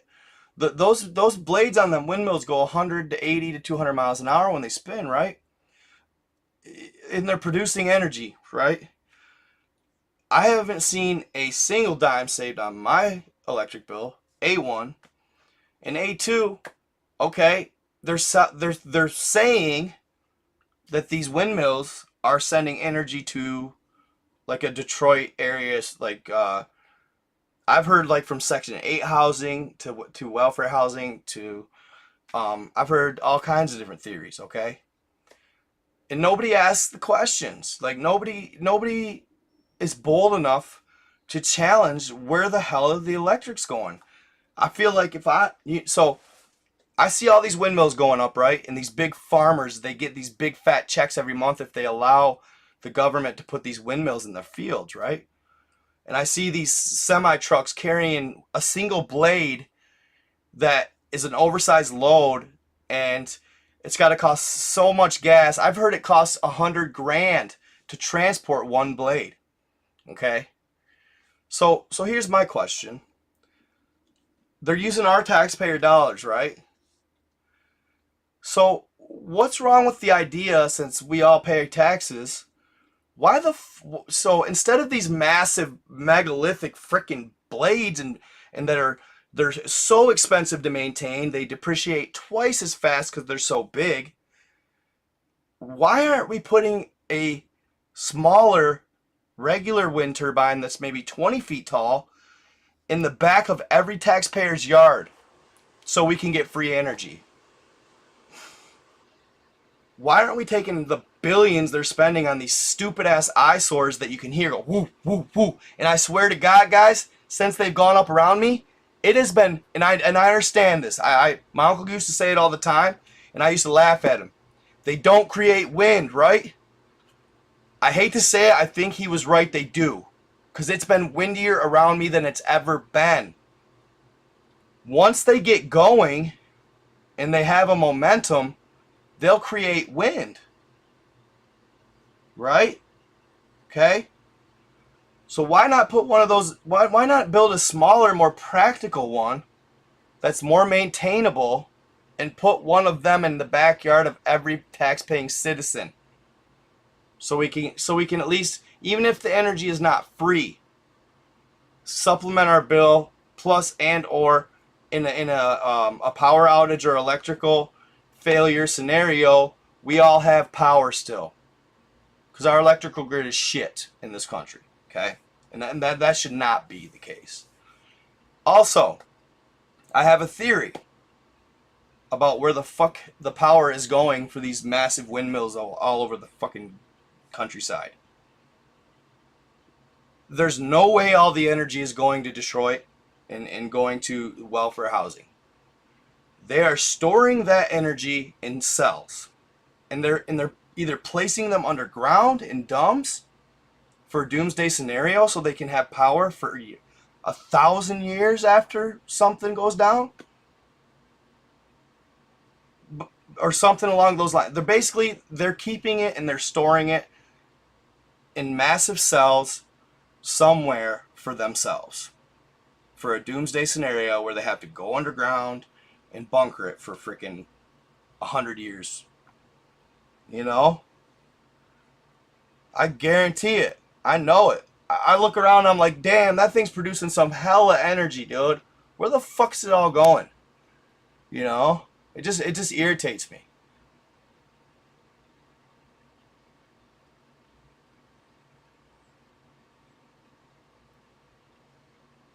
Electric, magnetic around us. Probably profit. I know I want a bunker. You dig it, Russ? Yeah, I mean, dude, I feel like, and that's another thing, like, and dude, dude, whatever, it is what it is, like, it's not like there's gonna be this overhaul of anything or like that. It's what it is, you know. Like you said, people don't act unless they have to act, you know. But, and I'm not saying we should. I'm happy. I love my country, dude. I love America. Really, is it that big of a deal that I don't see a break on my bill? It kind of pisses me off, but there's worse things, okay? You know, really. In if they're storing it, whatever, dude. It's shitty, but there's no.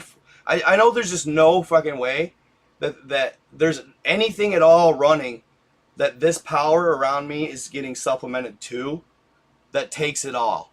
Dude, they got them everywhere, and they're honestly always running. They're storing the damn shit somewhere, and they're keeping it for themselves, which is what I believe that is. I feel like when your elected officials get to a certain level within Gov,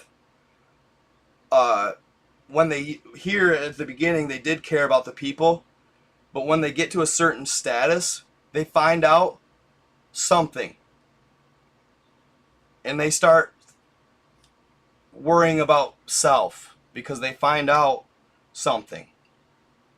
And they want to just be able to, and it's not going to be in the next, you know, it could be 1,000 years, but you still want to preserve your family 1,000 years from now, don't you? So if I'm an elected official and they tell me that it's almost guaranteed, say, and this is hypothetical, within the next 1,000 years there's going to be a disaster so great that it's going to force a large populace of humanity underground. Okay? So if you have all the taxpayers' dollars at your disposal virtually, what are you going to do? You're going to build badass freaking bunkers underground to not only preserve humanity, which is a necessity, I agree, but you're also going to do it without disclosing it, and you're going to prep like a motherfucker and make as much money as you can, and you're going to fall in line to the narrative of what is being done. Are they treating us bad? I don't think so. I think we live pretty good in this country. I love America. Like I'll arm up tomorrow. If Russia tried coming over here, you bet your sweet ass I'd be fighting. You know what I mean? I guarantee it. So I know for a fact I would. So, you know, we got it good over here, guys. And, you know, a lot of people complain. I'm not trying to complain about our government. Do I trust them? No, but how can you? You know, at the end of the day, you're giving a hell of a freaking, it's like a hell of a moral hazard. You're handing them a pile of money, you know, and trusting them with it. Humans are still, even at the highest levels of government, humans, right? At the end of the day, like I said, we still got a lot of growing up to do as a species before I think that we're let into the next realm or level of existence, which is either inner Earth or the outer lands somewhere. It's really hard to say, to be honest, but I like to think something like that. But really, guys, one of the first things we got to start doing is we got to stop hating each other, man. Got to stop hating each other, and we got to stop hurting each other. We got to stop, violence and killing each other. I've actually read something online that as a species, in the galaxy, is what it said actually. In the galaxy as a species, humanity has more suicidal thoughts than any species in the galaxy, and we take each other's lives more than any species in the galaxy. That's pretty bad if you think about it.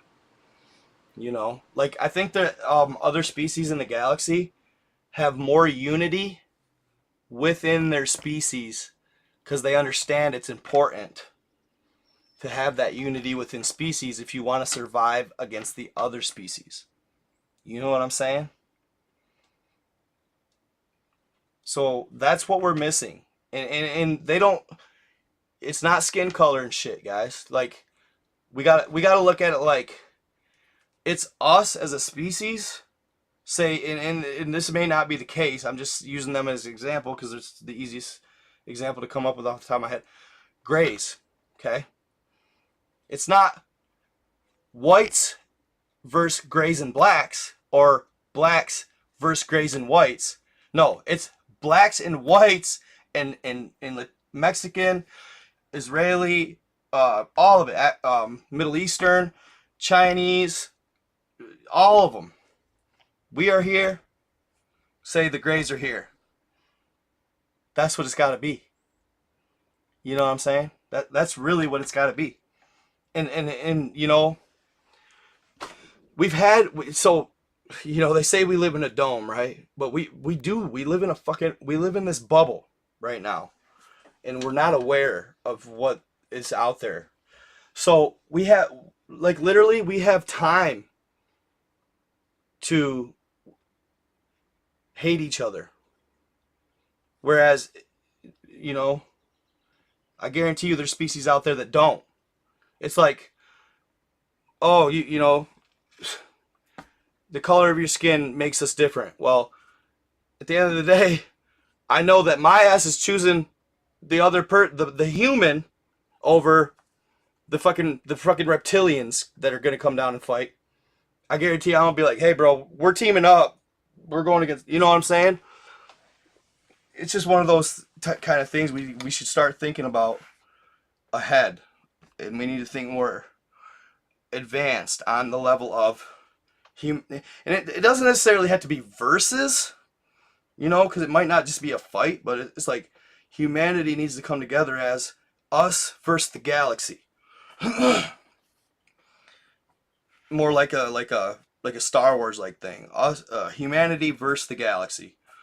That's how we got to start thinking, guys.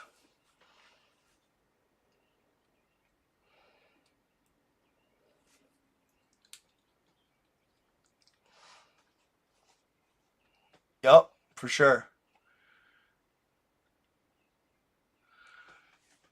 That is affecting the whole universe. Sure. See what sucks there about that, Angela, is what we got to figure it out ourselves. Why can't we got to figure it out ourselves? Why can't they inform us of what's really going on?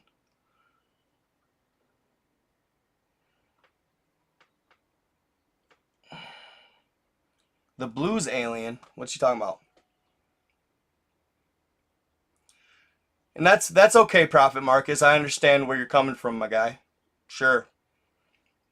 I understand that. I understand that.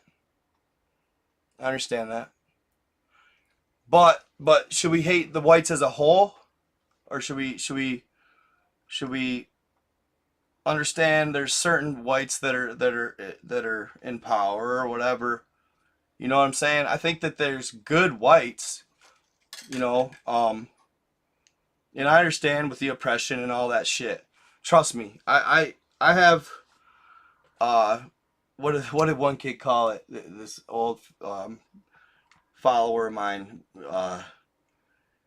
white people's remorse or something, or like Caucasian. He called it something. Caucasian remorse or something like that, bro. It is truth. We are all human. Someday, though, dude, we do. You know, we got to forget about the past, because you know, it doesn't get talked about near as much because it wasn't near as severe as the oppression of the African slaves. But the Irish were very oppressed when they first got here through Ellis Island. They were treated as they weren't enslaved. They were not enslaved, but they were more or less pushed into the shitty parts of New York, and they were paid dirt wages, which was in a sense slavery. Obviously not to the extreme. I'm not going to try and equate the two, because that's just not just. But you know, white people have saw oppression too. I'm not trying to say as near as much. You know what I'm saying? I think that if you look back, though, like all races throughout history have experienced some sort of oppression. Maybe not near as much as the African Americans have, or the, you know, the people of color have. Not sure why. I still try to wrap my head around where white people came from. You know, I don't know if we were created to be the oppressors. I'm not sure, man, sometimes. I really don't know. Nice. Yes, all humans have been enslaved, absolutely. But I just, you know, it's a tough, you got to be careful when you're talking about that stuff. I like that, Dre. One race, the race of soul. You know, I was talking, so I got hit up. It's funny when we say soul, I got hit up by this being that claimed to be a higher being. A really, really higher being. And I'm not sure, maybe I'll have to let you read them, Dre, and see what you think, because I just don't know, you know. It's so hard, guys, because I get trolls and I get people that like to, you know, say weird shit to make me talk to them more or try to grab my attention, you know, shit like that. But dude, this dude was, I mean, to make up the things that he was saying is fucking mind-blowing. But he was saying that there's no soul. He was saying that spirit only, energy, spirit energy. He kept saying no soul, no soul. Kind of weird, I thought. Everybody on this planet has a body designed for this planet and sun, except white people. I have a biracial son. I mean no hate at all, but we got to start allowing each other to have these combos. Amen. Forging. We don't need government bottom line. Community helps community. If everyone just helped the person next to them. I could have dig that, Nick.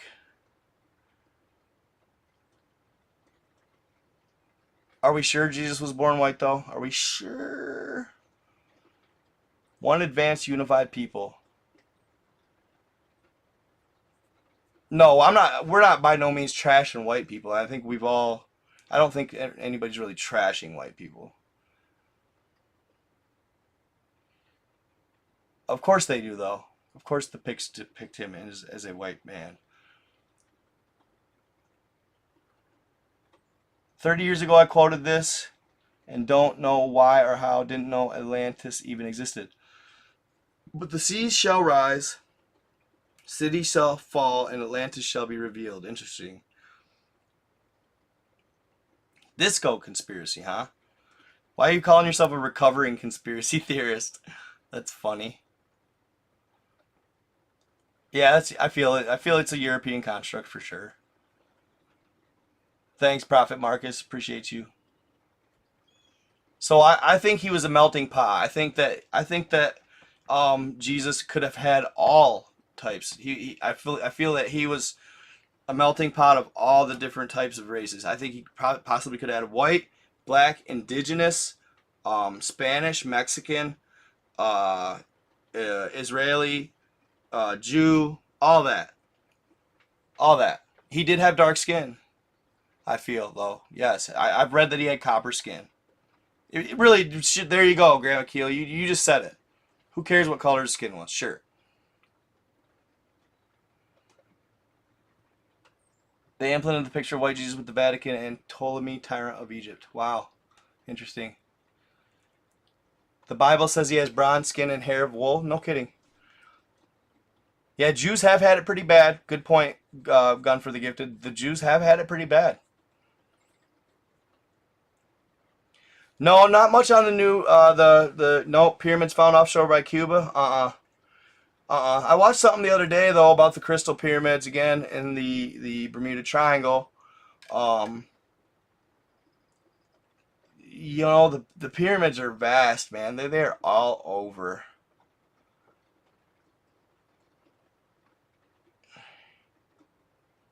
Yep. There is no race, just region. Cool. Until the Tower of Babel, for sure. No, it didn't. That's the thing. I see that I was kind of trying to wonder that too. Big Drip, Dank Ape. He said that the UFO grabbed up Jesus, like they said he rose after he died. They never covered that, and I wonder if it's because of that. Our voices in our heads are ego and not our own. Interesting. Easing God out. Ego. Easing God out. Oh, good point. Good point, Misty. Because I was just saying how it's all races. Jesus was all races, right? Well, if you want to get technical, then the color black on the color prism is all colors combined. Good point. So yeah, there you go. Maybe he was a melting pot of all the different races. So yeah, he would have been dark skinned.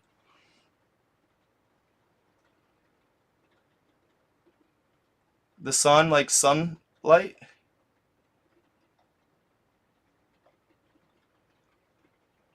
Jesus did love all. Billy Mayer.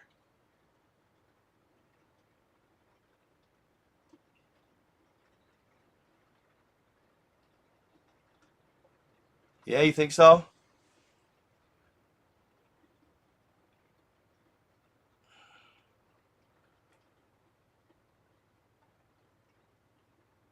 Huh. Nice. Mary Magdalene had a pale skin and red hair. They created a mixed bloodline. You heard Jesus was with the Galactic Alliance? Cool.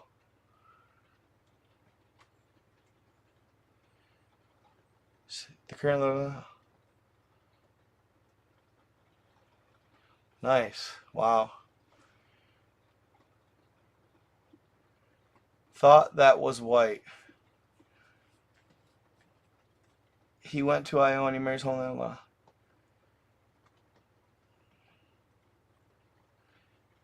Yeah, for sure. Oh, is it white? My bad. Okay, my bad. I don't know. I don't really know.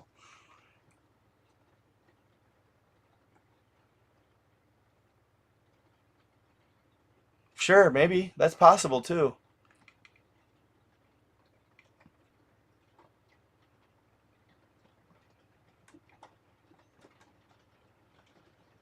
No way. That's crazy, Dre. He said there's a theory that Jesus didn't die on the cross, that he passed out from the pain and was treated by, I think, Joseph, who used sacred medicines, and then after he rose, he left for the Buddhist monk areas. That's freaking awesome. That's awesome.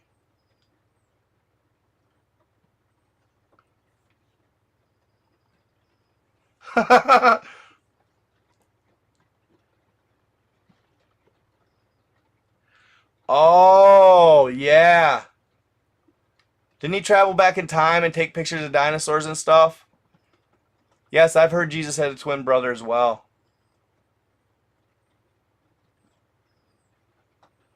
Yahweh? No, Yahweh is God, right?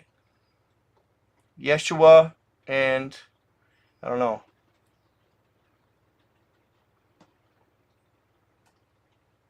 The color white has all colors. Bro, Jesus the Son of God is a metaphor of Jesus the Sun God. Okay, the Sun God, Amun Ra, the Sun God. Sunday is the day of the Christian prayer day. Pray is the food for a predator feeding. Interesting.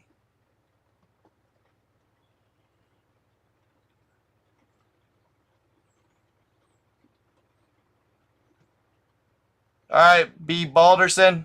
Good chatting with you, brother. I cannot astral project. I have not done it yet. Actually, I kind of have slowed down on meditating. I need to pick it back up.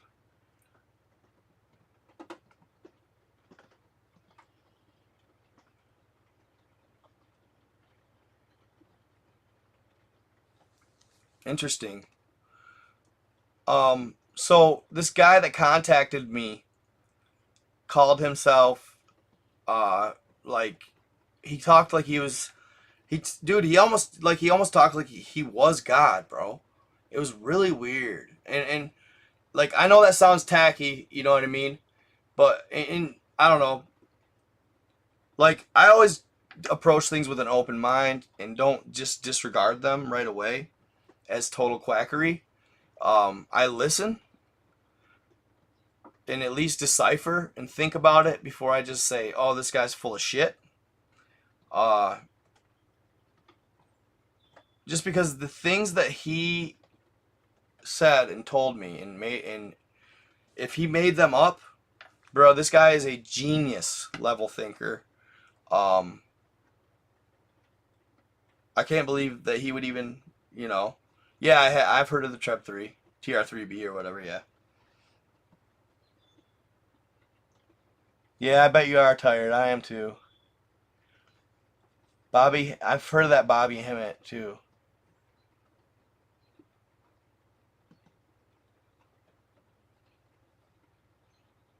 To help Ukraine without brandishing our flag on it. Oh, interesting. Cool. That's crazy, Dre. I've never heard that. OG UFOs are showing up in Ukraine, but people think it's reverse engineered tech used by our government to help Ukraine without brandishing our flag on it. Interesting.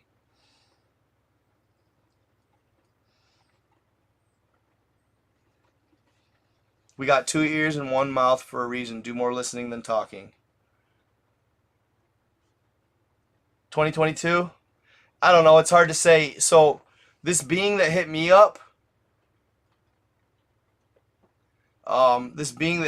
said 2035 the battle will take place. That's when he said the war will ultimately. That's when he said that the evil factions are going to go for Earth one more time. Cool. You're welcome, Grandma Keel. I'm going to come back, guys, and I will be back and I will be going live more.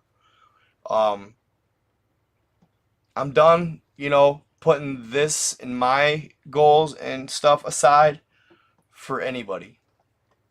So I'm a freaking night god, you know what I mean? Giggity giggity giggity. Dre, yeah, that's what I'm saying, bro. For real. The Vajra Chronicles guy. Dude, I think about those all the time. I should just end up doing a video on those, really.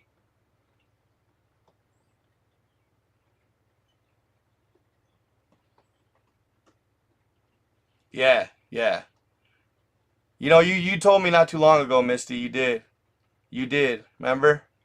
When we talked about it, you said something about the energy and shit.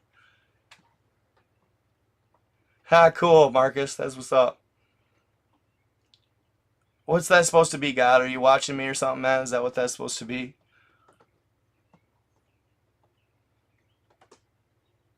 Why do you say that, Gary Johnson?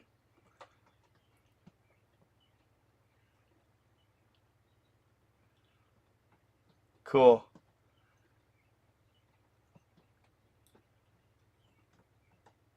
It is. It's looking a lot more likely, bro.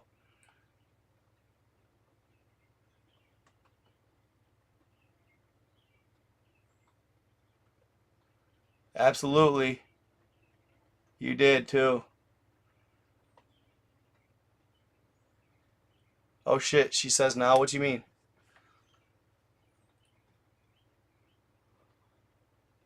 What's the blood mean, God? Is that a reptilian thing, or is that like a Muminati thing or something? The Mumiamati, whatever you call them. Am I talking too much or something, bro? What do you want me to do? A black hole. Heart on fire. Snake. Why don't you just tell me what you're trying to say? I'm not good at duck, duck, guess.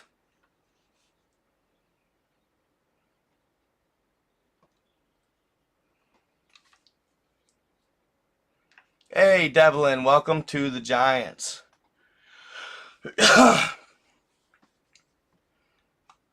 Death? Who's the death to? The Skull and Crossbones? Death? Who's that to?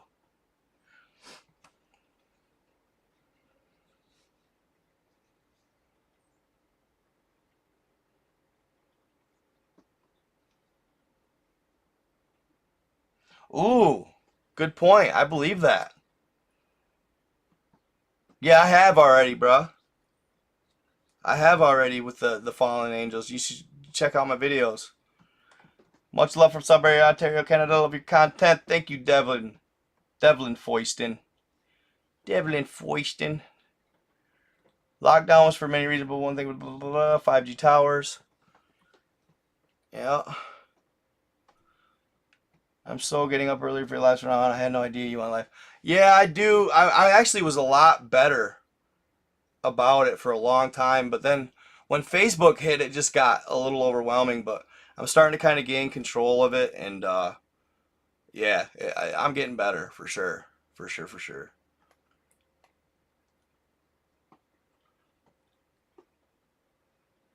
Haha. Maybe? I don't know. I guess so, Grace Garcia.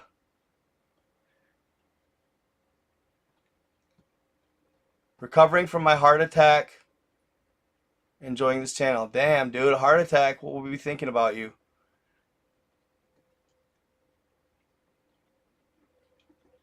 Wendigo got good icebergs on Archangel. Highly recommend.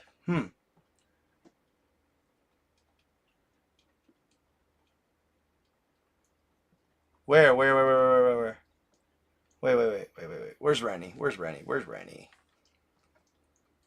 Damn, that sucks, bro. He's already done. I guess this guy's already done. Maybe I started drawing too much attention to him. Now he don't wanna say nothing no more. This God character here. This God guy here. God, heart on fire, snake, serpent. And then he did this. Blood, you guys see that? Can you guys come up with anything for that? And this is like the eye right here. He was trolling me the whole time. This little alien right here. Where you a star. Water. Confused a little bit, I guess, but not sure what it exactly means. And then death. Skull and crossbones. And then blue people? Blue people? That's weird.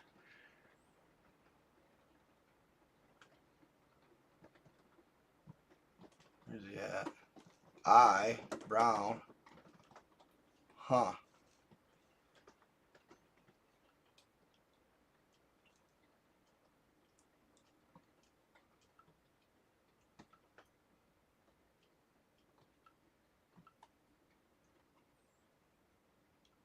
He already bailed.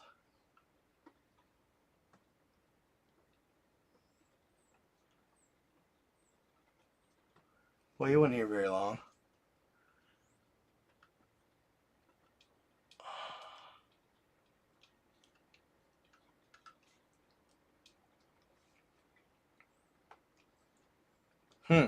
Avatar maybe. Yeah, up top. He just did a little. He did some weird shit, dude. I don't know what he's trying to say to me, bro. Probably just a troll.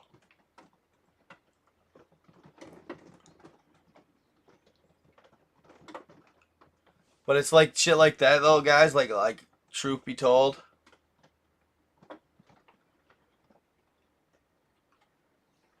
It's shit like that I'm like, yep.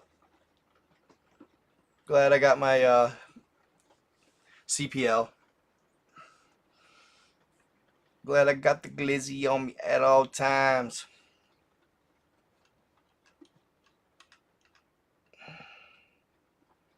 Ninja. Oh. He's back. He's back. There he is. Are you part of the G.I. Joe clan?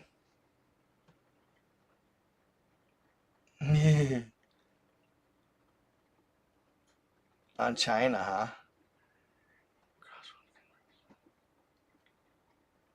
Huh, interesting.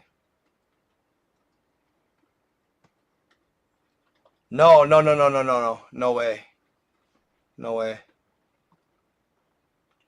Is this person trolling the same person? Sent me the emails? No, I don't believe so.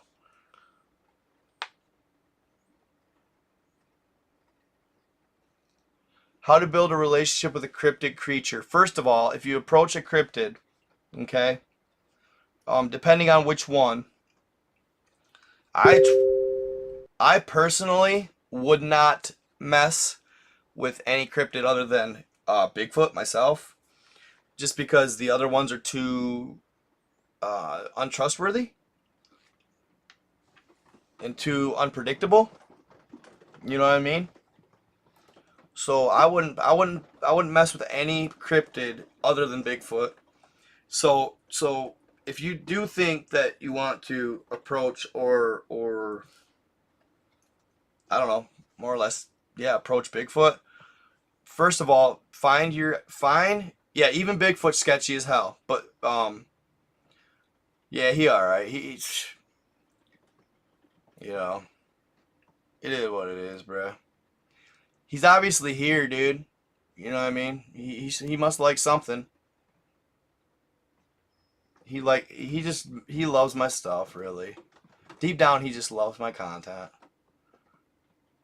It's changing his views on his whole existence. I feel like Ultrax knows him. Do you know him, Ultrax? Ultrax?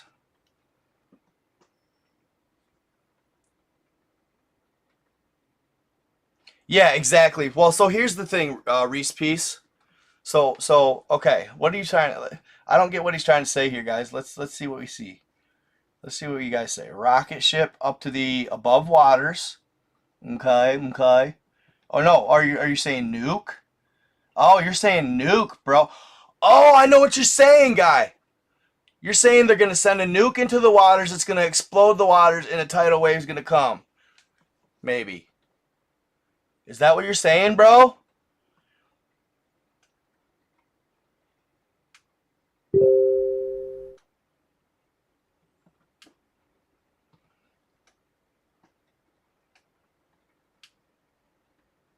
Boom.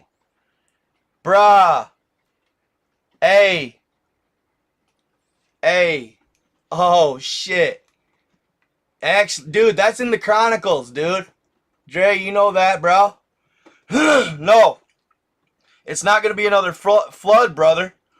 It's going to be just tidal wave. And it's said to be that it might hit New York. I don't know.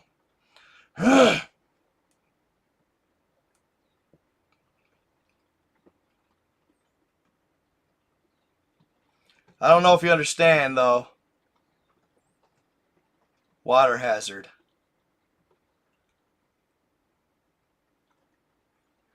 So you believe, Ursula, you believe that's how the first flood took place? Was a nuke that they sent underwater?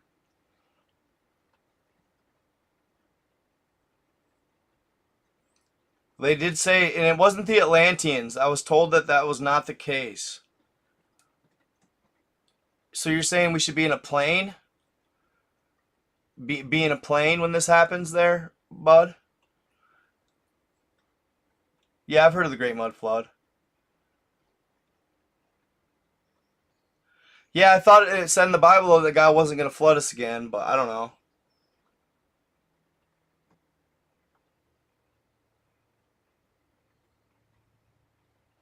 Yeah, you can be on the good side. Just what I'm saying is, I like the hot air balloon idea too, but like, say if you do get in a plane.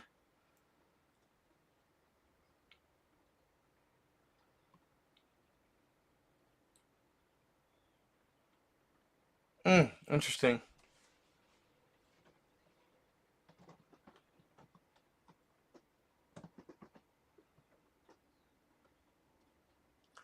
So yeah, it was said that in order to sink the so on Ursula Hutchinson, yep, during a war, flood took place, we did it, blah blah blah. What they say happened during the last Great Earth War, was when I want to say, I don't know who the frick truly I believe that had to have been the reptilians and in the human factions, because it's always the reptilians and the Greys that try to take over Earth. Because they want to do what they did to Mars. They want to draw the Earth's energy, because they're so not in tune with love and light that they can't harness the love and light energy. So they're always trying to find other sources of it. And this is just a theory of mine. And what they want to do is I was told by this person that they want the energy within the Earth. I've heard different theories. Ark of the Covenant. Basically, the sphere of Amenti is within the Earth. Oh, we're like parasites, K. Powell. We will always have a few survive. We are like parasites.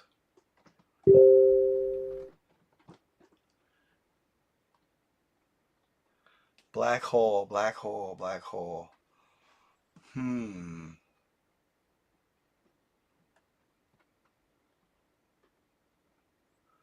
don't know. Isn't that weird?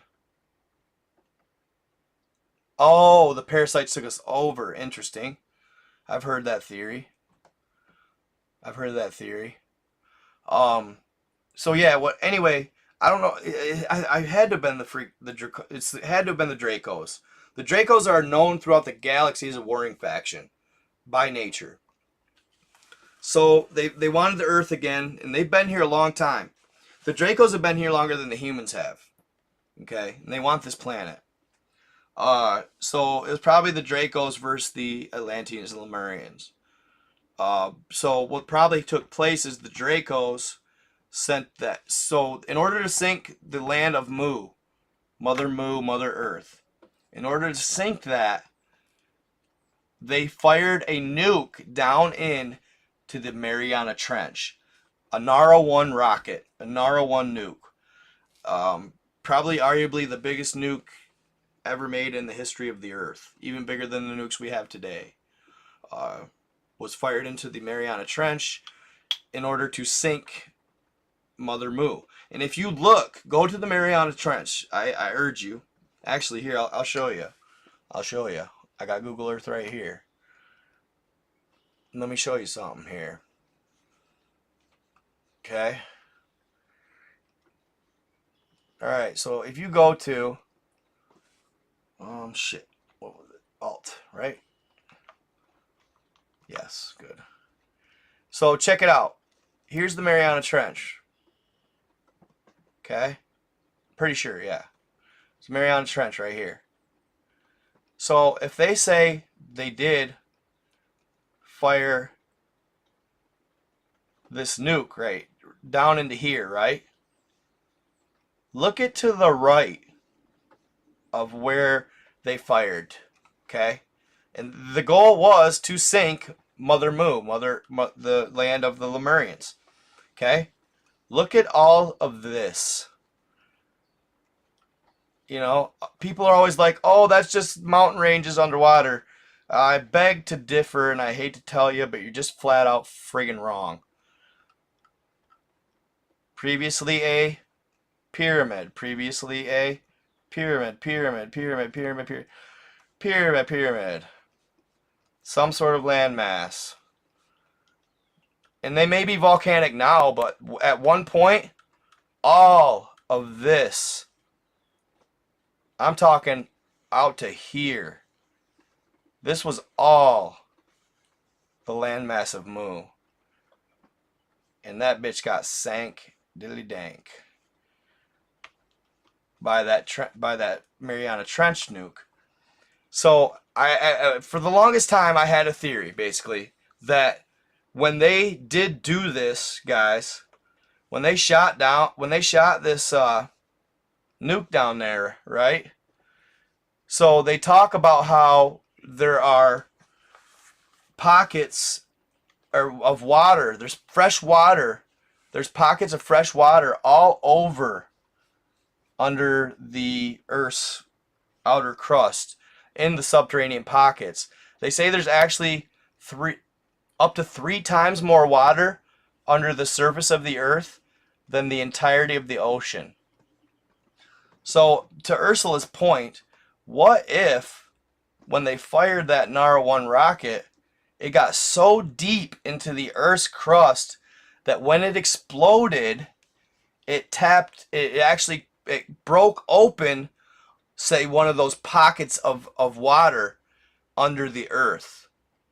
And it just started pouring out of the subterranean pockets. And yeah, essentially it would cause a massive, massive flood.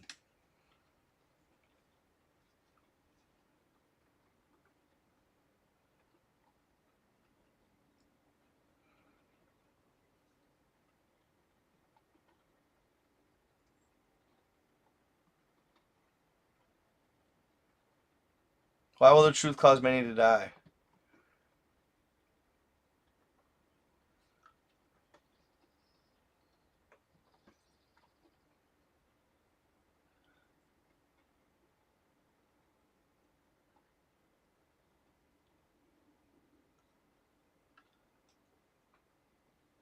Just a theory of mine.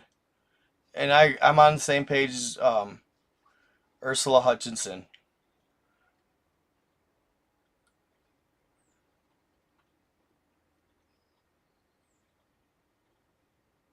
Huh.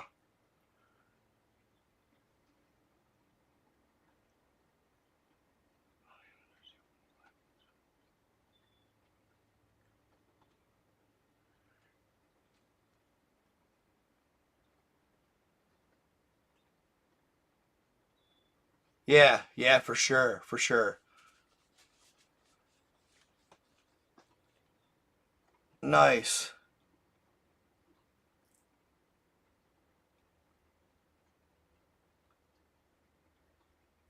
Wow, you spoke. You spoke, God. Cool.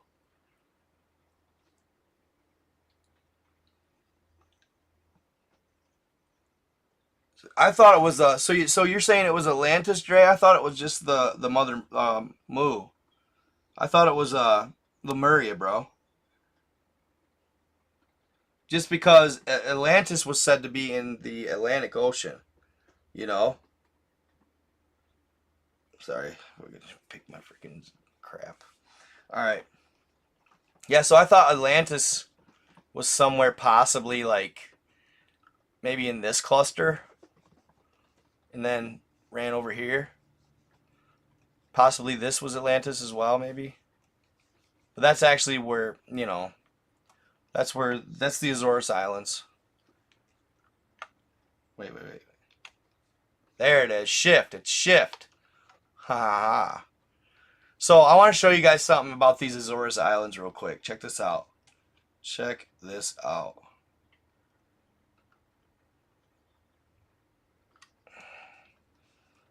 What started me on my journey of Google Earthing right here. Okay, this is the said pyramid that a gentleman discovered right here off of the island, just floating his yacht. He's just kind of trolling about in his yacht, not really doing much, just minding his business. and he saw it through the water. Well, like I said, when I first thought about it, I was like, well, I want to find that on Google Earth. So I found a picture, and it showed me this. But I mean, it doesn't take a rocket scientist to go, well, fuck, if there's one, there's more. Here's another one. Here's another one. And then I just back out like this. Oh, look at that massive pyramid top. It looks like kind of like a freaking nipple or something. You know what I mean? Look at all these clusters. And look how uniform they are. Okay? It's not random mountain ranges, guys, you know? Some of it may be, of course. I mean, let's be real here. Some of it may be. But, like, if you look at these structures, you can see uniformity in them. Like, even this thing. You know? Like that. Look at that. But I wanted to show you guys something real quick. So, what actually started me out on my possible canals theory spanning the globe, right? Like basically at one point in time, which this could also be a cataclysmic event of sorts, a bomb, but I don't believe so. I believe somehow, possibly, the water was drained from the earth. It says it right in the Bible that God drained the lakes and the rivers because the people on earth were so evil that he got sick of it. Okay? Yeah, like, look at this, guys. Look at this. Let me just show you something. Look at this. You see them? They're bowing to these beings right here. See that guy sitting down? Sitting down. You see what I'm saying? He's sitting down. There's his leg. These guys are bowing to him. That looks like a giant. Giant?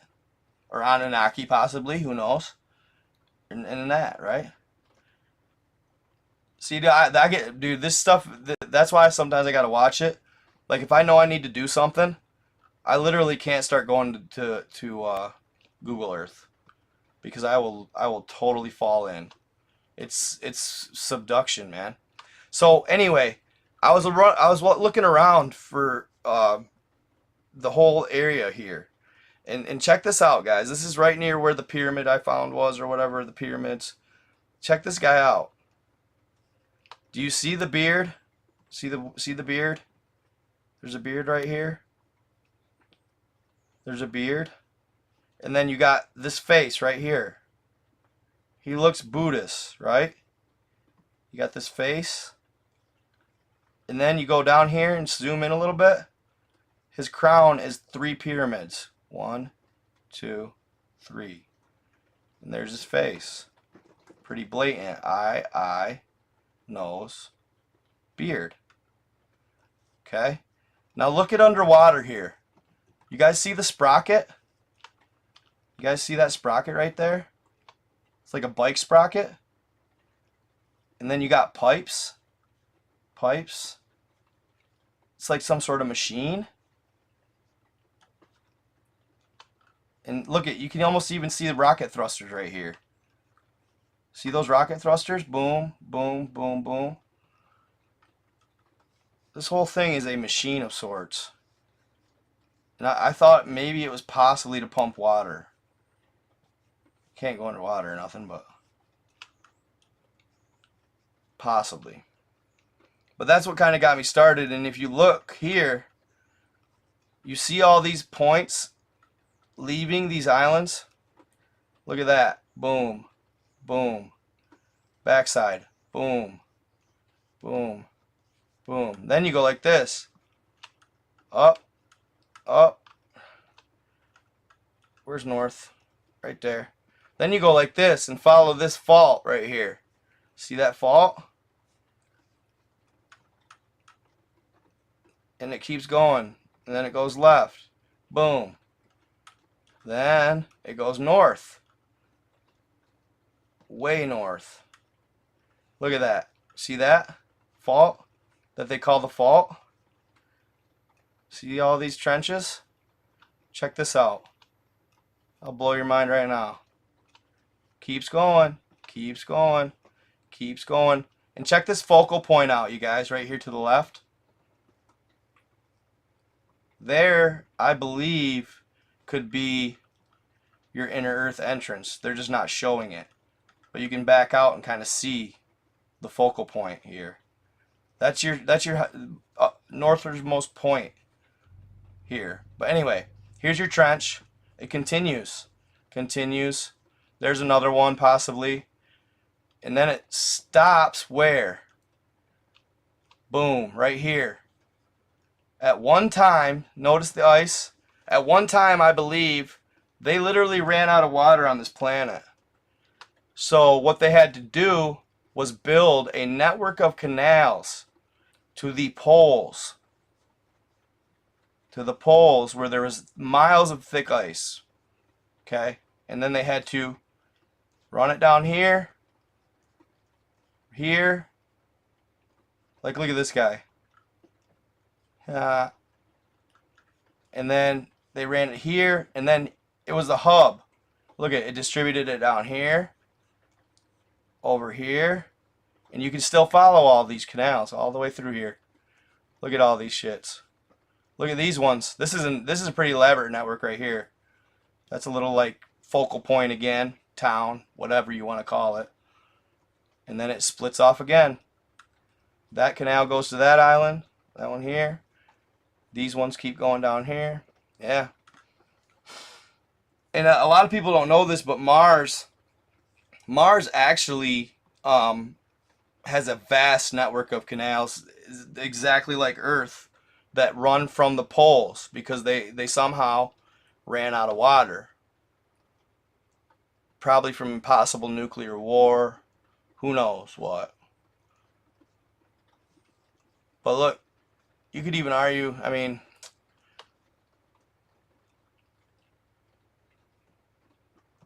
you know,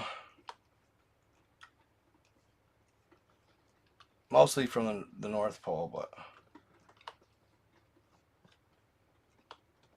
yeah. And then you go over here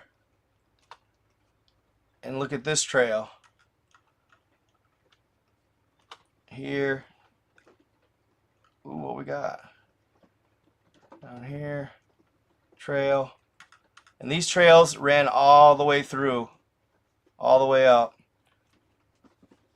Imagine, I don't know, that maybe the only standing water was along this trail. Possibly. But yeah, those are all pyramids, guys. I've heard and read actually that Earth's population was at one time more like 80 billion.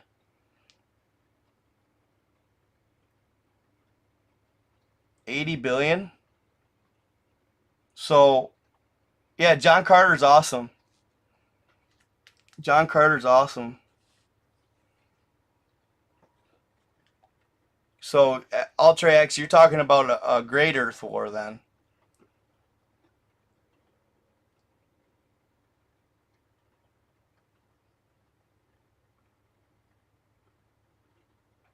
When the buildings cried and Spartan red, that kind of don't make sense.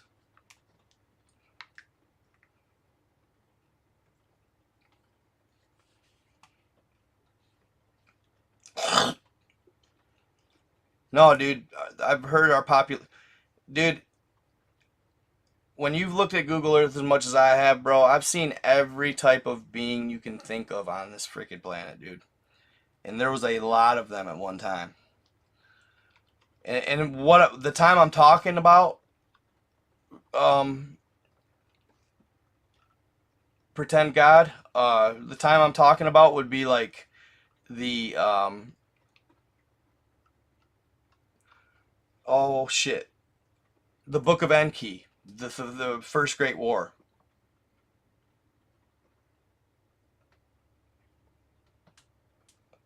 The First Great War, or when basically the time I'd be talking about would be when they used the what they called and referred to as the weapons of terror, and it was just mass casualties.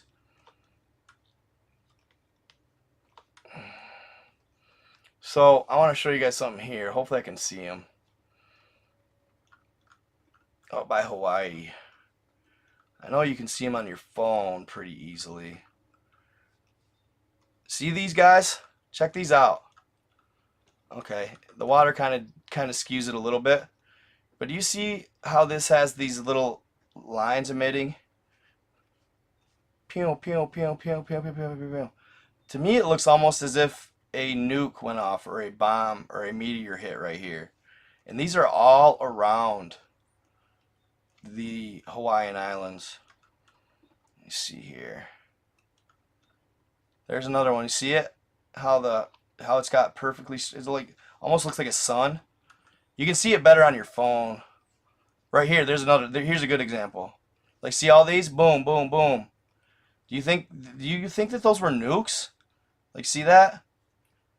Like an explosion happened and threw like debris that way. Like, look at, there's another one. Do you think these are from blasts? Like, what is this? I've always wondered what these are. You see these?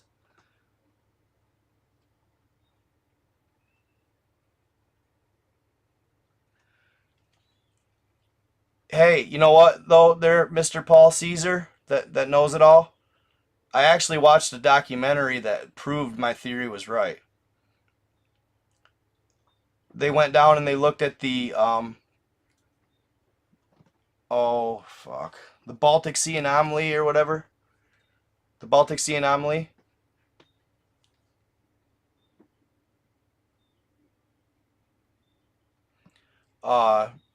They found trenches leading up to that. They figured were absolutely canals.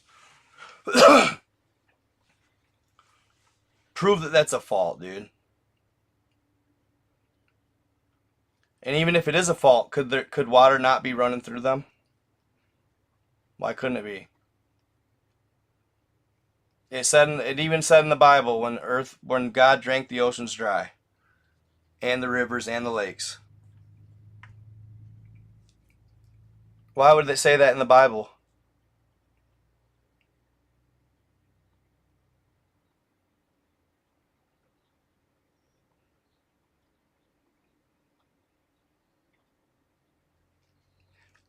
At the end of the day, bro, you put theories out because what? You know, that's what sucks, dude, is everybody thinks they know. Just like the pyramids all over the ocean floor that are pyramids. They're not fucking volcanoes. Some of them are, sure. But a large portion of these anomalies are pyramids. There's just no question in my mind. You know, but everybody already knows because, you know, we've all dove down there and looked at them, right? No, not really. We just listen to what they tell us in school at the end of the day. And dude, look up my theory. Humor yourself, bro. Look up my theory, or look up the proof. Look up the absolute, pretty much obvious proof that astronomers from the 1800s, every time they would view, I'll show you, bro.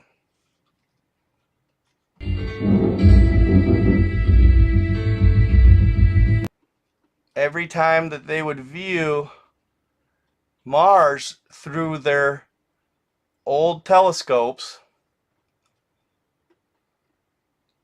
Here, I'll show you. I'll just play the video for you so I don't have to explain it. Where are we at? Come on, baby. Where are you at? This is the back a little ways here. This is an older video of mine. Alright, come on, baby. And what happens on one planet can assure you happen on another. Right? Bang. My number one reasoning for this hypothesis? Mars. In the late 1800s, when astronomers first had good enough telescopes to look at Mars, they all drew them the same, with a vast network of highly technical canals to distribute water from the poles. This is a separate astronomer from the last picture. Same thing. Same exact picture. This is a 1962 Air Force sketch. After they looked at Mars. Same thing. But if you look at Mars now, it's usually too hazy or foggy to see it. And what was Mars supposedly ravaged by? Nuclear war. Could this have happened here? Very possible. Most likely did. And it wasn't necessarily nuclear war. It could have been an asteroid. But either way, it either totally evaporated or incinerated the oceans. This is the Atlantic Ocean on Google Earth, towards the North Pole. Look at these massive fissures, if you will. What they're calling fault lines were man-made. And they were man-made to distribute water from the ice caps. Again, this is just a theory, but it has validity. Go take a look for yourself. They're all over the ocean floor, and they're perfectly grid-like. They're done geometrically perfect. Angles My are always guess, perfect. the giants. The giants civilization built them. When I said in my other video that fault in the Pacific Ocean was a trade route, it was. But it wasn't because the earth gave it water. It's because it was a massive canal. And the higher civilizations back then built them. Take a look from a distance.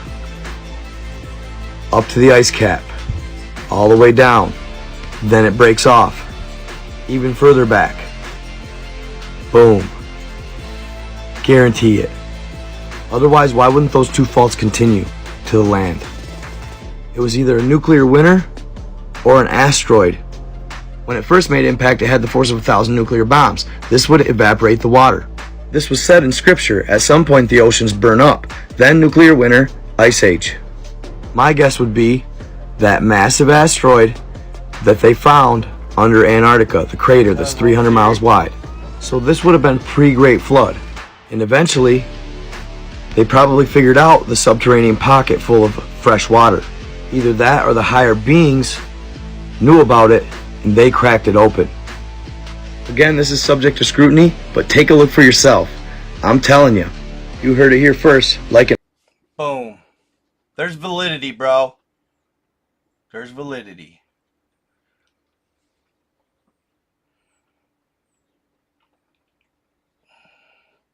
Yeah, but it's not. They actually use it. They actually do a lot of cloud seeding and chemtrailing to block off the view of Mars from telescopes.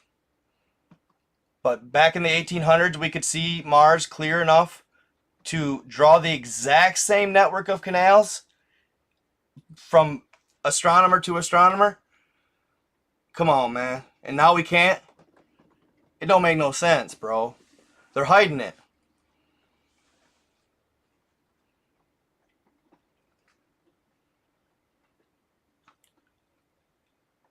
Bro, they drew those pictures. Those weren't actual pictures, dog.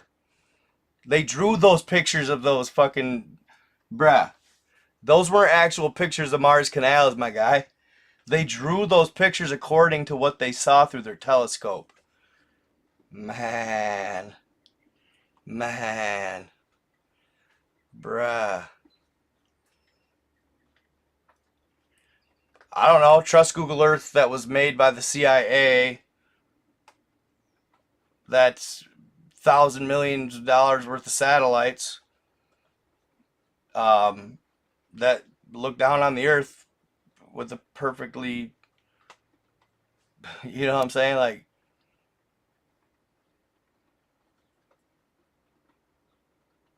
I'm not deleting them, Timbo. They're probably just getting edited. What are you saying, bruh?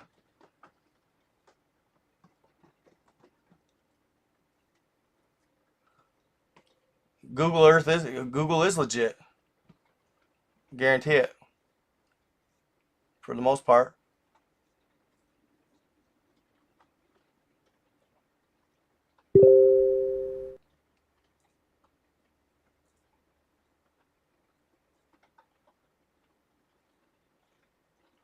Yeah, but that's why you can't come at it like you're scrutinizing, bro.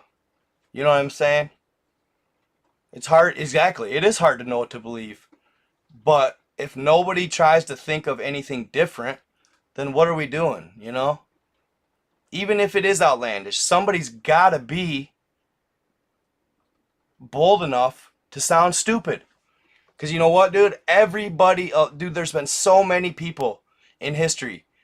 Freaking Galileo was one of them. Imprisoned for his beliefs that came out to be true. How many people have that happened to in history, dog? How many people have discovered things and been scrutinized and treated like shit? Sometimes killed, bro. Sometimes killed for their discovery that came out to be true later. You know? Without that, we ain't ever innovating. We ain't ever learning, man.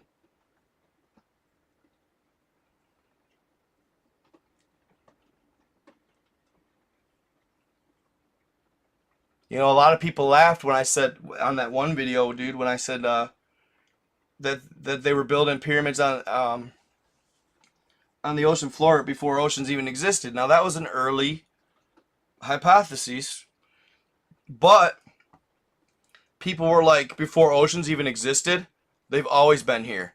How do you know that, dude? I'm here to tell you, at one time in this planet's development, there was no standing water here. I will freaking guarantee it. You know what I'm saying?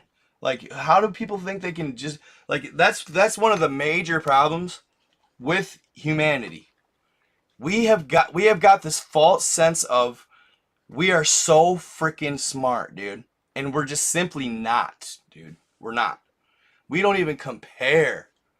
Dude, we don't even compare to, dude, I'll bet you, I would argue that Bigfoot is probably close to, if not smarter than us, bro.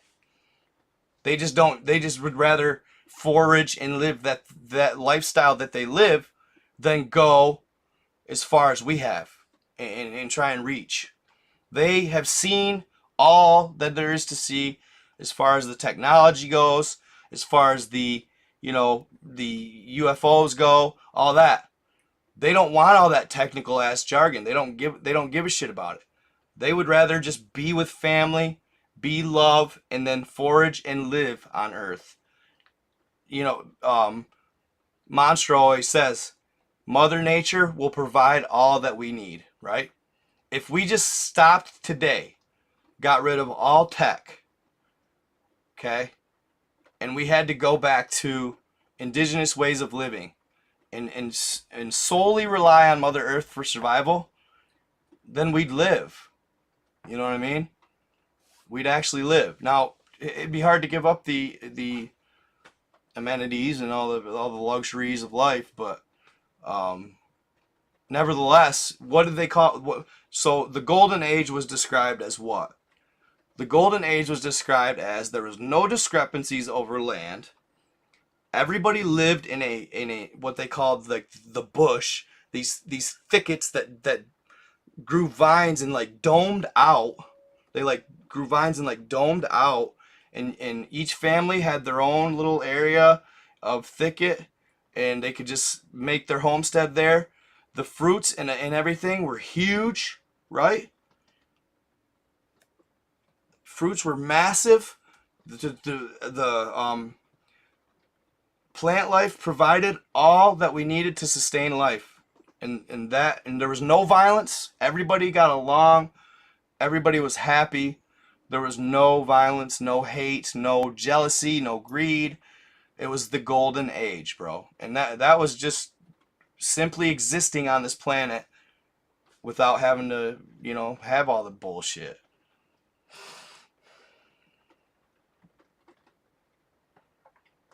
Yes, we really do. And people, I think, have forgotten that.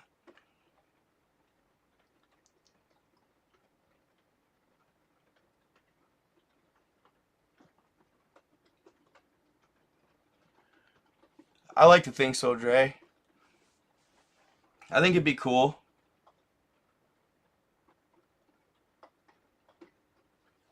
Why would Werner von Braun...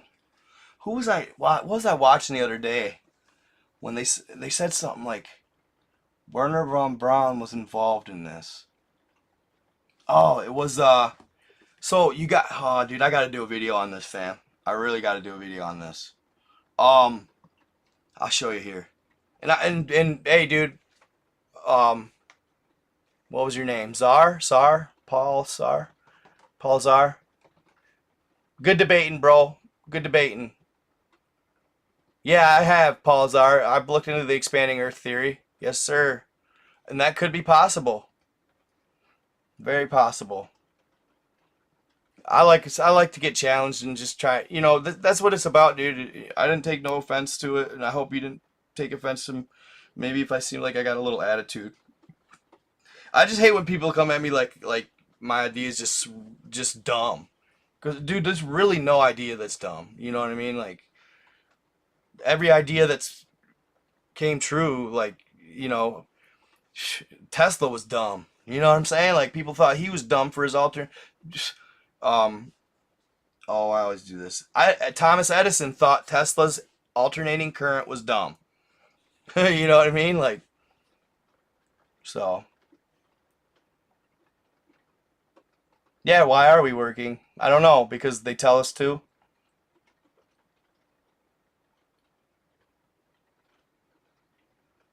Thank you very much, Wounded Angel. I appreciate you. I try. Yeah, Zara, we cool, bro. As a result, the exponential increase in galactic current strength, we will have exponentially increasing strength of storms, volcanoes, earthquakes, and in 5 years it will crescendo with crust slip nova. What?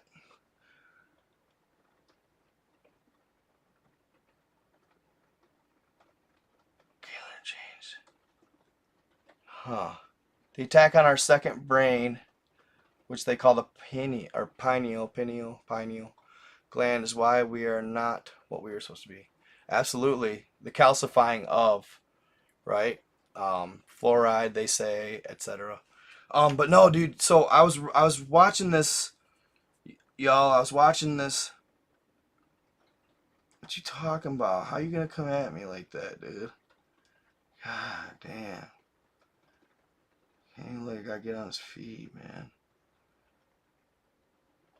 Jesus. I'm telling you, man. It's like, I don't know, whatever. So check this out, guys. I want you to watch this for a second.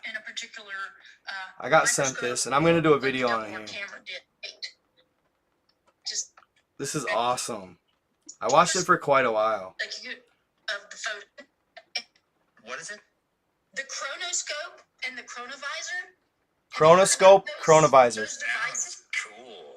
Oh, listen, you Here, shit. Hold on. Let me play it on here so you guys can watch it too. Hold on. Sorry, I am getting a little fatigued. I've been on for a long time. Just bear with me. I want you guys to watch this real quick, and then I'm going to probably call it a day, because I've been going hard in the paint for too long. I need to ideally get some sleep someday. Sleep is for the weak.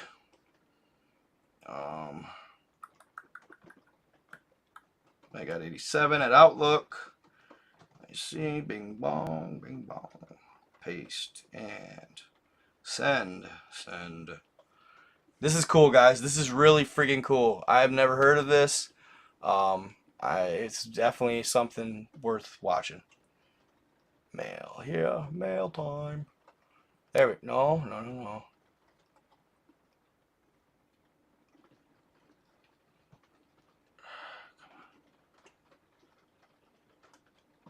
Other. I found that last time. Folders. Junk. All my own stuff gets sent to my junk.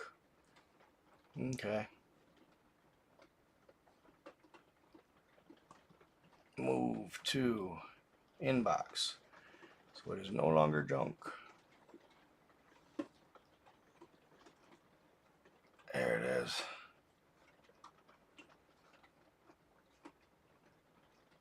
Okay. What is it? The chronoscope and the chronovisor.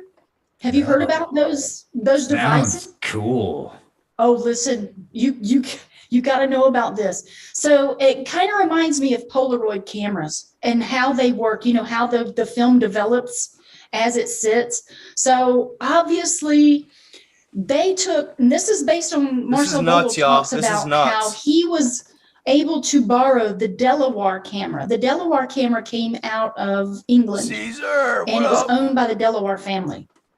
Well, the Delaware camera, you could take an image, and then I believe it was something about the history. Like you could, in some of these cameras, you can actually turn dials and go into the past of someone's life and see the things that they did leading up to the point of the photo. When you take This is what's crazy.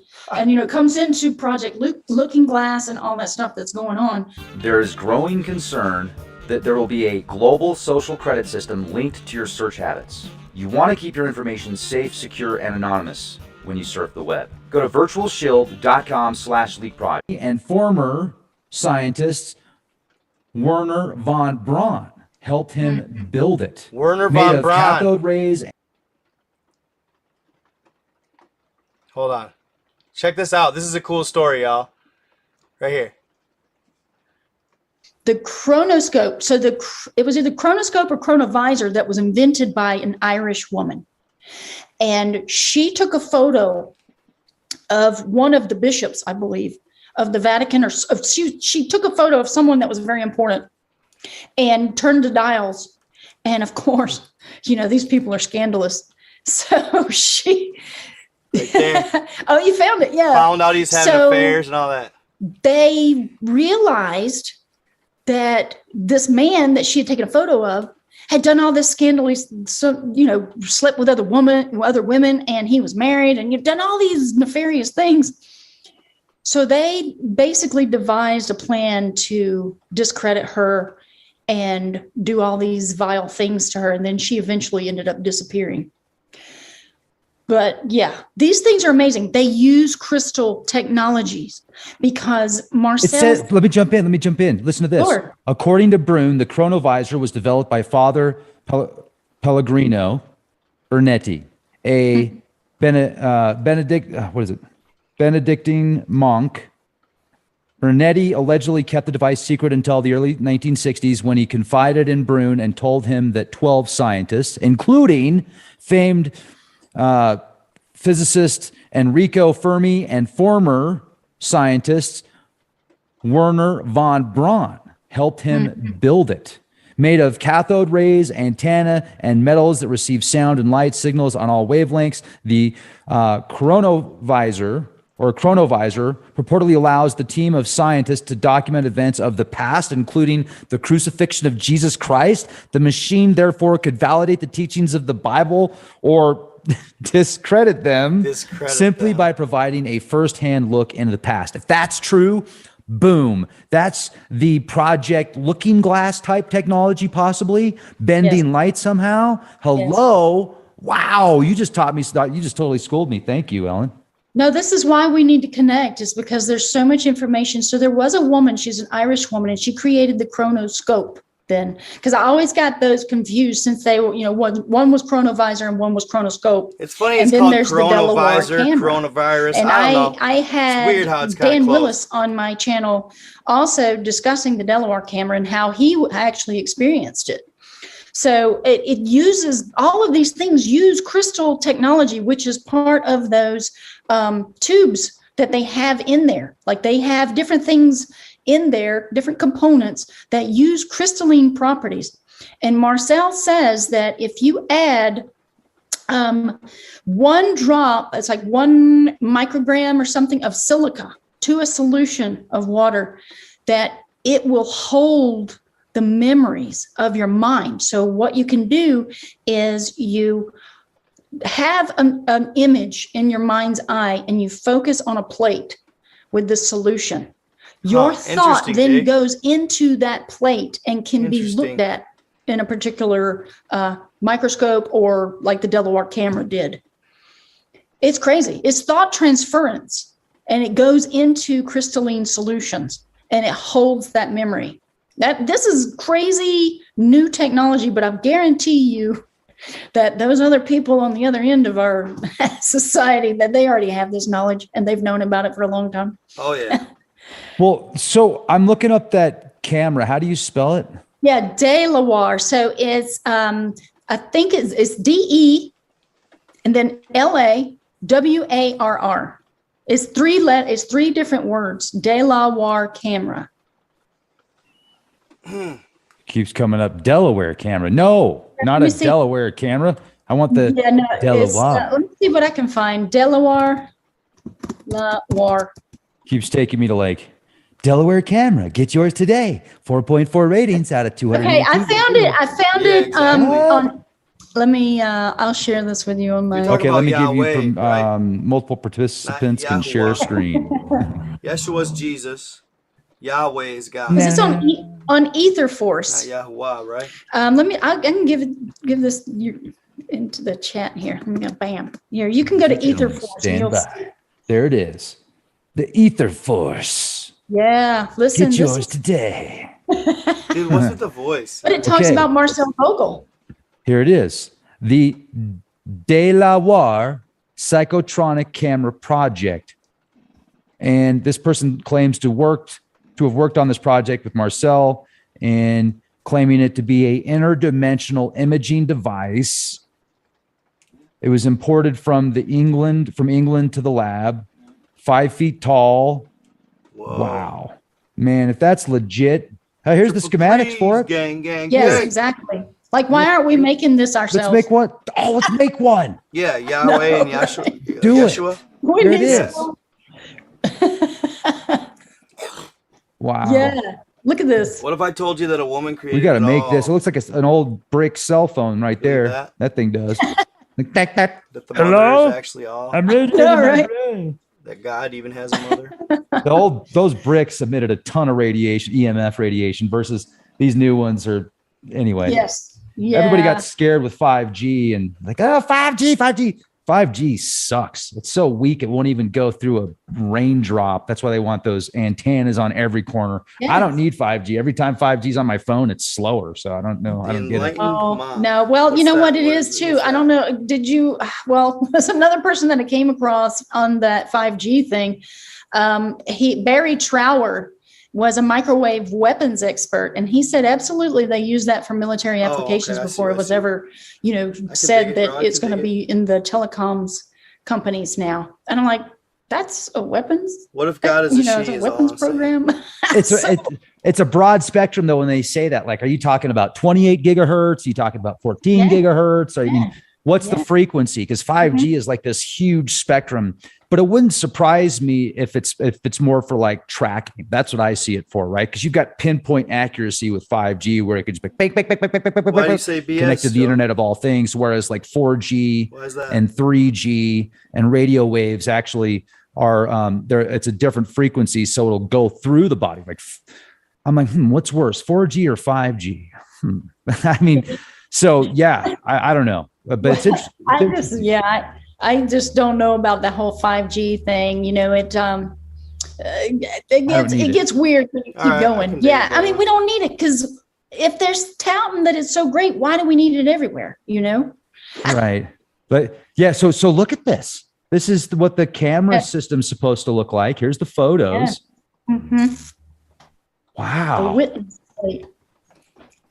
Look at that. Yeah, I looked at all this stuff and it is amazing. So we just need some people to kind of be the curious ones to go and create these things, because it's a lot of technological things. That's even now, better. You've got the spiral there. That spiral. And it's funny you say that because this is the Tesla coil idea. It does things.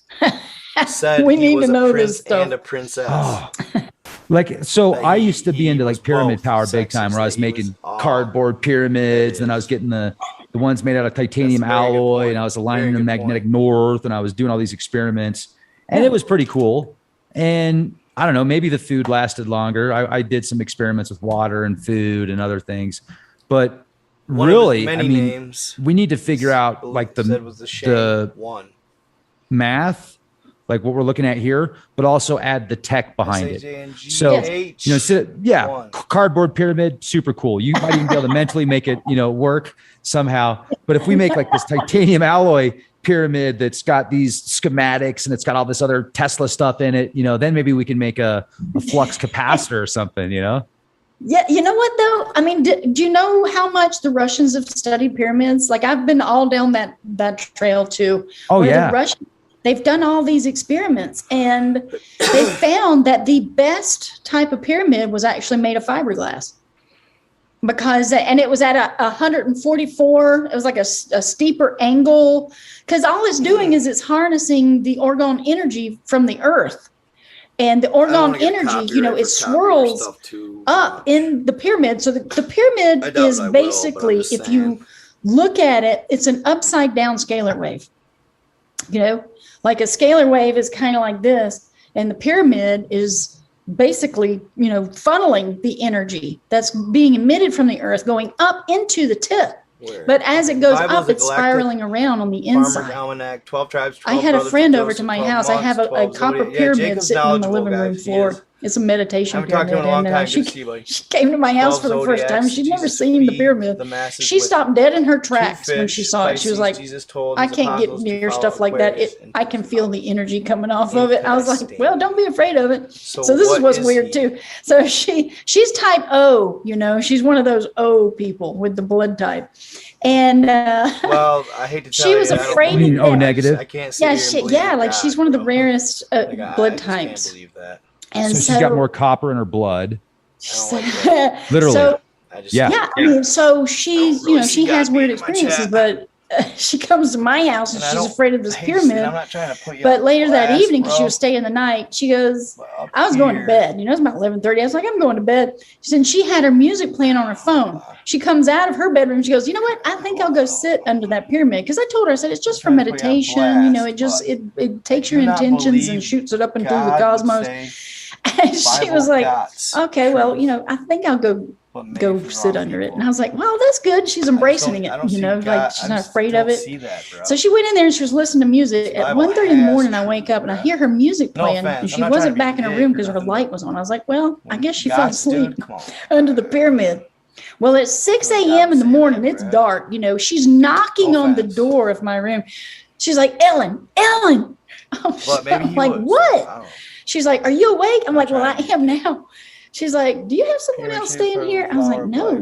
What are you talking about? I don't know why She's always like, been you one of sure my there's pet not peeves. someone else? I'm like, of course not. This is my house. Did that, I give a Well, shit, she goes, dude. I just came out of the restroom and there was a man standing there.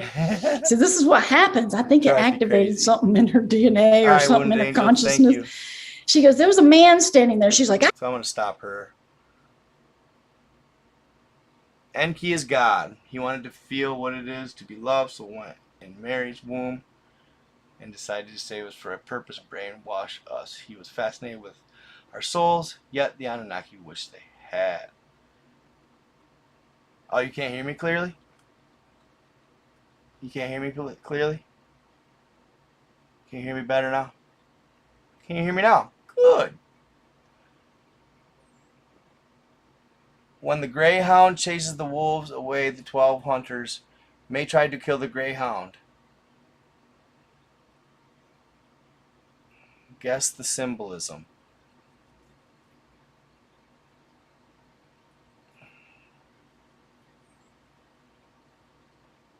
What did I, what am I saying wrong? What? What are you talking about, Javon, Rizzo? No, I'm getting tired, guy. I am. I'm getting tired, bro. I'm getting tired, bro. Hitting the wall. But I just kind of figure out, I'm going to take a little break here, guys. Let you guys chat it up if you want to continue to chat.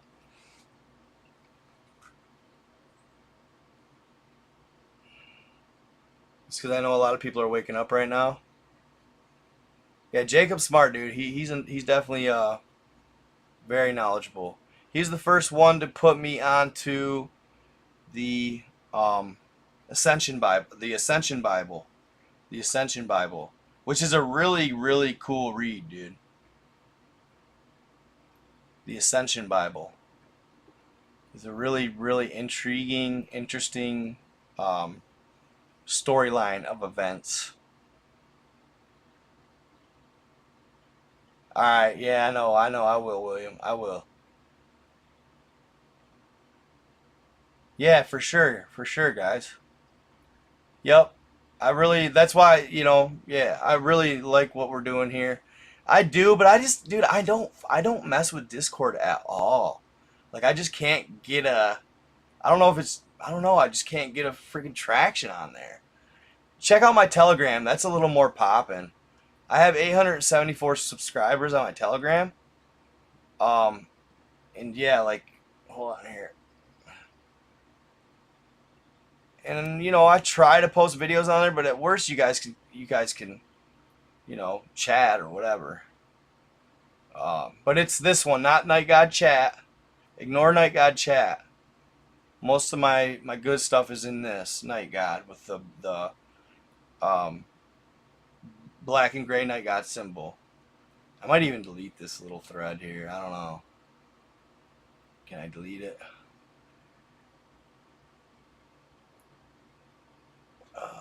Archive maybe. Yeah, there we go. All right, I just got rid of that Night God Chat. So if you just go in and you search Night God.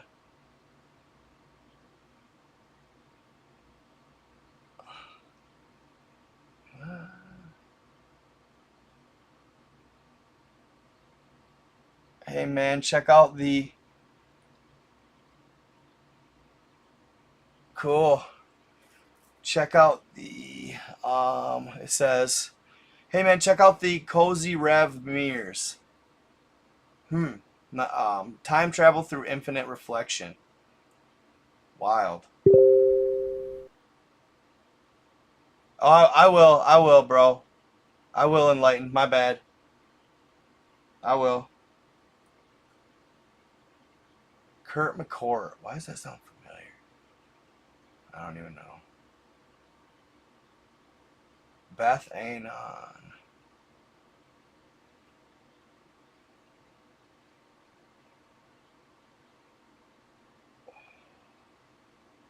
don't know. Deleted account.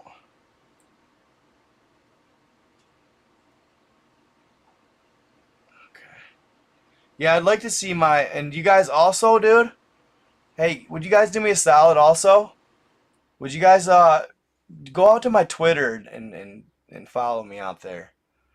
I've been trying to post a little bit more on my Twitter, but check out add me on Twitter. And then like I said, guys, I told you guys I posted the Google Earth video of the massive giant that I found on Google Earth. Check it out. nightgod333.com, and you'll scroll down on the main homepage, and it'll say Titans on Google Earth, and then below it you'll see Google Earth finds. Those are exclusive to my webpage. I don't post those on anything but my webpage because they are they're extra. They're extra. And a little edgy, so I avoid posting those on my webpage. Go check them out. I think you'll dig. So if you get bored, go check them out. All right, guys, I'm gonna take off. I guess. Yeah, Music Man. I don't know, man. Night God 87 at Proton Mail if you want to send links or anything along those lines. Night God 87 at Proton Mail. And if you want to send me links. All right, guys. And it's been fun. It really has. Stay in the light. Treat others as you want to be treated. And just be kind. Yeah, I know. It's okay. Sorry, mom boss. I got to get going. Yeah, some people have hate in their hearts. I know for a fact that God, like, for one, somebody who calls themselves God is so vain, it's disgusting. And actually the ego is easing God out. And I know for a fact that God would never say some people are dumb. That's an absolute cold hard fact. So, it is what it is. People that claim they're God that's just so vain. Easing God out. That's called ego. But anyway, guys, stay in the light. Love y'all. Be kind. Put positive vibes and energy into the world, and you will get back what you put in. All right? Love y'all. Peace out.